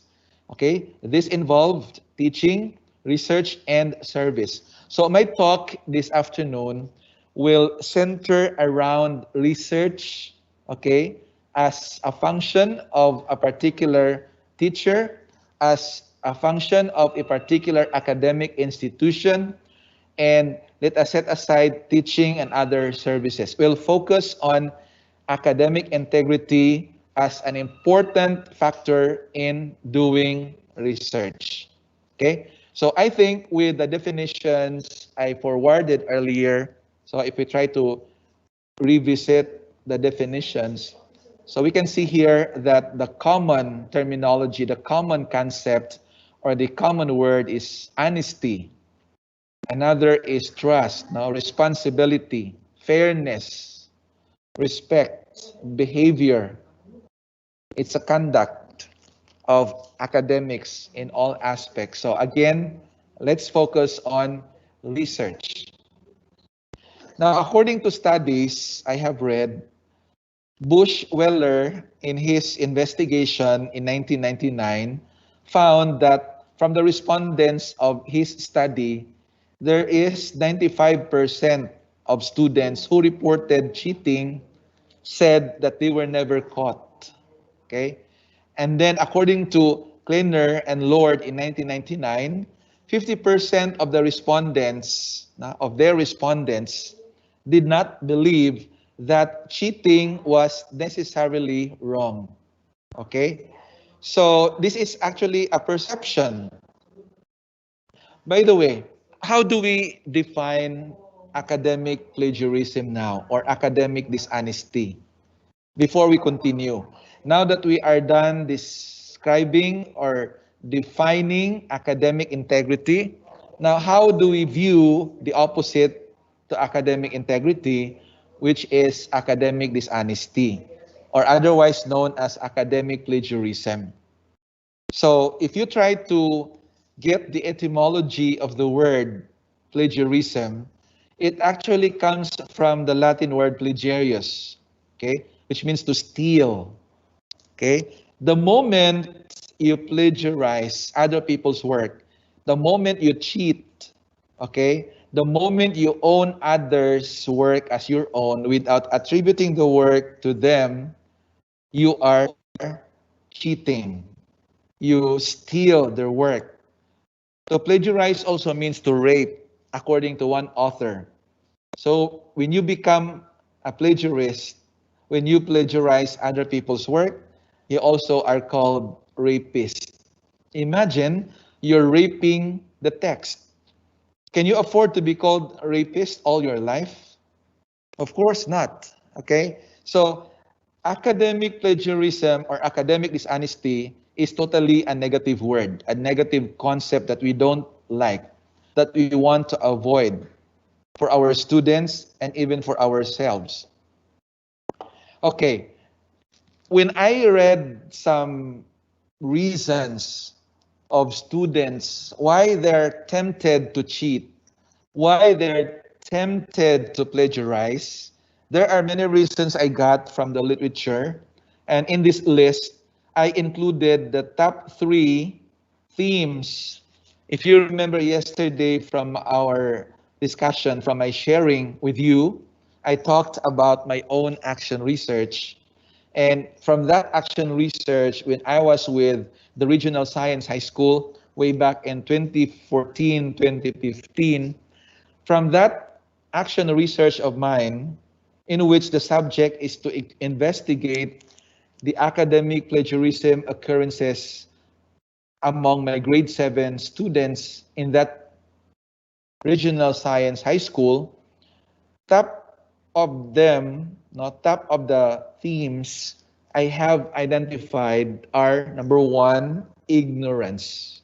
So according to my students, based on the interviews conducted, they are tempted or they committed plagiarism because they don't know that copying other people's work without attributing the work to them or to the source is plagiarism. They don't know that copying and pasting text or photo or whatsoever from the internet to their work and submit such to their teacher is already plagiarism.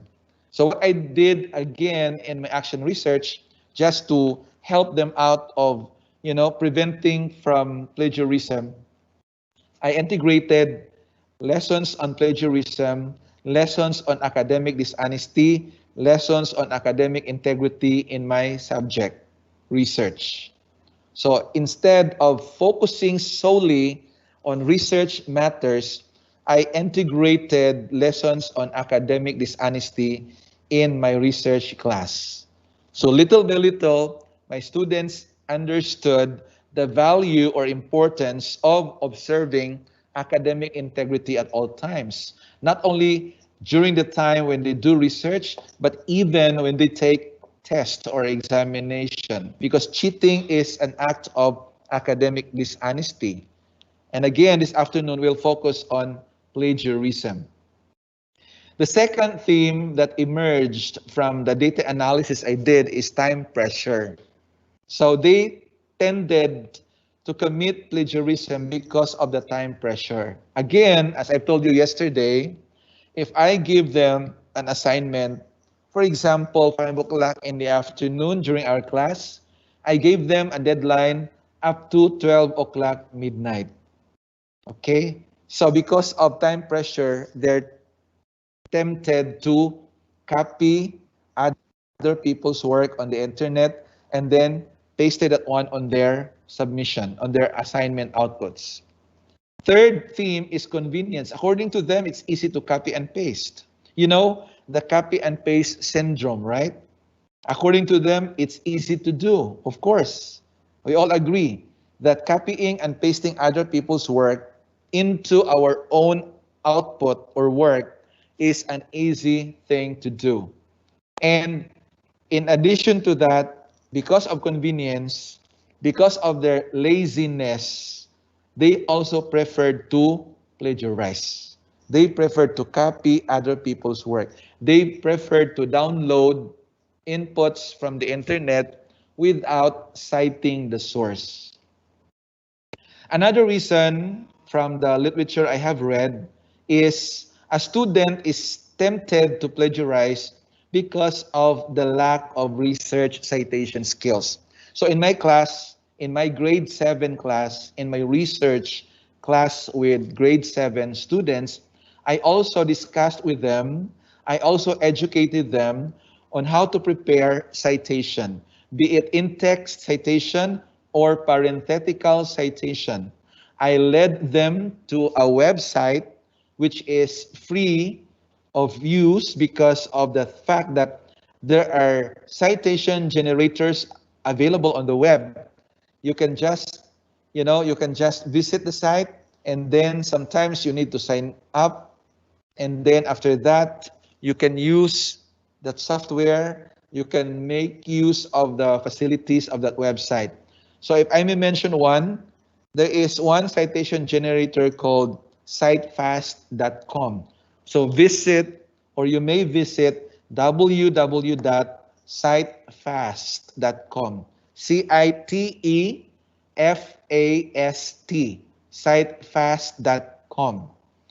All you want to do there, all you need to do there is just to type in, okay, the title of the book or title of the study or literature, title of research that you used in your own study as a reference, and then CiteFast will look for that particular input or source in the web, and then after a few seconds, CiteFast will generate a ready-to-copy, ready-to-use citation or even reference.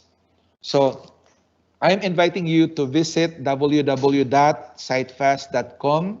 You can also visit www.citethis4me.com. Okay, cite this for me, no space, cite this for me. CITETHISFORME. www.citethis4me.com. Okay, so I hope you can share that one to your students, even if they're not doing research, even if they're working on an assignment. Okay, they still need to cite the source where they borrowed information or data. Okay, the fifth reason why students plagiarize is it's because of the lack of understanding of the assignment, plagiarism, and even copyright laws. That is why, ladies and gentlemen, when I taught at the Regional Science High School, I made sure that my students really understand what are those occurrences of plagiarism, what are those instances of plagiarism. I also included in my talk, in my lesson, some copyright laws, some provisions. You know, at their very young age, at their level, grade 7, they need to know, they need to be oriented of what are the basic copyright laws. They need to be oriented of what are those instances when a person commits plagiarism.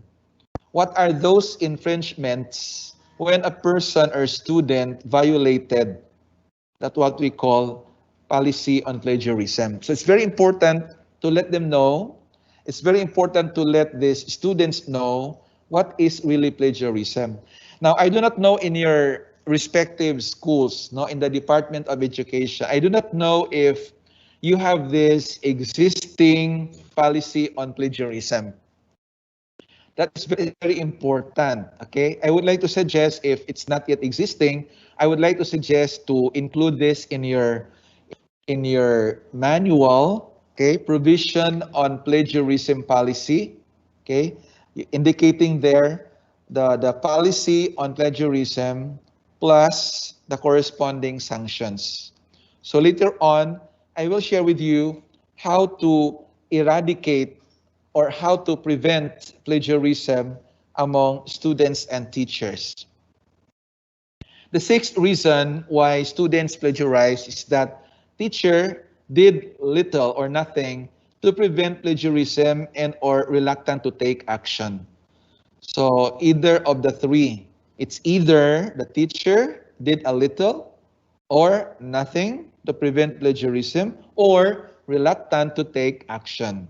So as teachers, ma'am and sir, we need to be vigilant all the time in terms of, looking at the work of our students, in terms of checking on the work of our students, in terms of validating or even evaluating the work of our students. Because sometimes it appears that our students are one step ahead of us. Remember that. Okay? Don't be left behind. We must always be advanced. We must always be ahead of our students. Okay? Number 7 is that teachers did not recognize plagiarism. So that boils down again to what we call ignorance as a problem. So we need to read, we need to orient ourselves on what plagiarism is, what are those plagiarism instances, plus the corresponding sanctions if these are existing in your respective schools. But again, if not, please suggest to the administration that you need to craft, you need to formulate policy on plagiarism for every entity in your school to obey or follow. Another reason why students plagiarize is scholarly competition. What is this all about? Scholarly competition. Now, I remember my students at the Regional Science High School, indeed, they competed with each other. Not only these students competed each other, but also their parents. Okay? Their parents are also competing with each other. Their parents also are quarreling if his or her daughter got 1 point lower than that of the student of another parent. They have to argue. Why? Why my student got a lower score than your student? So I thought it's only students who have the tendency to argue and compete, but also parents.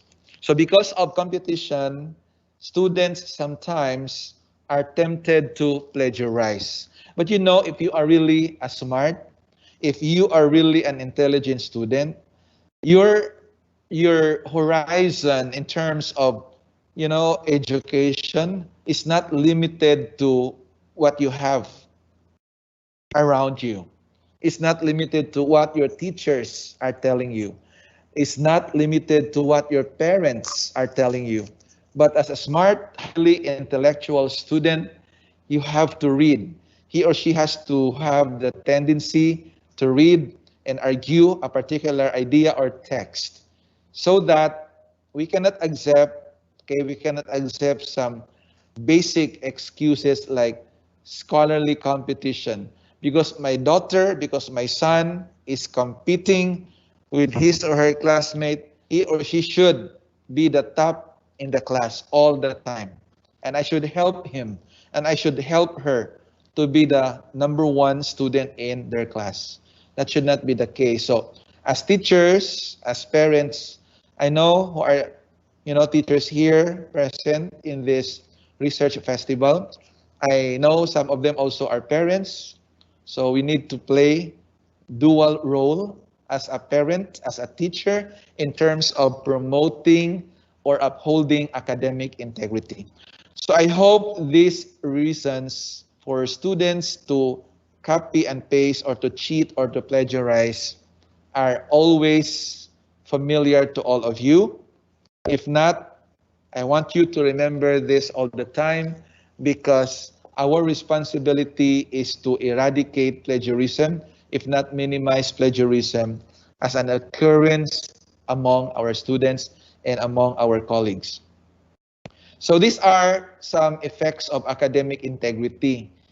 Of course, academic integrity, if not kept positively all the time, meaning there is one, there are two or three or four who are not supporting the idea of upholding academic integrity, then that would somehow affect reputation of the school.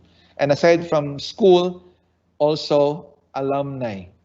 So our reputation as an educational institution may be ruined because of that violation of academic integrity. It also affects quality of research outputs.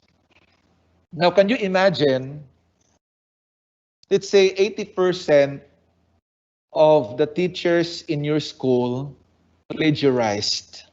Let's say 80% of them usually copy the work of other researchers and then submit that one, for example, as an action research in compliance of the requirements for clearance, and just drop the name of the author in the original text or research paper and then replace that one with your own name.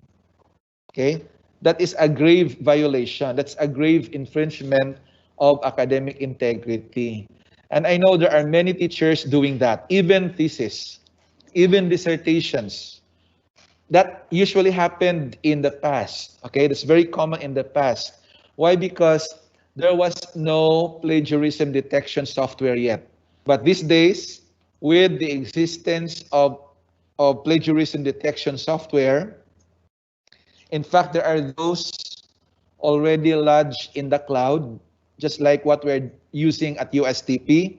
So when that detection system or that plagiarism detection system is lodged in the cloud, that means we can access, we can use that one anytime you want, including our students can use such software that is lodged in the cloud.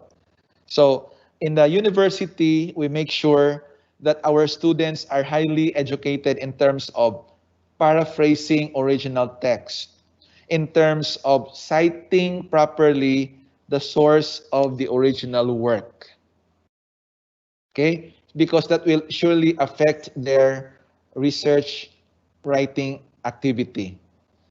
Third is it affects the viewpoint of others on academic and research culture of the school. So again, can you imagine if 80% of the teachers plagiarize other people's work, take them as their own, replace the name of the original author with their name, and then submit that one as their own? And then people eventually found out that most of the research outputs of the teachers in that school are plagiarized. Will that be something that is shameful on your part, on the part of the administration, on the part of the school? Will you not become a walking disaster if that happens? Of course, the answer is yes. So let us keep academic integrity all the time. Another thing is it affects teachers' commitment to the integrity of the research output. Of course, like if the principal, for example, is known to be #1 plagiarist in your school, for everything that, those people in the higher level of the hierarchy requires them to submit these reports, to submit these documents and all others, and then the principal himself or herself is the #1 plagiarist. And then the teachers later on, their principal is cheating, is plagiarizing. How can the leader, how can the principal motivate the teachers down the line to uphold integrity if he or she himself or herself is into plagiarism? So let us keep that commitment to integrity, especially to research output. Okay, so I hope that makes sense. Well, the next slides, okay, show you the types of research misconduct. So I would like to share with you some concepts of research misconduct. So the first one is fabrication, very common. So I do not know if you have heard of your colleagues, or I do not know if you have heard of someone or people who are fabricating a particular work. They're making up inputs, and then they're trying to deceive that that particular work is original, that particular work is valid, and in reality, it is just an output or product of fabrication. So in research, fabrication, to tell you honestly, is very common among students. And I would like to believe also teachers are sometimes, if not all the time, tempted to fabricate a particular work. So I'm telling you this, I'm sharing this to all of you just to remind all of you as a wake-up call, as a reminder that instead of being tempted to do these wrongdoings, we have to always remember research ethics, in which fabrication is a big no-no. Second type of misconduct is, or research misconduct, is falsification. That is where you manipulate, that is where you change, that is where you omit data, source material, methodologies, or findings, including graphs and images. Take note, not only text, but also graphs and images without acknowledgement, resulting in inaccurate findings or conclusions. So take note of this. The moment you borrow or you copy other people's work, be it in a form of text or graph or image or photo, without acknowledging the source, without attributing the work to the original author or source, that is when you commit research misconduct, particularly falsification. When you change something, when you omit, when you manipulate, just for the sake of maybe, giving a positive impression to a particular person, you falsify. That is one type of research misconduct. The fourth one is destruction of research records, which is very common, ladies and gentlemen, in the graduate school. Those of you here who are enrolled in master's program or doctorate program, if it's not you who is guilty of this, maybe your classmates, maybe your course mates, or maybe your professors, I do not know. So this is actually a grave misconduct, okay? When you destruct research records, specifically to avoid the detection of wrongdoing. So this is something very common among people in the academe, also in the non-academic institutions. And the fifth one is the very common, our focus for this afternoon's lecture, which is academic plagiarism, the opposite of academic integrity. So plagiarism, if I may read the definition, is it means presenting and using another's published or unpublished work, including theories, take note, concepts, creations, data, source, material, methodologies, or findings, including graphs and images, as mentioned many times, as one's own, without appropriate referencing, and if required, without permission. You know, if you try to take a look at the definitions of plagiarism or academic dishonesty, you will notice that one of the things that makes something an occurrence or act of plagiarism is the fact that the person missed to acknowledge or attribute the work to the original source. Okay? So if you do not acknowledge the source, if you do not, cite the source in your own work to indicate that a particular part of it, a particular text is borrowed, then that makes the entire work plagiarized. So later on, Dr. Bahian will be talking about the research ethics or the format of research paper, particularly on citation and referencing styles. So you will be refreshed later on how a particular citation is formatted, be it in-text citation or parenthetical citation, and how a particular reference is also formatted following the APA, don't call it APA, but APA, or American Psychological Association. The sixth one is redundant publication as a type of research misconduct. So what does it mean?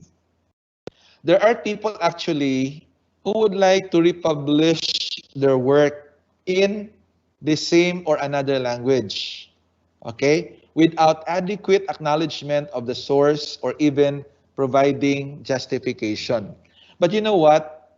In general, it should not be the case because a particular research paper should be published once only. I repeat this.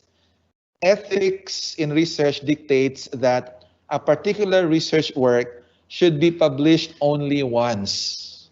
Okay? You cannot submit that one and you cannot publish that one for the second, for the third time.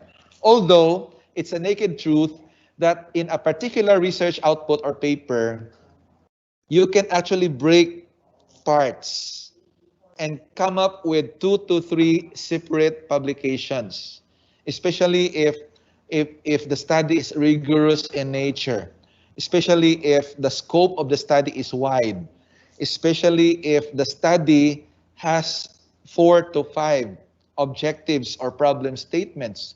Now, each of these research questions can be expanded, can be expounded, can be discussed in a greater manner to come up with a standalone paper. That usually happens, especially to those of you here who are done doing their dissertation. You can actually publish the first 3 research questions of your dissertation, and the next 3, 4 to 6 questions will be published as a separate paper. And another thing, I think you don't know this, a well-written literature review is already publishable.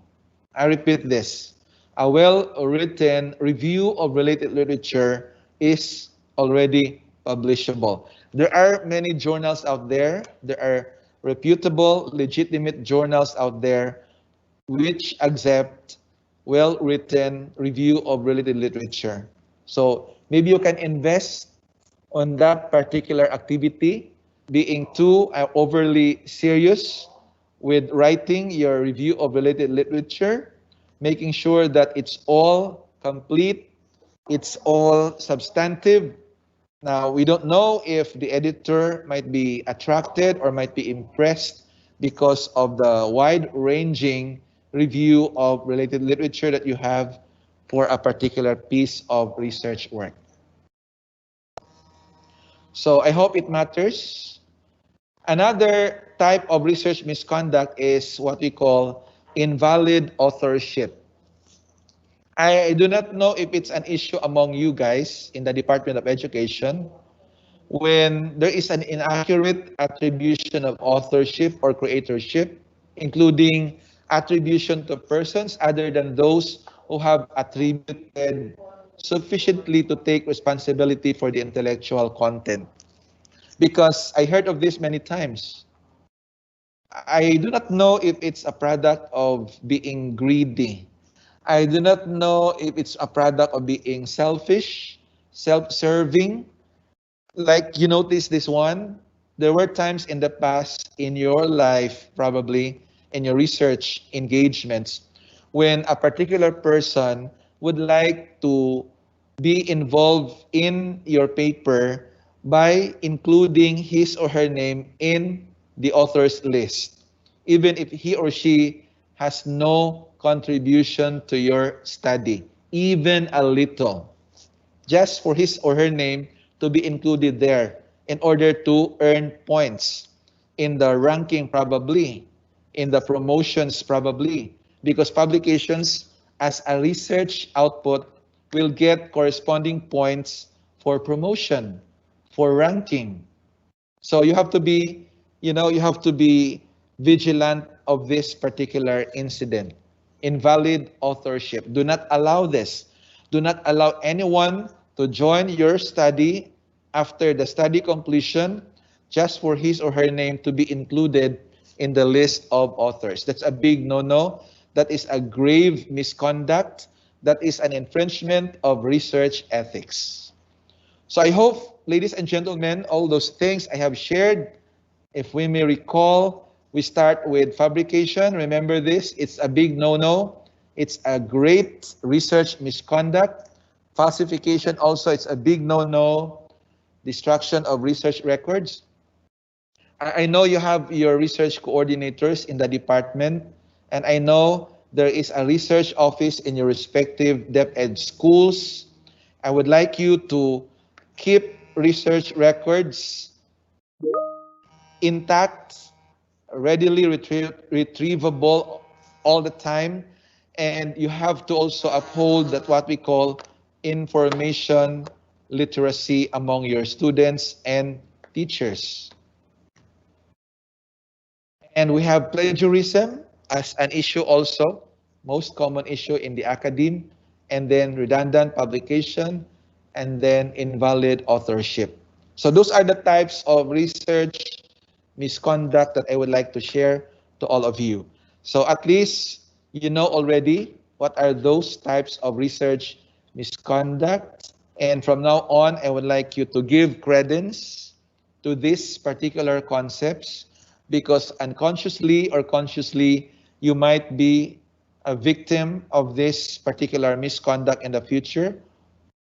Hopefully, you will be spared of that particular misconduct, and hopefully, you will always be reminded that these things are a big no-no in terms of upholding research ethics. Now, let me share with you the approaches to academic integrity. On the part of our students, okay, we are done talking about their common reasons why they are tempted to plagiarize. Now, what do you think are the approaches? What do you think are the mitigating measures to minimize, if not eradicate, plagiarism cases among our students or even among us teachers? So there are three approaches I would like to share. The first one is virtues approach. Second is policing approach. Then preventative approach. So let's tackle first virtues approach. Now, what do we do here? We need to develop students who do not want to cheat. Okay? Let us keep that virtue. Let us keep that values in the students, that moral, okay, obligation of the students. So, of course, it is always nice to know that you have a student or you have students who do not want to cheat. Congratulate them. Congratulate yourself. You have to celebrate because you have those kinds of students. So how do you do that one to your students? How do you develop them? How do you develop those who do not want to cheat? What you will do, perhaps, is to communicate the school policy. This is what I said earlier, that I want you to revisit or scan your student manual or your faculty manual, if you have those manuals, and then find out if there is this provision on plagiarism policy.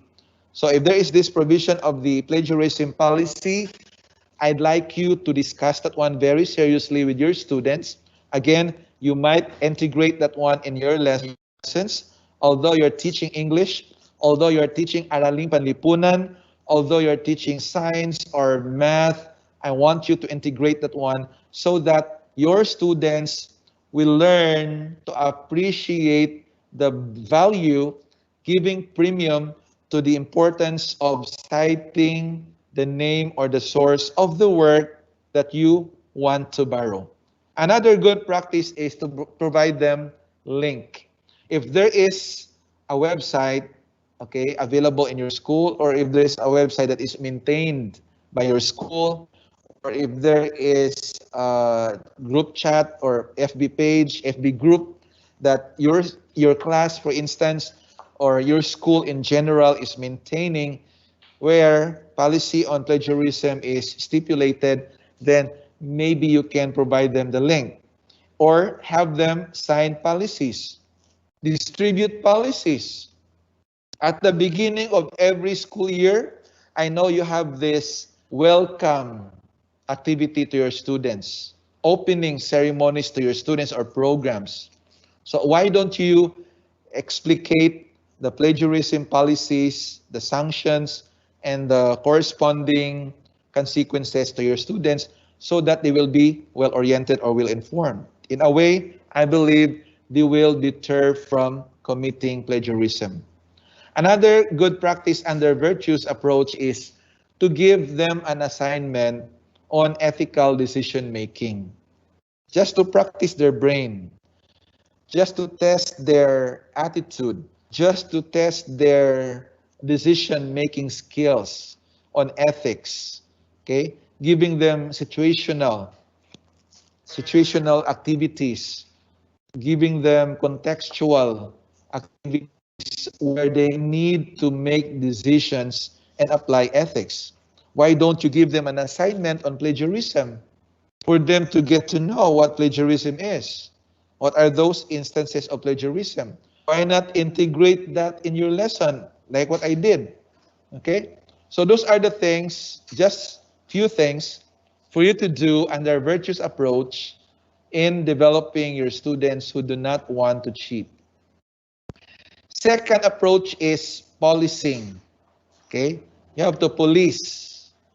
Be a policeman or woman to your students.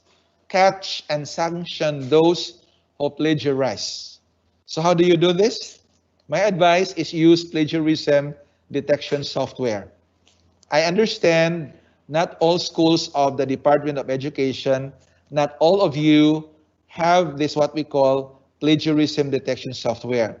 Because aside from it is expensive, it takes time to understand and to know and to absorb how detection is done on a particular work where you can generate percentage for originality and plagiarized part.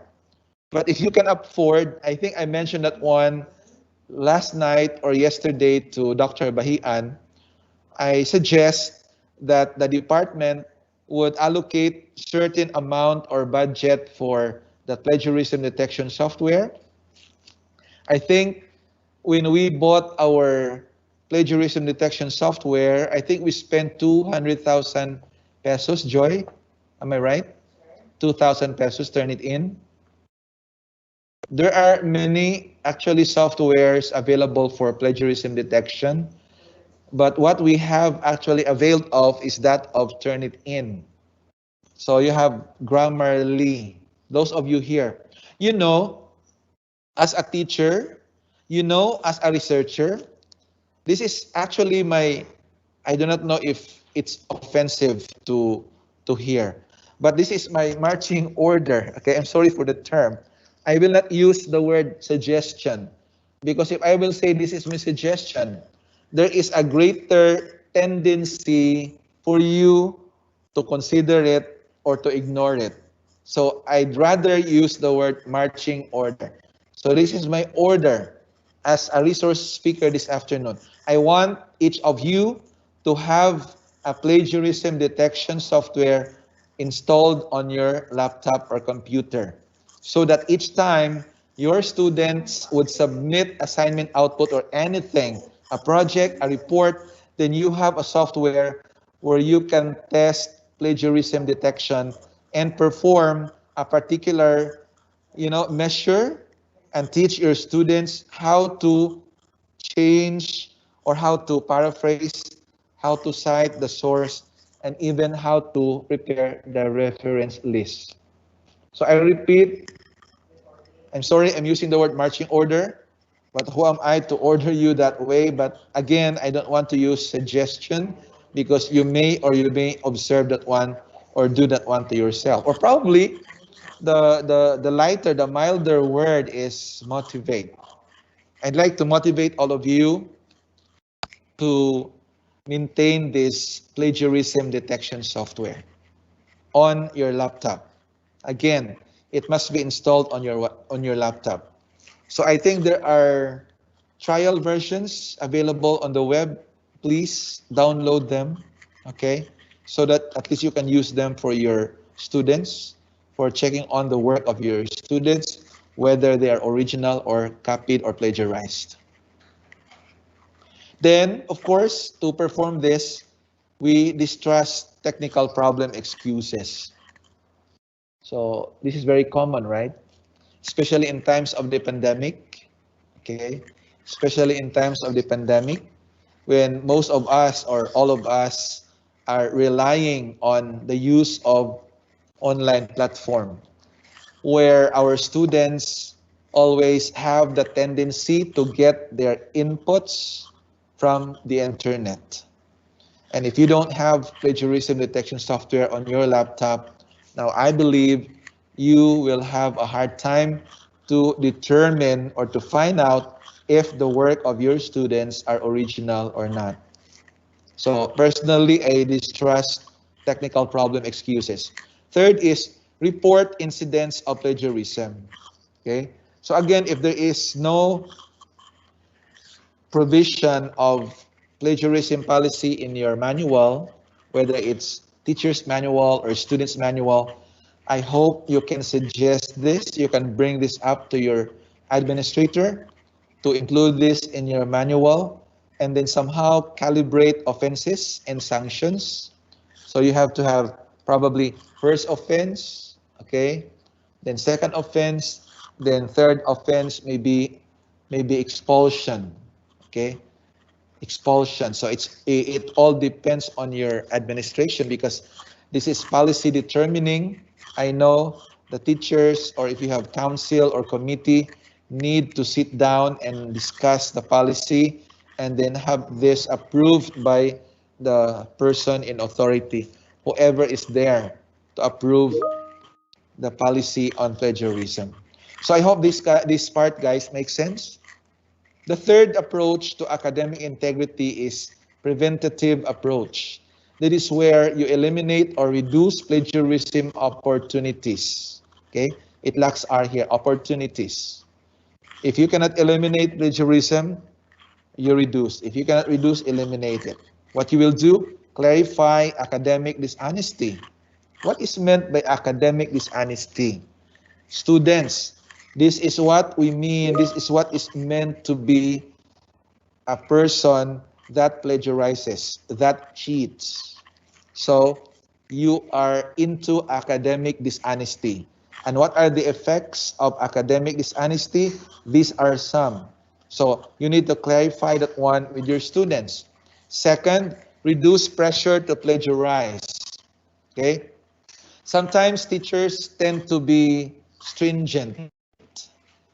Sometimes teachers tend to be academically superior and strict. Okay? That he or she wants to be popular, to be known all over the campus, that he or she is the strictest teacher in the campus, to the point that he or she does not listen to a student predicaments, to a student's worry, to a student's concern, to a student's limitation. Okay? So it's very important to be flexible also with deadlines. Because when you are stiff with deadlines, when you are too strict with deadline submissions, then your students will always have the tendency to plagiarize. Okay? So again, I hope we can give value, we can give premium to the three approaches in upholding academic integrity and in deterring academic plagiarism or dishonesty. The first approach, remember this, virtues. Second is policing. Then the third one is preventative. Now let us proceed to the role, the responsibilities of the teacher as researcher. So what do we do to ourselves? What do we do to our colleagues, especially to beginners? What should be done in order to observe, if not avoid, academic plagiarism? So first, let us recognize the substantive contributions of collaborators and students. This is in the case of team research. So I mentioned yesterday there are 4 types of AR or action research. We have individual AR, we have collaborative AR, we have school-based or school-wide AR, and we have the district-wide AR. So number 1, it's assumed that there are collaborators in the team. It's very important to recognize their contributions to your action research. Don't drop a name. Don't leave anyone out. You have to make sure that every single organism there is in the research team should be included in the author's list. Okay. Second, we would like us to obtain the permission of the author or creator before using new information, concepts, or data. So don't forget this. Just like when you also make use of a survey instrument, okay, just like a survey questionnaire. There are many survey questionnaires available on the web, other studies, other articles in journals. Towards the end, they include, appendix like the instrument, survey instrument. Now, if you think that fits your particular scientific inquiry or investigation, you need to really ask permission before using that particular instrument. Otherwise, you're infringing the conventions of research ethics. Third, we like us to use scholarly and scientific rigor and integrity in obtaining, recording, and analyzing data, and in reporting and publishing results. So this is one important thing I would like you to remember all the time. In the collection of data itself, that's very crucial. Sometimes, especially if you gather or collect qualitative data, after the data analysis, you need to go back to the informants. Okay? Who are informants again? These are people involved, or these are people engaged or involved in your qualitative research. So go back to the informants, go back to the interviewees, and then try to validate if your analysis, if the facts or the data that you have in your analysis, in your interpretation, are all correct. Okay? So that is what we call checking or validating research data. And of course, in reporting, you have to be careful also with, especially when you are dealing with numbers. Okay? You have to be very exact, you have to be very accurate in terms of reporting research results. And we have here publishing results. It's also very important. One good thing to remember all the time, because there are times when, spelling, even the spelling of your name may be incorrect. Okay, so you have to be vigilant in terms of correct spelling of your name. Not only that, names or even scientific names. If you're dealing with a study on plants or animals that involve scientific names, okay, sometimes these scientific names are hardly spelled out, so you have to really double check. Number 4, we'd like us to use appropriate referencing and citation of sources used in academic work. If you follow all these things, of course, you will be out of plagiarism. So these are my references, and I hope I gave credence, justice to the topic on the importance of academic integrity in research. So that ends my presentation. Unless we have questions from the audience, Miss MC. So the time in my watch is 2 o'clock, not 2 o'clock. Good. No, not 2 Yes, o'clock, sir. sorry. Good afternoon, sir. It's 2:20, sorry.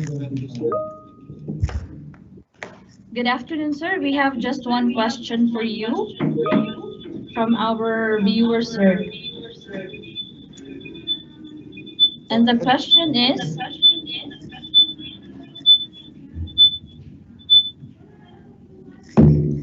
okay, sir, and the question is, good afternoon, sir. Pirating concept from the unpublished materials, can this be considered as plagiarism? Okay, the word is pirating.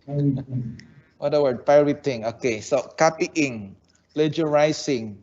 By the way, you know, there is nothing wrong with copying other people's work. Okay? There is nothing wrong with copying other people's work. For example, a text, word for word or verbatim. What makes it unplagiarized is you need to cite the source. That's it. No more, no less. Okay? Because in the absence of citation, that appears to be your own work, which is not your work. Okay? In answer to the question, even if you're copying, you're plagiarizing unpublished or published material, so long as there is no citation, that qualifies for academic plagiarism. Thank you. Miss MC? Yes, sir. Good afternoon, sir. That is the only question we have, sir, from our audience. I thought I will have 20 or 30 questions.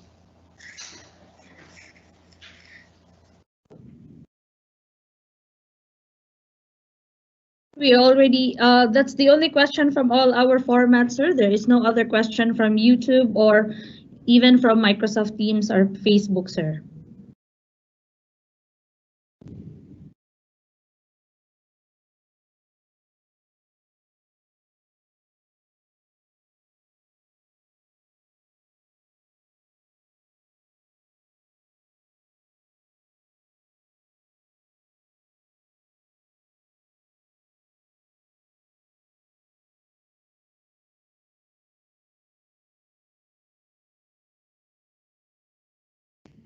Okay, I'm sorry, ladies and gentlemen. I think we are again experiencing a little bit of technical difficulties regarding our audio.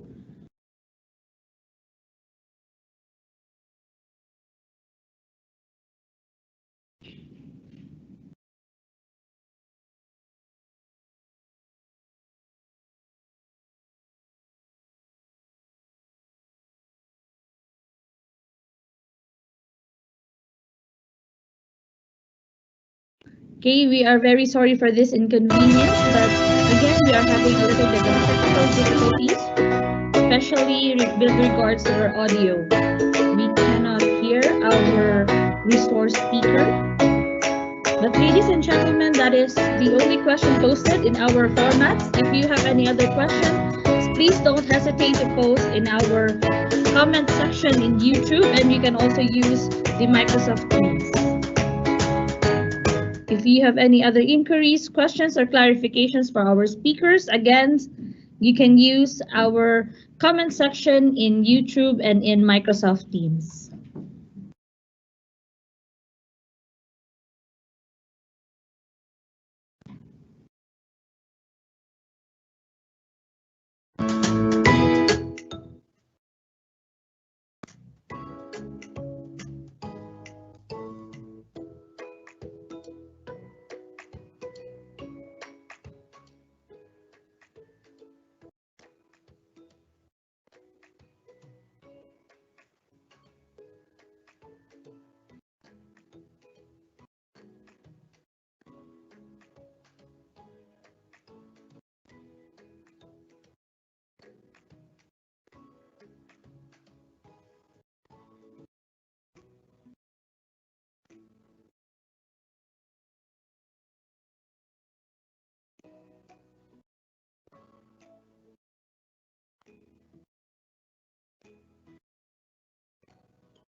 Ladies and gentlemen, we have again Dr. Ismael Talili. Sir, can you hear us?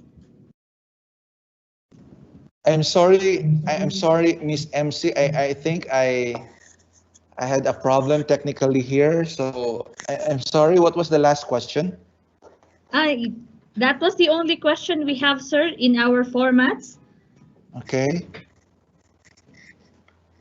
Again, ladies and gentlemen, if you have any question for our resource speaker, Dr. Talili, you are free to use the comment section of our YouTube channel and, of course, our through Microsoft Team Lives.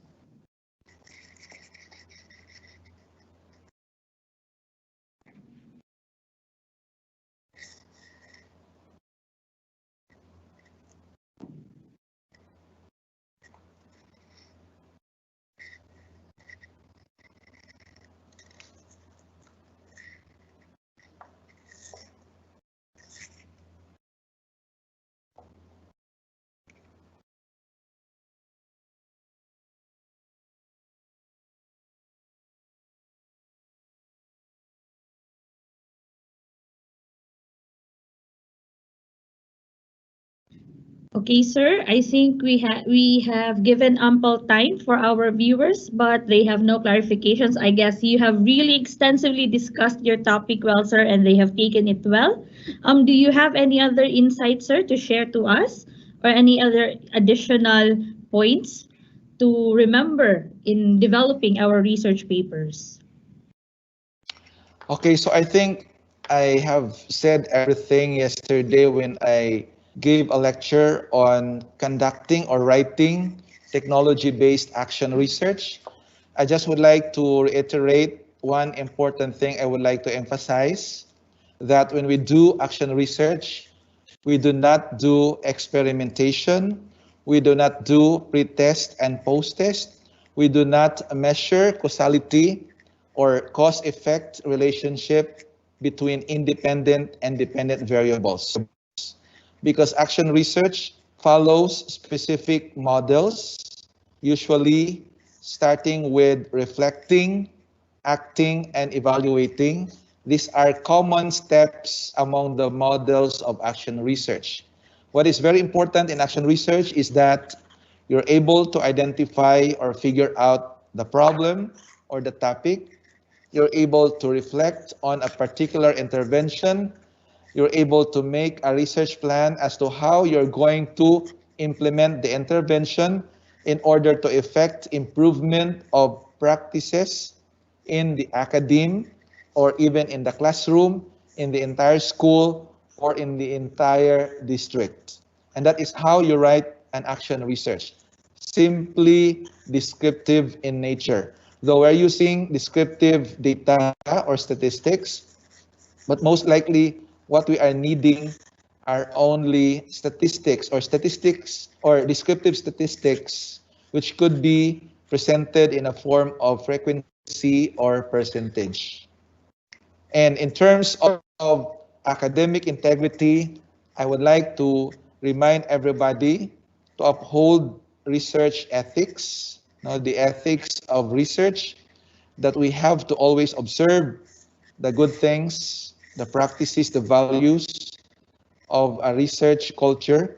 And I hope and pray that in Region 10, Zamboanga Peninsula, Schools Division of Zamboanga del Sur will all be able to prosper in terms of their journey on research, and that I pray that each teacher there is in the Department of Education in Region 9 will serve as effective models of other teachers in the neighboring divisions or regions in order for them to become contributors to knowledge creation. Having said that one, thank you so much, ladies and gentlemen, and thank you to you, Ms. MC.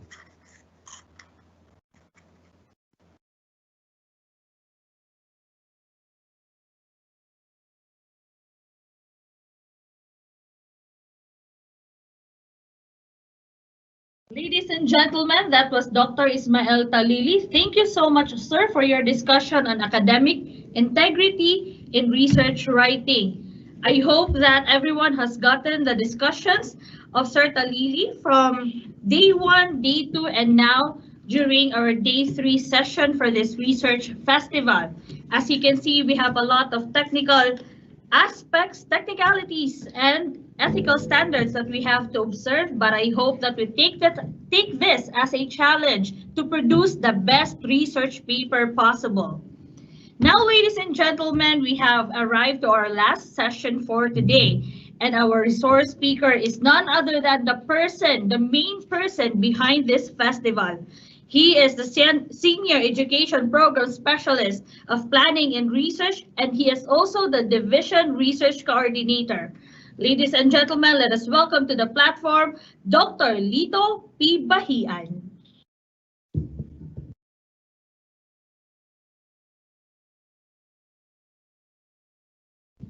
All right, thank you very much. Our very own Project Development Officer 2 of the Schools Division of Zamboanga del Sur, Therese Angeli M. Camachi. Ladies and gentlemen, before I will begin with my last session this afternoon, allow me to extend my sincere appreciation and gratitude to our previous speaker, who happens to be my dissertation advisor way back from USTP Cagayan de Oro City. And of course, all of my learning, I owed it from him because he is the source of the information, the knowledge about research. And this is why, and this is what I shared this to the district research coordinators. Dr. Ismael Talili, sir, my grandest salute to you for being so responsive and being so supportive to the research, convergence, and engagement even at this pandemic time of ours. Thank you so much, sir. My part this afternoon actually is to talk about the research, I mean the writing styles and formats. So allow me to present first my screen.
All right, thank you very much. Sorry for the technical glitches. All right, the last session that we have for this afternoon for day 3 is a continuation actually of the lecture from our previous resource speaker, Dr. Ismael Talili, about academic integrity. And to get rid of that academic integrity is, of course, to give you the writing styles and formats so that you as a researcher cannot commit plagiarism. So again, as mentioned a while ago, that my topic is about APA writing styles and formats. This is not pronounced as APA, but it's APA. Now, before going to the discussion proper, the Division of Zamboanga del Sur issued a policy per Division Memorandum number 19, series of 2020, that we are adopting a policy that all research proposals, including the completed action research, shall undergo plagiarism detection tool or Grammarly to be provided for free by the Senior Education Program Specialist in Planning and Research in preparation for the future journal publication. Although my license will expire in July, but part of the agreement with our memorandum of agreement with the University of Science and Technology, with the provincial government of Zamboanga del Sur and DepEd Zamboanga del Sur, this forms part of our agreement that we will have to purchase exclusive for DepEd Zamboanga del Sur. Now, to get rid of this plagiarism, I will talk about the writing essentials. I'd like to emphasize that I do not own the slides. All of the slides here are adapted. All right? I'd like to emphasize the word, it's adapted. It's not adopted, but it's adapted from our speaker, Dr. Ismael Intalili. And that's why I told a while ago that he is the source of my research information and updates that I shared with you, our lovers of wisdom in DepEd Zamboanga del Sur. Now, there are different types of writing essentials or formats and style. One of these is the MLA, or the Modern Language Association. We have also the APA, or the American Psychological Association. We also have the Chicago, we also have the Harvard, and we also have the Vancouver format. And I'll be talking in my session about the APA key conventions.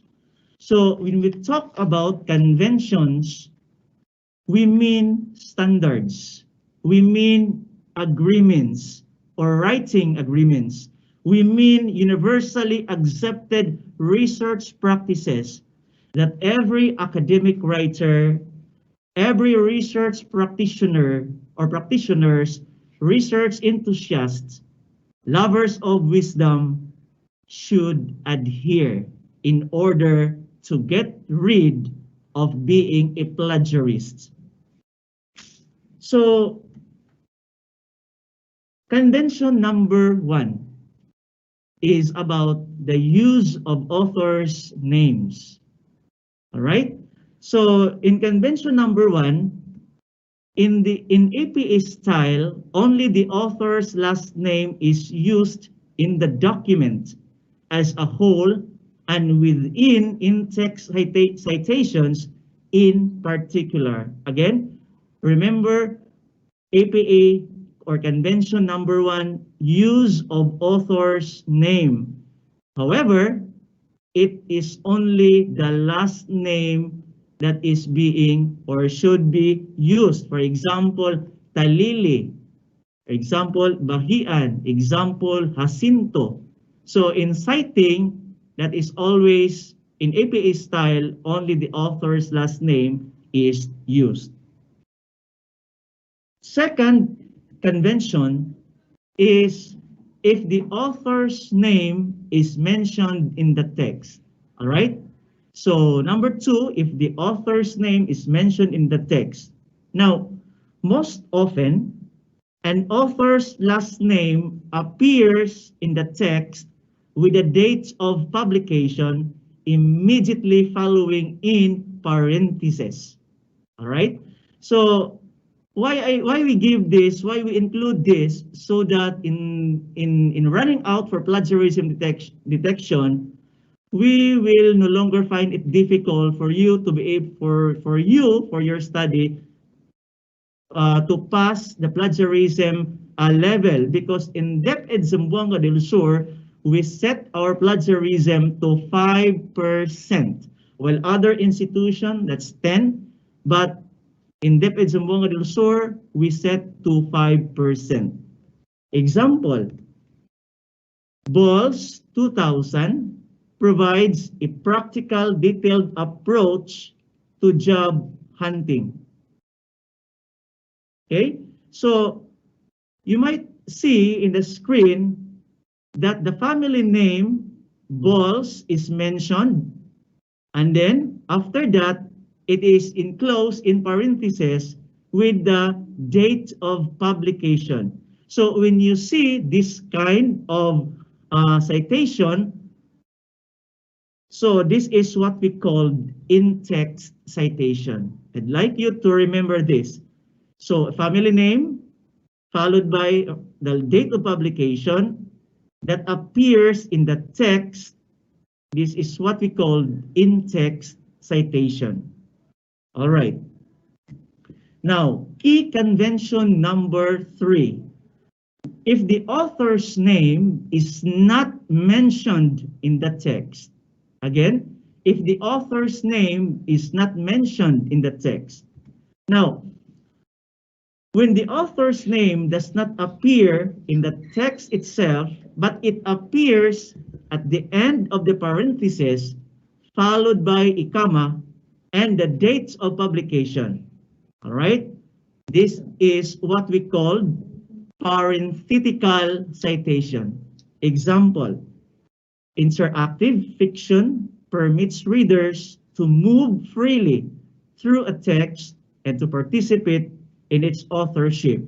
Right after that, open parenthesis, the last name of the author followed by the date of publication or year of publication. So in this case, it follows convention number 3, and we call it parenthetical citation. Again, to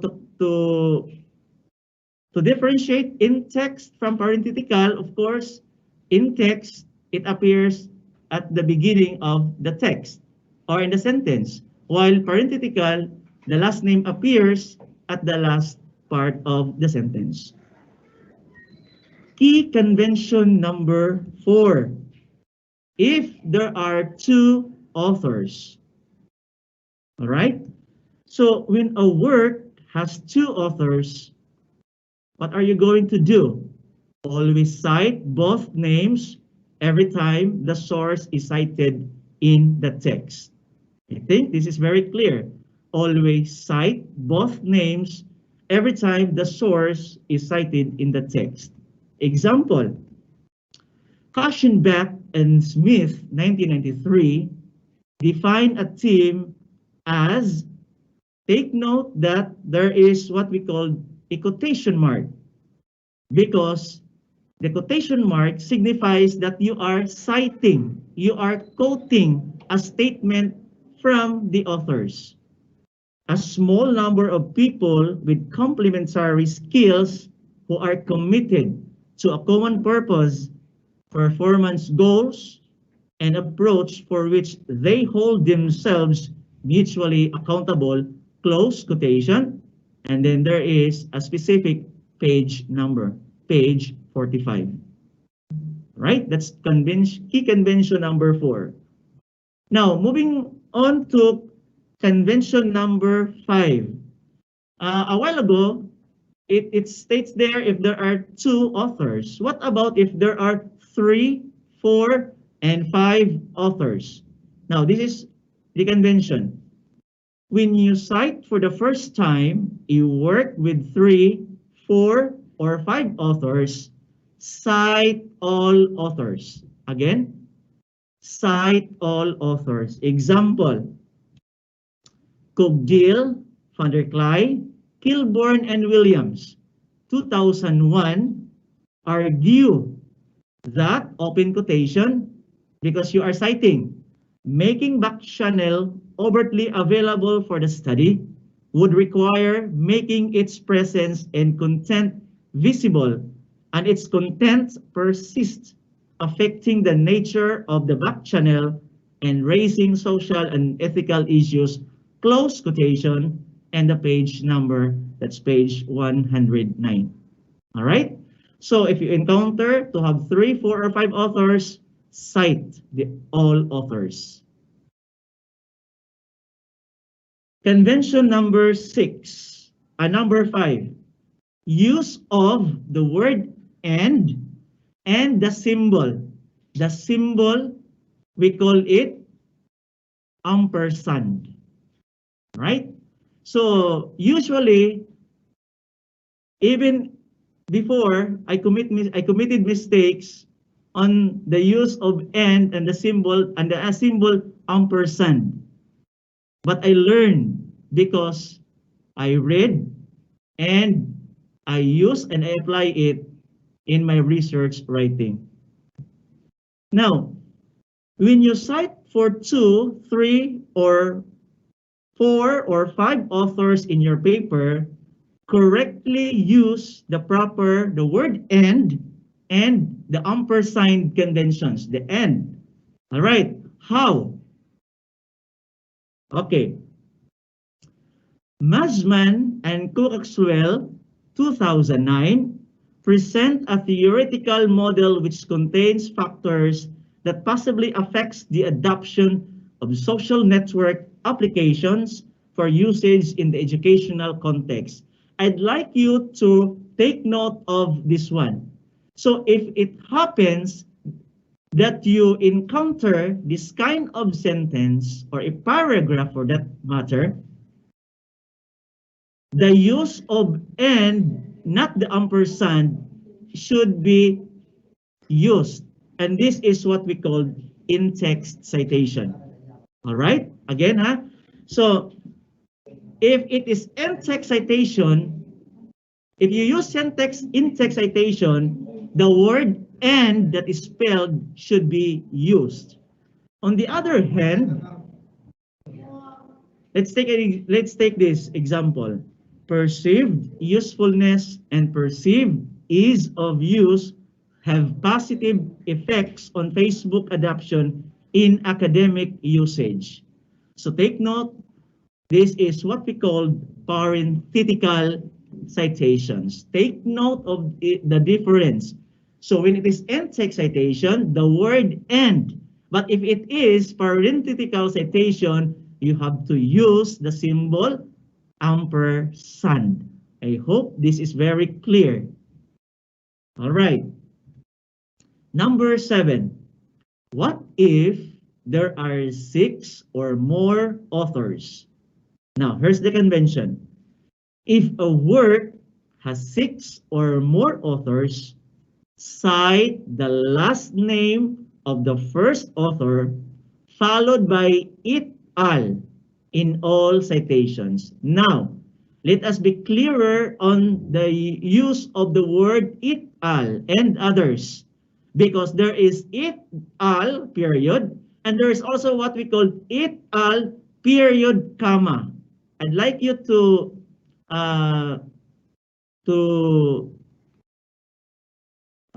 see the difference. All right.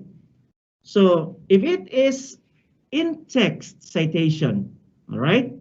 If it is in-text citation, like for example, Adkins et al. 2001 studied the use of collaborative technology during a multinational civil military exercise. So this is in-text citation and you have to use it al period and then followed by the date of publication. On the other hand, in parenthetical citation, look at the use of it al. So the use of student learning network or SLN can give students and teachers a chance of using social networking tools by getting rid of inappropriate content and minimizing privacy and security concerns. Brady et al. Period, comma, 2010. Again, so if it is used in parenthetical citation, it should be it al period, comma. However, if it is used in in-text citation, it should be it al period. All right.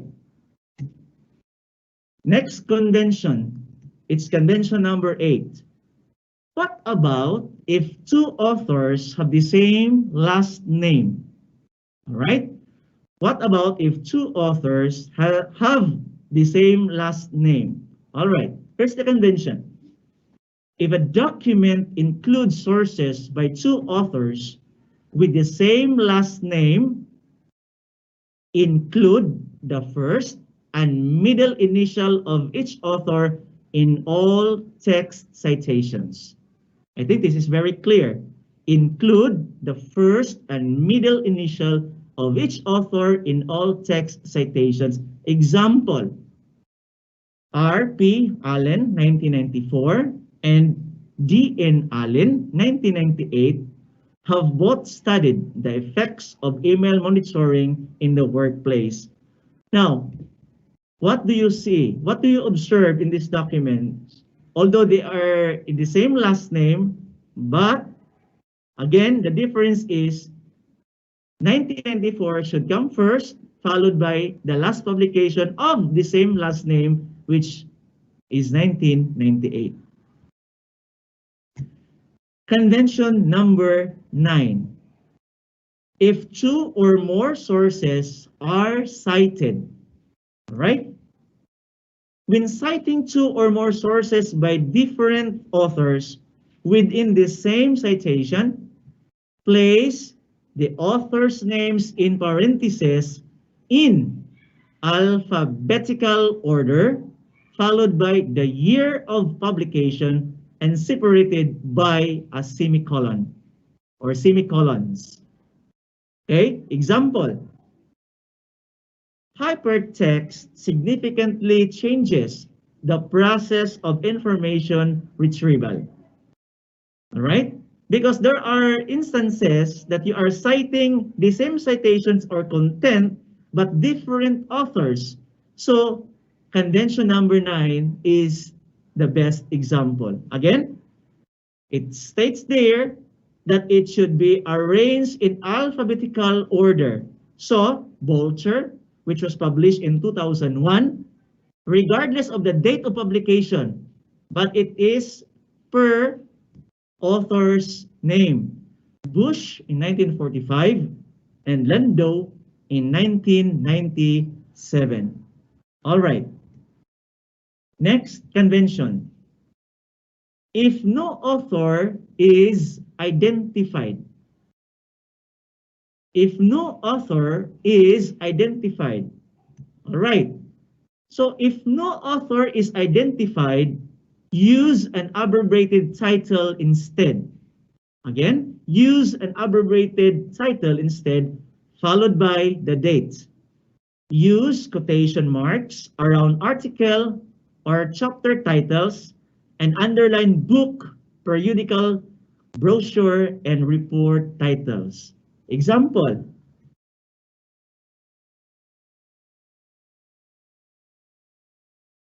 All right. So again, if no author is identified, key convention number 10 will come in or should be followed. Okay, example. The use of customer relationship management or CRM systems has grown substantially over the 5 years as companies attempt to adapt to customer needs and to work and to improve their profitability. So it's open quotation, open parentheses, open quotation, because there is no author identified, making CRM work. That's from the reference that is being cited. All right.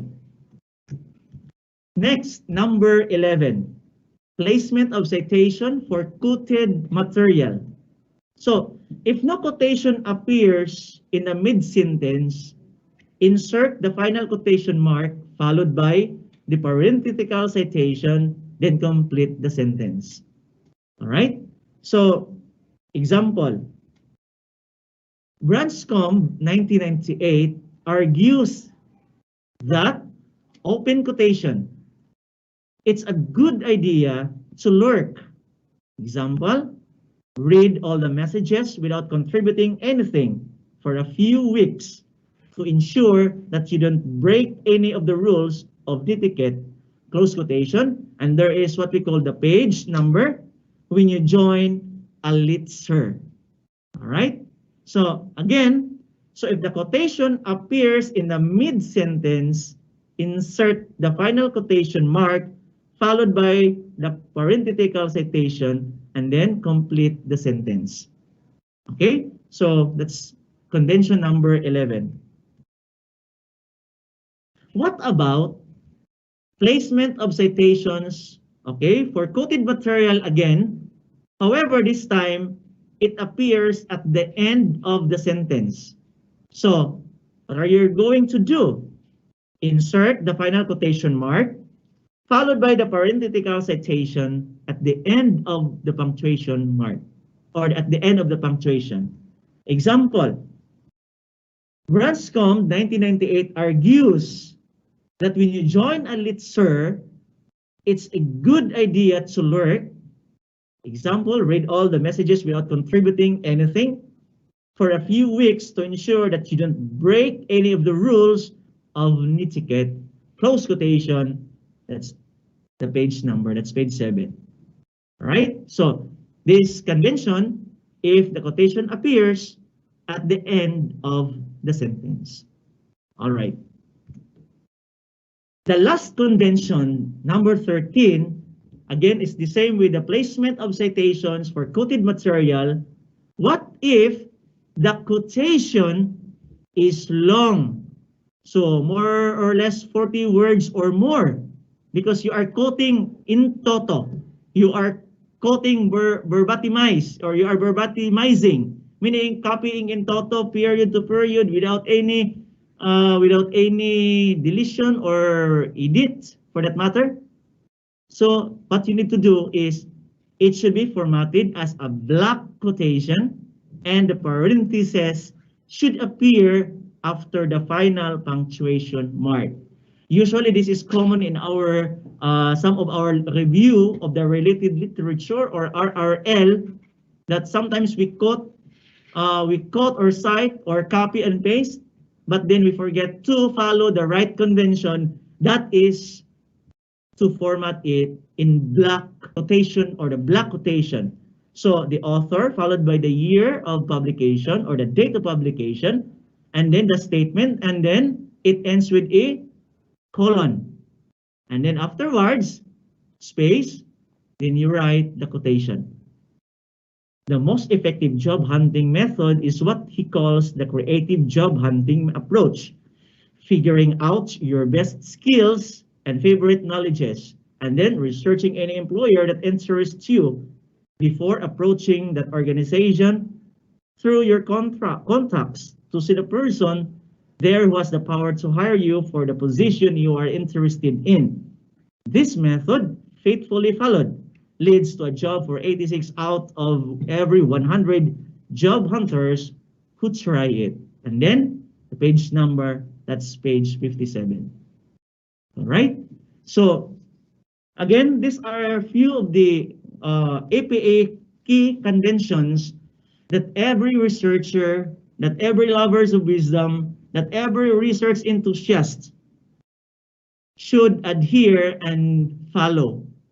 All right, because we mean here conventions, we mean here standards, and it's never an excuse that you do not know, because even in committing academic plagiarism, even in committing academic dishonesty, there is no such thing as ignorance of the law, because it excuses no one.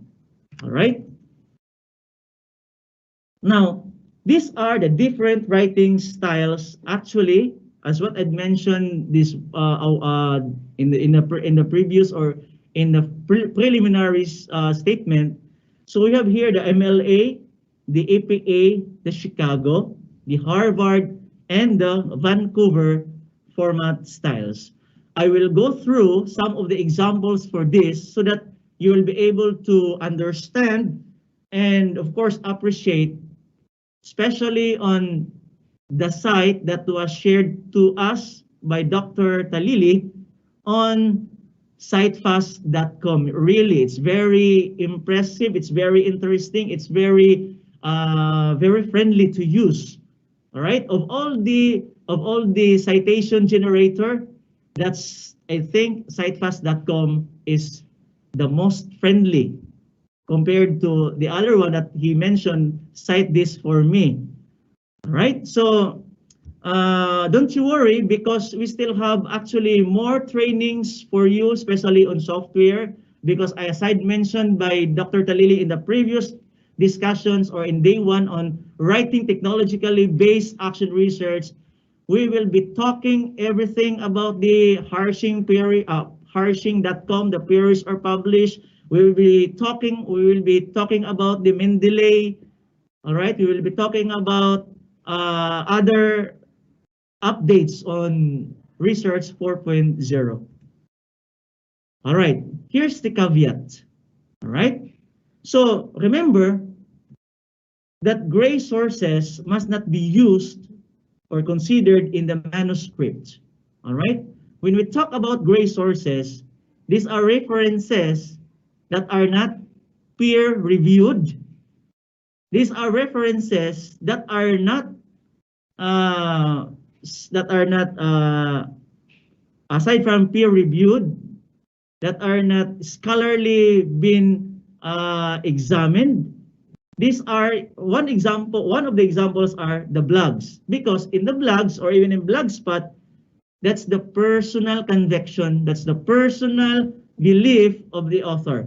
So in other words, it does not undergo double-blind review.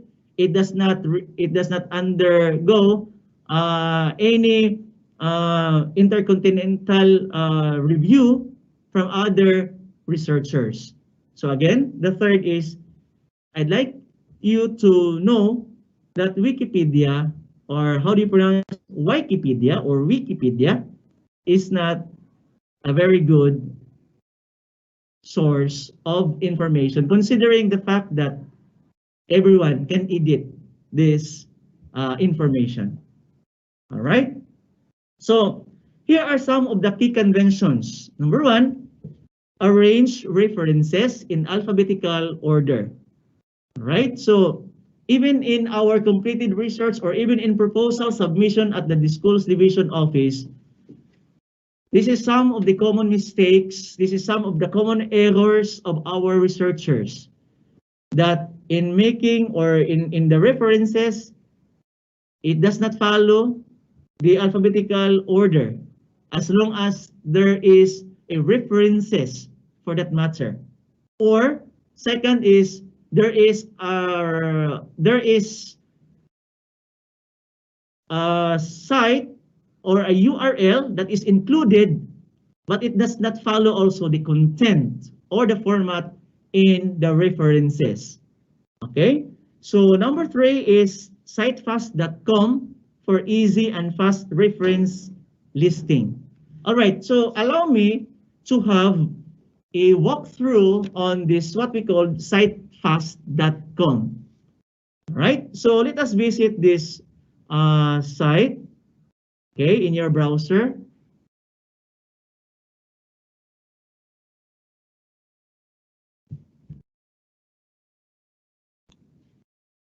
All right. So this is actually the view or the dashboard or the view of the citefast.com. And I'd like to emphasize that in APA, we are now using the 7th edition. All right.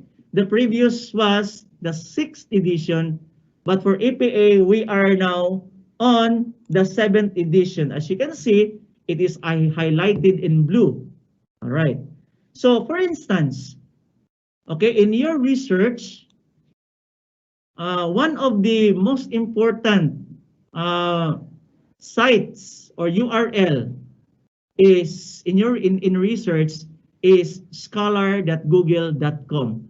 I think this was mentioned by our first resource speaker on scholar.com, or you can Google it, of course, and then you can see scholar.com, or you can directly type it in the address bar. However, for the purpose of a walkthrough, So let's start with this one. Now, make sure, again, I'd like to reiterate, I'd like to return to my presentation. First and foremost, one of the most important, all right, one of the most important thing to remember or to consider is that make sure you sign in your account in Google. All right? Why? Because if that is personal account, that if that is personal laptop or personal gadget or whatever, it will automatically store in your library. All right? So you will know that if your account is signed in because it appears at the upper rightmost of the page. All right? So here. So make sure that you sign in with your Google account. And then afterwards, you go to scholar.com. Scholar.com or scholar.google.com. Okay, you click that. And this is actually the view of the Scholar or the Google Scholar. Now, say for instance, you are interested in research like COVID-19. All right? You are interested with a study about COVID-19, and just like what our research speaker, because if you want to have an intercontinental review of the literature, so you can have, for example, what particular continent that you'd like to seek or like to search. For example, Asia, and then after that, what year you are interested in. For example, if I am interested with 2020 or last year, no? So you search. All right. Okay. So these are actually some of the studies, the results. That's actually 496,000 results in just 0.04 seconds. Okay. So let me walk through with this one because this is very, very important in case that you forgot already. Where did you find the resources? Where did you find that web page? Because we tend to forget, no? Spirit is considering the fact that we are all burdened in this time of pandemic. So again, as technologically speaking, so we make sure, again, as what I've mentioned, make sure that you sign in your account. All right. So for instance, these are the studies. For example, COVID-19 pandemic, personal reflections on editorial responsibility, and then acceptance of COVID-19 Southeast Asia. All right, this one. I take this example. The response of Milan's emergency medical system to the COVID-19 outbreak in Italy. This one. Or, for instance, I am interested with South Asia is more vulnerable to COVID-19 pandemic. Now, I'd like to increase here so that you will be able to understand everything that I'd like to share with you. Okay? Now, there are, for example, there is a star here, and that's white. And then there is what we call an option cite. And this literature is cited by 10, okay, researchers.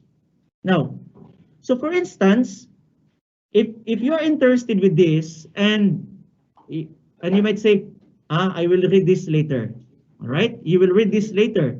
So you need to click this one, this star, and then afterwards, that star will become blue in color. And then there is an indication that it is saved in your library. All right. Another, if you're interested with acceptance of a COVID vaccine in Southeast Asia, and you say, You are very interested to this. So I will read this later. I will just save it in my library. So you just need to click. Right? And another one is, wow, prevention of COVID-19 in older adults. So you say, okay, I am interested, but I need to review this later on because I still have, I need to check the modules first. All right? So you click. And it is saved to your library. Now, so to recall or to retrieve those, all you need to do is you're going to go to your My Library. Just click it. And then, all right, here's the list of all the saved items in your library so that this, if you have time, you can get back and then you can read, no? And you can get all the information to supplement your literature review in COVID-19. Now, so what's the good thing on Google Scholar is that, for example, if you want to, of course, there are again, if you want to read this, all you need to do is you're going to right click and then open link in new tab. All right, open link in new tab, and then afterwards, okay, so here's the copy or the information about prevention of COVID-19 in older adults. So you can read that. You can download PDF if it allows. If it allows you, or if the publisher allows you to download. All right. Now, for example, how to cite this article? Actually, you can. There's an option here, cite the article. All right. You click that, or you can have this one. But the most easy way of citing this article is you go back to your library to this title, and then you need to click the quotation. All right, the quotation mark. So you just click this, and eventually Google Scholar will provide you the options, the different options, which style formats you want to. Is it MLA? Is it the APA? Is it the Chicago? Is it the Harvard? Or is it the Vancouver? Because we are making use of the APA style, so you just need to click APA, right click. So once you click, it will highlight. All right, just click and then right click, copy, and then you can open your Word document. All right, and then after that, you paste. So it's done. So meaning you have now the first reference in your reading. Okay, so again, so what if you are also interested, just to close, you need to escape the keyboard or close. So for example, this one, again, follow the same rule. Cite, click, and then the APA, right click, copy, and then paste it in the next or in your document. You see? So in other words, gone are the days that the question about where did I put the, you see, there are many questions about WH. Where did I put that? Oh, I don't remember, but I just make these things. I do not know when or where is the website or the URL of that.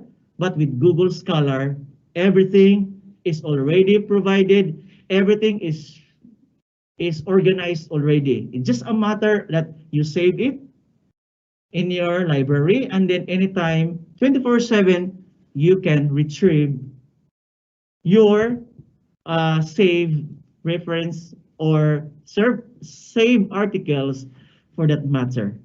All right. Okay. So you have now two references, or one is from this one, and the other one is from Harapan. All right. So no need. So it's easy for you to save now and work for your references. All right. What about if, for instance, because in the usual practice that we have, we go to google.com and then you might say you're interested with COVID-19, okay, COVID-19 pandemic, all right, and then you say COVID-19 pandemic research studies or research study for that matter, all right, example, and then, all right, so this is the common practice. No, we go to google.com because some of us are not familiar with scholar.google.com. So you might interest this effects of COVID-19. So there is what we call, there is an article here. So you need to right click, open a new link tab. All right. After that, so you might say, okay, there is now the full article. All right, effects of COVID-19 on college students' mental health. So yun. All right. And then you say the abstract. Okay, the objective, the in this case, is to conduct a timely assessment on the effects of COVID-19. And for example, conclusion. All right. Sometimes there is what we call the DOI. All right. So you might say, what's DOI? That is direct object identifier, meaning it will go to the original source of the article. All right. So for example, this one, imong you get informations or you get of the some of the, for example, example is say of the 195 students.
Good afternoon, everyone. We are very sorry. We are again experiencing some technical glitch, but we are now moving forward with the discussion with our resource speaker, Dr. Lito Bahian. Again, let us have again Dr. Bahian with his topic. All right, thank you very much. And I'm sorry, it's been, I think, I've talked about 20 minutes, no? And then there was no presentation. So, I need to, again, repeat. All right, so going back to the presentation proper is on the use of sitefast.com. I think you can still bear with me. All right, so I mentioned this about sitefast.com and that we are using the latest edition, that's 7th edition. Okay, so also,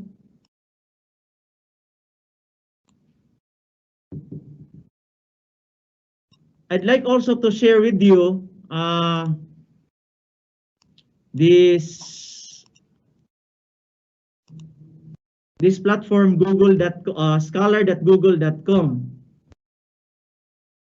Okay, so again, in making use of google.scholar.com, make sure that you sign in your account.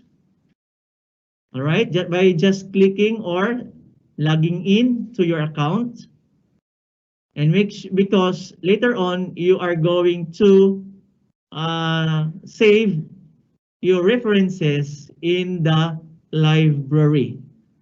Okay, so let's type here scholar.google.com.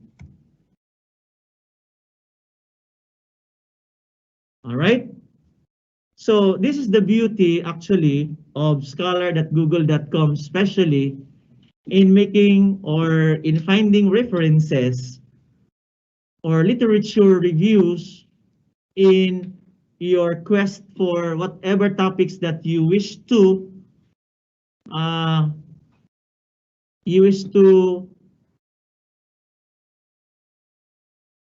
source out, no, the information. Now, example, you need to click scholar.google.com, and this is actually the interface or the face of the scholar.google.com. Okay. Now, for instance, if you are interested with COVID-19, all right, and then because this is intercontinental, and you might see that your study is focused on Asia, all right, just need plus, and then afterwards, the year of publication or the year that you are interested with. For instance, 2020. All right. After that, you click the search button. All right. So here, listed on this search results, a total of 496,000 results in just 0.03 seconds. All right, so for example, you are interested with the first result, COVID-19 face mask use prevalence in international airports in Asia. So you say you're interested with this. So there are options at the bottom of this. You have the star and you have the citations. All right, so for example, you say, okay, you click this, and then this will automatically save in your library. All right. Second is, what if you are interested with the second also? So you need to, all right, the star. So from white, it will eventually becomes blue in color. And also, you are also interested on the topic COVID-19 risks and response in South Asia.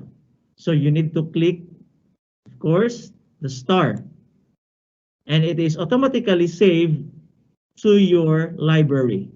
All right. Now, This is because sometimes in our times that we are very busy doing our different works, we fail to remember, where did I get those references? Where did I read? Where did I source out those informations?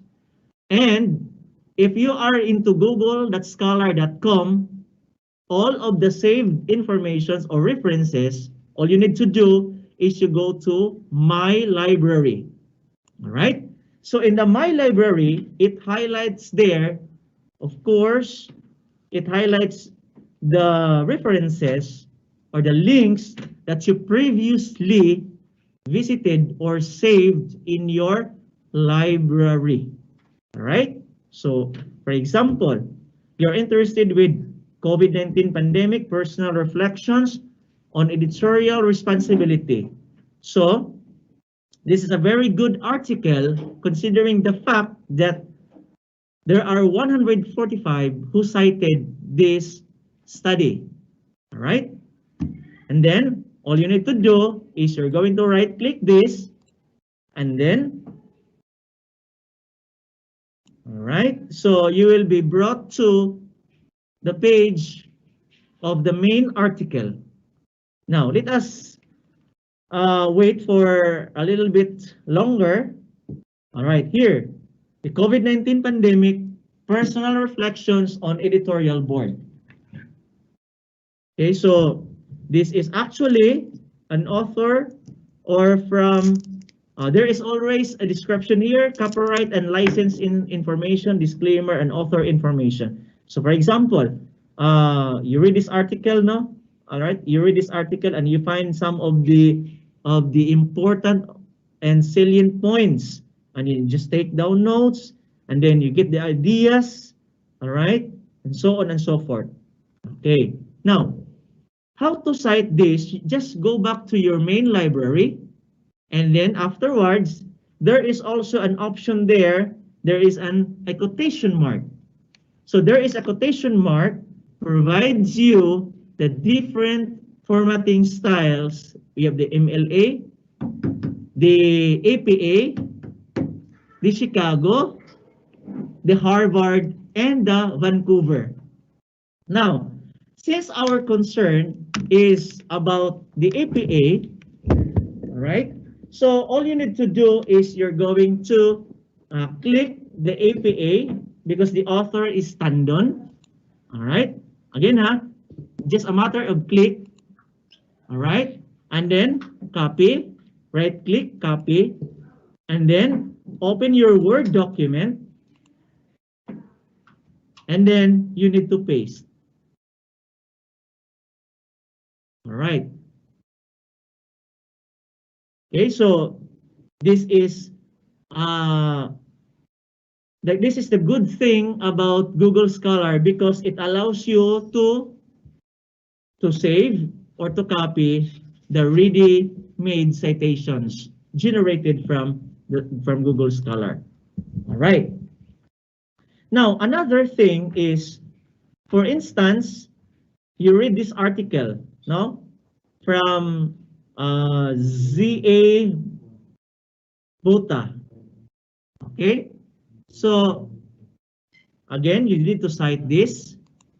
All right, after that, you go to the APA style, just right click, copy, and then just paste it in your Microsoft Word, and everything will be placed already and will be saved, because you have now a library of the references in your study. All right. Now, going back to the citefast.com.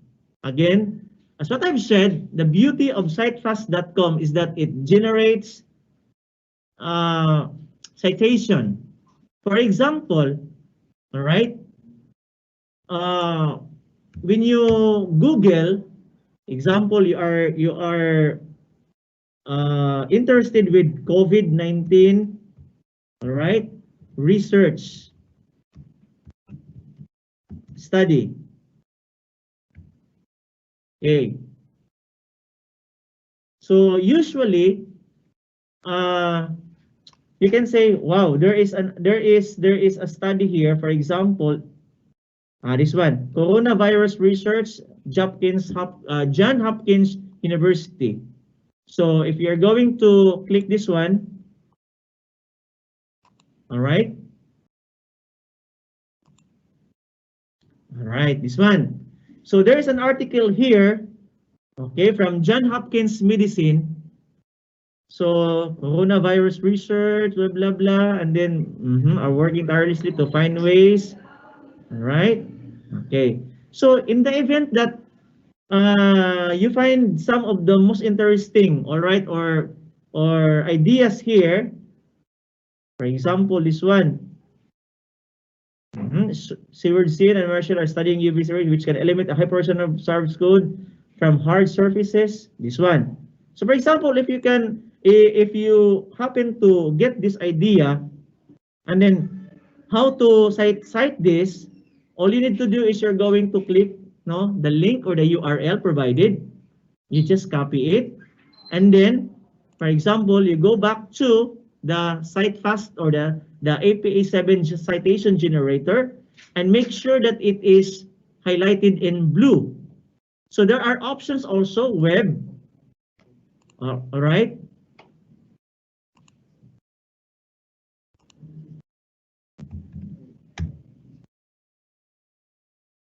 Okay. There are also options as APA 6, MLA 8, or Chicago, but the default now is actually APA. So all you need to do from the copied article, all right, this one, you copy this article, and then you go to the citation generator and then paste it, and then click the search button, and then automatically, let us patiently wait for the citation generator to give you, all right, to give you the reference or citation that is provided. All right, it's here. So the current citation, it is not saved yet. So Ercolano A 2020, August 4, this one, this is the article. So your option would be save citation. All right. So when you save citation, again, it will automatically added to the right page we're in. Okay, you see, this is in-text citation. So you have now the references. These are actually previous references that I saved. And then right-click, copy link, and then you can paste it in the Microsoft Word as your reference. All right, so in other words, everything now, as what our first speaker, all right, writing action research is different from those in the last decades, no? Because today, with the support of the platform that we have, everything is now available, is now ready. The only thing is how to effectively use this technology as you apply it in your research. All right, so I think I've given you the walkthrough on the citefast.com. Unless otherwise you have there are questions, so we need to answer the questions. So thank you very much for listening, and I'm sure there are lots to share with you as we go on with our next convergence, because we did not end here with our research capacity building, but there is an upcoming activities that is also intended for our district research coordinators and our district research committee, because we want to capacitate them to the best that we could give them for their consumption at the district level, especially that the approval of our research proposals is now lodged at the district level. So thank you very much and good afternoon.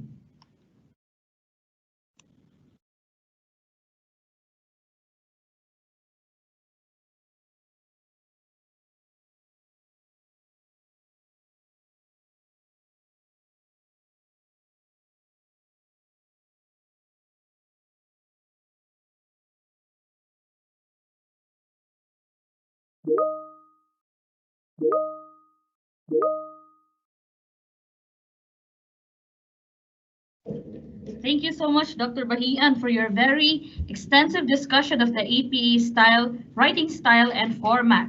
So, sir, we have one question here. Just in case, after running our completed AR in plagiarism test and found out that there is higher percent of plagiarism, should that disqualify our paper? All right, thank you very much for that question. No, all right. So again and again, let me remind and let me assure our researchers, our lovers of wisdom, our research champions, that the plagiarism detection, it's one way of check or making sure that every article that we published for birth fund will be subjected to Grammarly. In the event that you exceed the tolerable percentage of our standards, that is 5%, there's nothing to worry. Again, there is nothing to worry.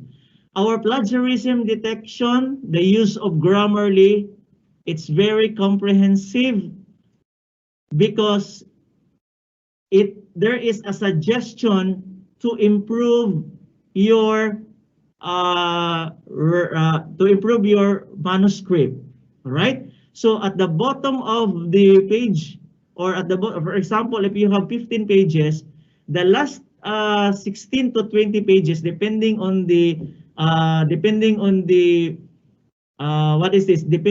number of detections, there is a corresponding suggestions in order for you to address those detections, like for example, that this one is cited or is quoted similarly from this article or from this web. And aside from that, there's also a grammar, no? There's also a grammar that will help you enrich and substantiate your manuscript in a way that it is ready. It is grammar free. It is sentence, something like there's a feature of Grammarly for now that's very comprehensive, and that's why, according to one of our resource speaker a while ago, that I encourage all teachers to download the free Grammarly, because you will also experience the same comprehensive package, except otherwise that the plagiarism detection is not available for free users. So there's nothing to worry. Please remember that as a researcher, we should always be open. All right. So when you say that you exceeded how many percentage, let us say 35%, there's nothing to worry, because there are suggestions to follow. So I hope that with the session that I shared with you, especially on the writing styles, the quotations, and the proper use of quotations and everything, I hope this helps. Thank you very much.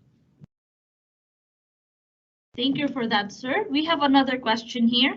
In APA writing style, does it require access date?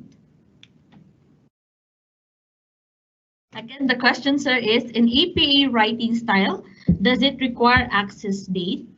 Well, as what I shared to you this previously, a while ago, there are conventions to follow. All right. So it is, for instance, in APA, it's always, for example, there are articles that have or that has no date. So, for example, you retrieve the article, for example, Bahian, just put there ND, meaning no date that is being reflected in the article. So that's acceptable. All right. So again, Bahian and open parenthesis ND, meaning no date available. That's acceptable. Thank you.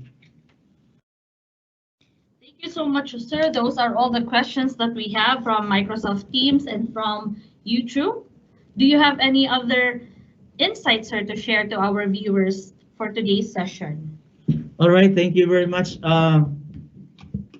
This activity of ours, this 5th Division Research Festival, as what I've said, the common denominator here is productivity.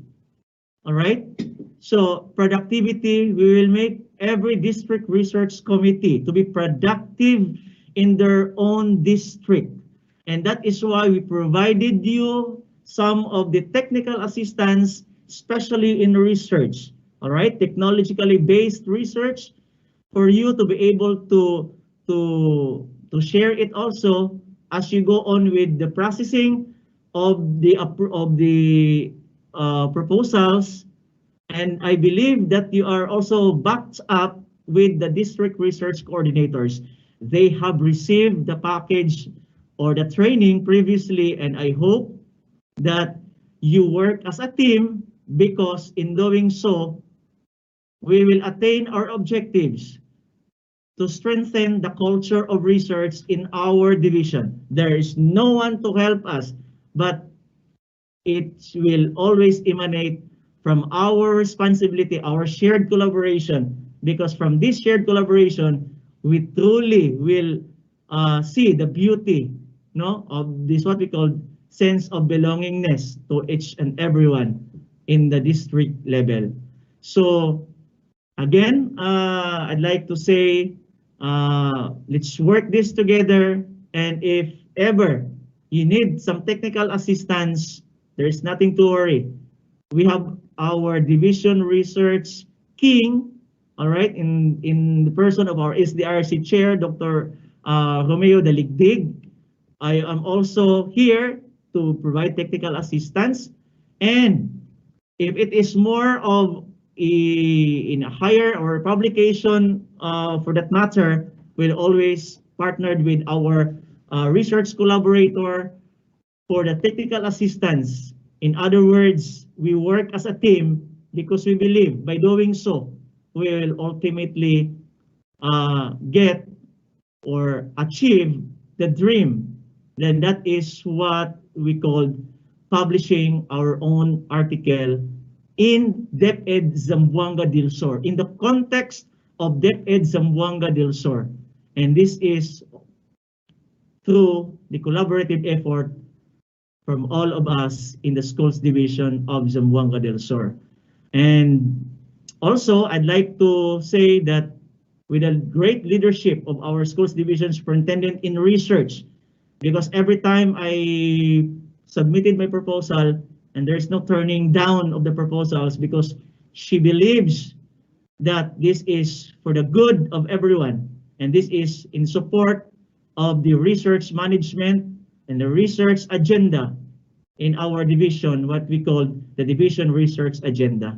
So thank you very much, everyone. I am happy. I hope you also have that burning desire now to spread the good news of research, because research is evidence-based, it should be contributory-based, and it should be relevant-based. From your research, we were able to do some policy recommendations. We were able to make some curriculum improvements, because we believe that you know best in the field than us in the schools division office. Thank you so much, and mabuhay po tayong lahat.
Thank you so much, Dr. Bahian, for that very good discussion about the APA style of writing and format. To our viewers, we have a link below that you can see on your screen, and please use that link to evaluate our session for today.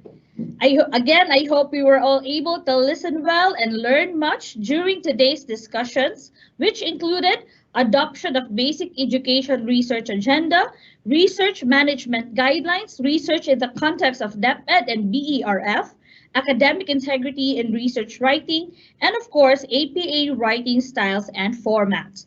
Truly preparing and producing an action research is a challenging but fulfilling endeavor for us educators, and it is the best way for us to address policy gaps and push forward systemic innovations.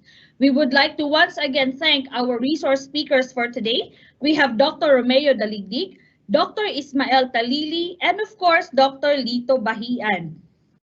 Before we end our session today, I would like to give a little bit shout out to our very loving viewers in YouTube. We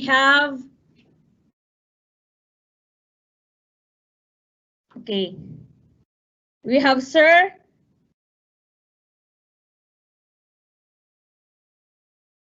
Yes, we have a lot of viewers from YouTube. We have Ma'am Josefina Maghuyop. We have Ma'am Emerald Marsala. We also have, of course, Miss Catherine Vallejo, Miss Rosalyn Andos. We have Sir Kremer Alikaway. Hi, sir. We have Grace Kamasura. We have also Principal Wilfredo Sobretodo. We have Ellen Vale. And we have Ma'am Gemma Dakuikoy. We have Alicia Harino. Sir Roy Miheyo, Ma'am Eileen Joy Sabelva. We have Sir Andrelo Navarrete, Evelyn Teves. We have also Ma'am Wenji Langido. We have Esmeralda Dino, Crispina Torres, Esther Capa. We also have Sir Russell Mutia, Ma'am Josephine Ligaspe, from Sir Florencio Cais, and Ma'am Hazel Pantaliano. Again, we have a lot of viewers from our YouTube channel, and of course, we also have viewers and members of the research boards from the field using our Microsoft Team Lives. So before we end our session for today, I would like to give you the words of Sir Charles Kettering, American inventor and research head of General Motors. Research is nothing but a state of mind, a friendly, welcoming attitude towards change, going out to look for change instead of waiting for it. And research for practical man is an effort to do things better. The research state of mind can apply to anything, personal affairs, or any kind.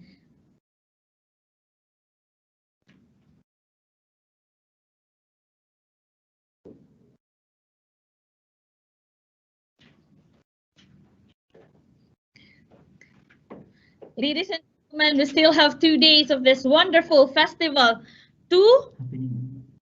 We still have 2 days of this wonderful festival and of learning and fun. And for tomorrow, we have another discussion which will include action research proposal parts, overview and appraisal tool.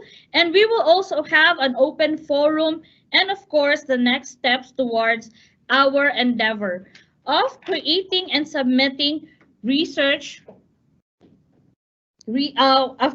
until research festival or for the submission of action research. So we would like to encourage everyone. I hope that you have gained a lot of knowledge already as to the format, as to the content, on what are the pitfalls and technicalities that you have to make sure so that you can create the best paper possible. You also, of course, the division officials and members of the research committee are also very well open for your suggestions to develop further our system.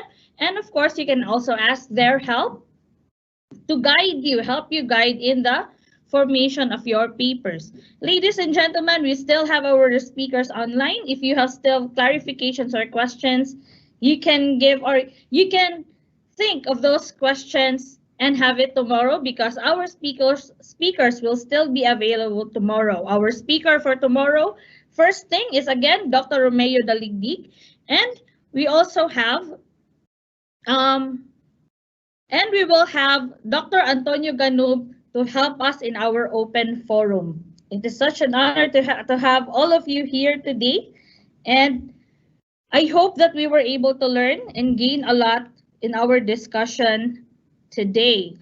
We have very few questions, so we hope that you were able to learn and understand all the standards presented by our speakers, especially that of Dr. Daligdig and Dr. Talili for the ethical standards and for the standards set forth by the Department of Education.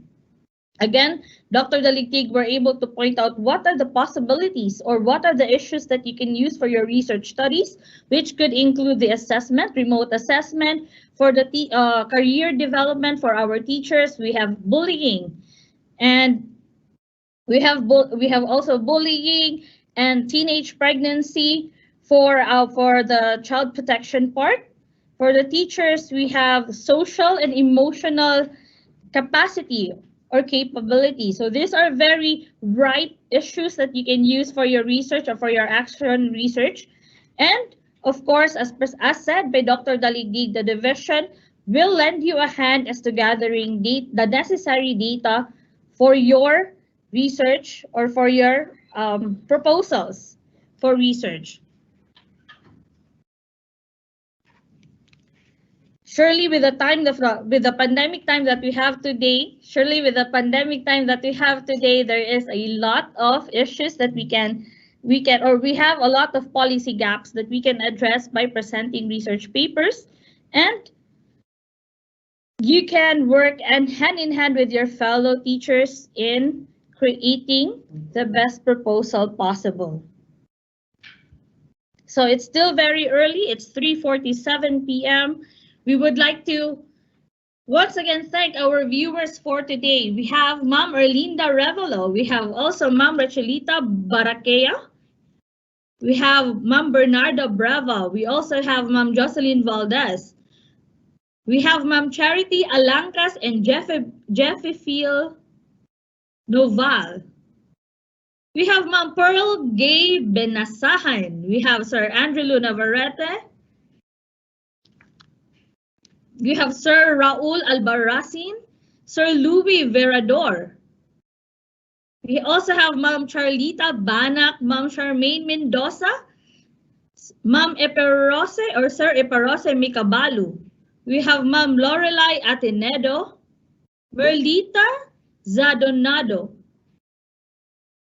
Shout out also, of course, to Ma'am Salim Singayan. We have Ma'am Tita Alo, Luz Viminda Setit. We expect that these people who are very much loyal in listening and watching our broadcast, that they will submit the best papers for consideration by our committee. We also have Mary Grace Nuena, Ma'am Edna Heronda, Ma'am Helen Hakotano,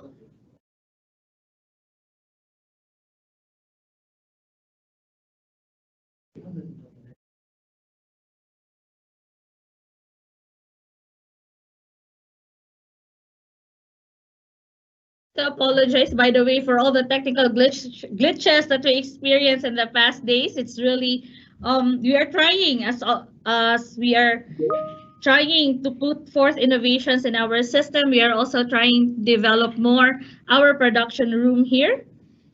And of course, we still experience a little bit of some technicalities here and there, and we will try harder, of course, to give you the best virtual experience in the future. This can also be part of your action research, as we move from a face-to-face format to a virtual format, both in the delivery of our lessons and of course in career development or personal development.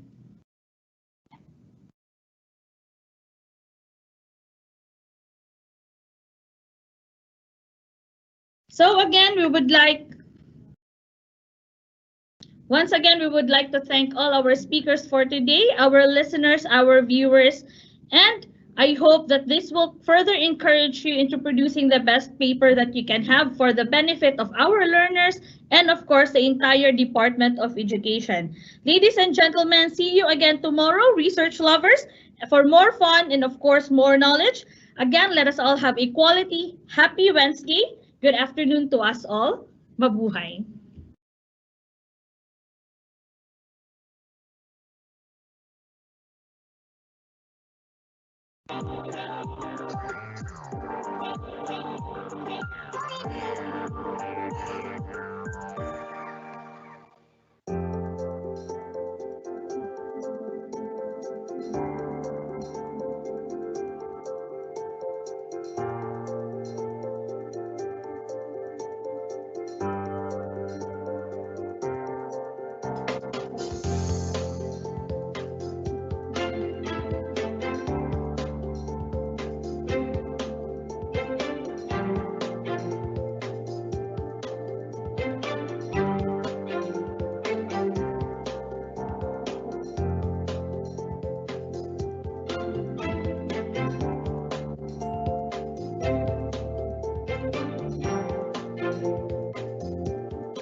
Zamboanga del Sur Division, one of the largest divisions in Zamboanga Peninsula, has been the forefront of innovation and exemplary services even amidst the challenges posed by this pandemic.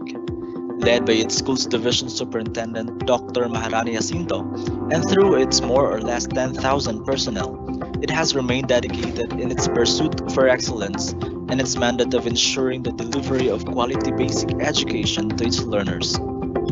With a strong partnership with the local government and various community sectors, this division was able to engage in both curricular and extracurricular endeavors, such as the Adapt a Barangay Bayanihan project. With the production of self-learning modules, the division also conducted a unified and simultaneous orientation to its parents. Signifying the laudable leadership, SDS Jacinto also led the monitoring of Club Elementary School, a last-mile and iPad school in the province. With their limited resources, Principal Joel Arnejo and the teachers of Club Elementary School also featured their program, Tingog sa Kawanangan. This division also has a weekly radio program named Ang Takna sa DepEd. Another school also recently implemented the Walkie-Talkie project. Finally, with applications pouring in, an online orientation using Microsoft Teams Live was conducted last March 8, 2021. These are just some of the best practices implemented by Zamboanga del Sur Division for school year 2020-2021. As a catalyst of holistic and continuous improvement, this division pledges to pursue the heights of exceptional service delivery and be an agent in the development and success of Filipino learners. Dahil sa DepEd, sama-sama tayo sa pagsulong ng edukalidad. On behalf of all the learners of the Division of Zamboanga and as your SPG Regional President, I, Princess Karsten C. de la Peña, would like to extend my deepest gratitude to all our teachers, our schools, and the Department of Education in general for working hand in hand to make sure every child's right to learning is fulfilled. Despite the challenges that this school year's new normal poses, I know we can overcome. Thank you very much, DepEd.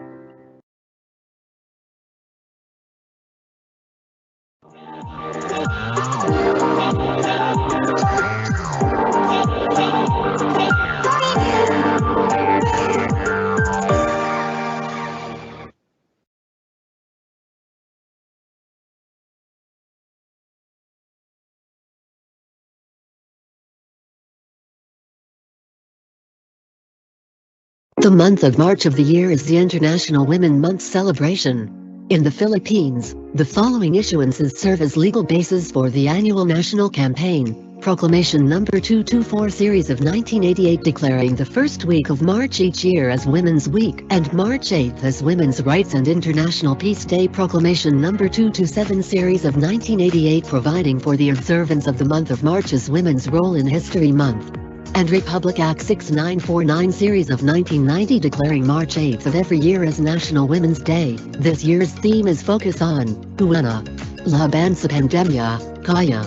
Serves as a tribute, a platform, and a call to action that highlights the extraordinary roles of ordinary Juanas in society as trailblazers and harbingers of change. The Juanas of DepEd Zamboanga shares its commitment to spearhead in the coastal cleanup drive in Panikian Island in the municipality of Pitogo, as a culminating activity led by women and supported by men. And this is our story. A story worth sharing and worth emulating. Our first stop and meeting point is Pitogo Central Elementary School with superb and hospitable accommodation while waiting the others to arrive. Checking of members of each functional division came next, and all are excited for the cleanup drive.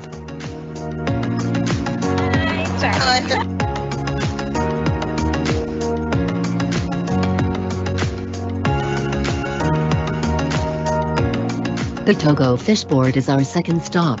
An orientation before heading to Panikian Island was made by the market supervisor, including the do's and don'ts. Panikian Island, we have a short orientation regarding the protocol. The island is not, we are not promoting the island as tourism. Actually, a temporary close. But thank you for the teachers of the Zamboanga del Sur, especially the superintendent, the staff, for coming here to clean up the island.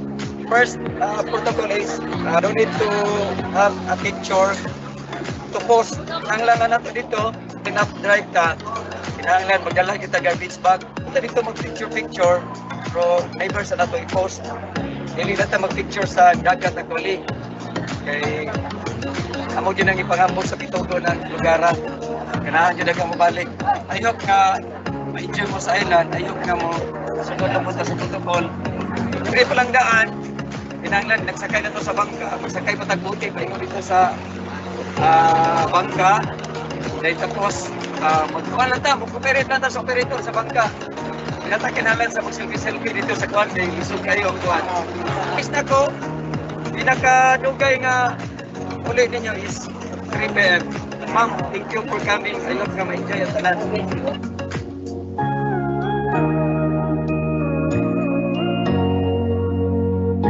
Kaya sa inyong program nga mag-clean up drive mo sa island. Kaya atipito ninyo ma'am, kung kami-kami lang, hindi kahuman. With the SDS assurance in our coastal cleanup drive, a gesture of environmental support to Panikian, a turtle-inhabited island.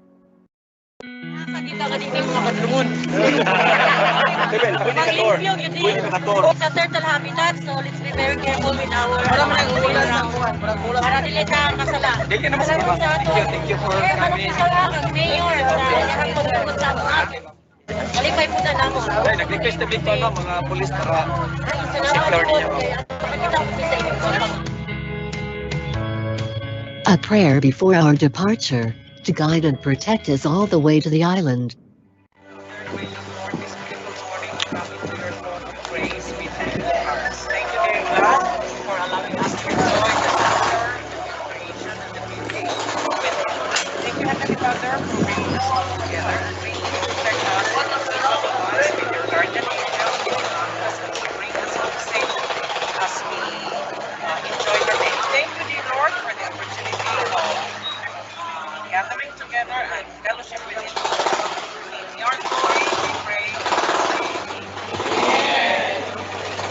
Our transit preparation as we onboard ourselves in the booty heading to the main hired boat.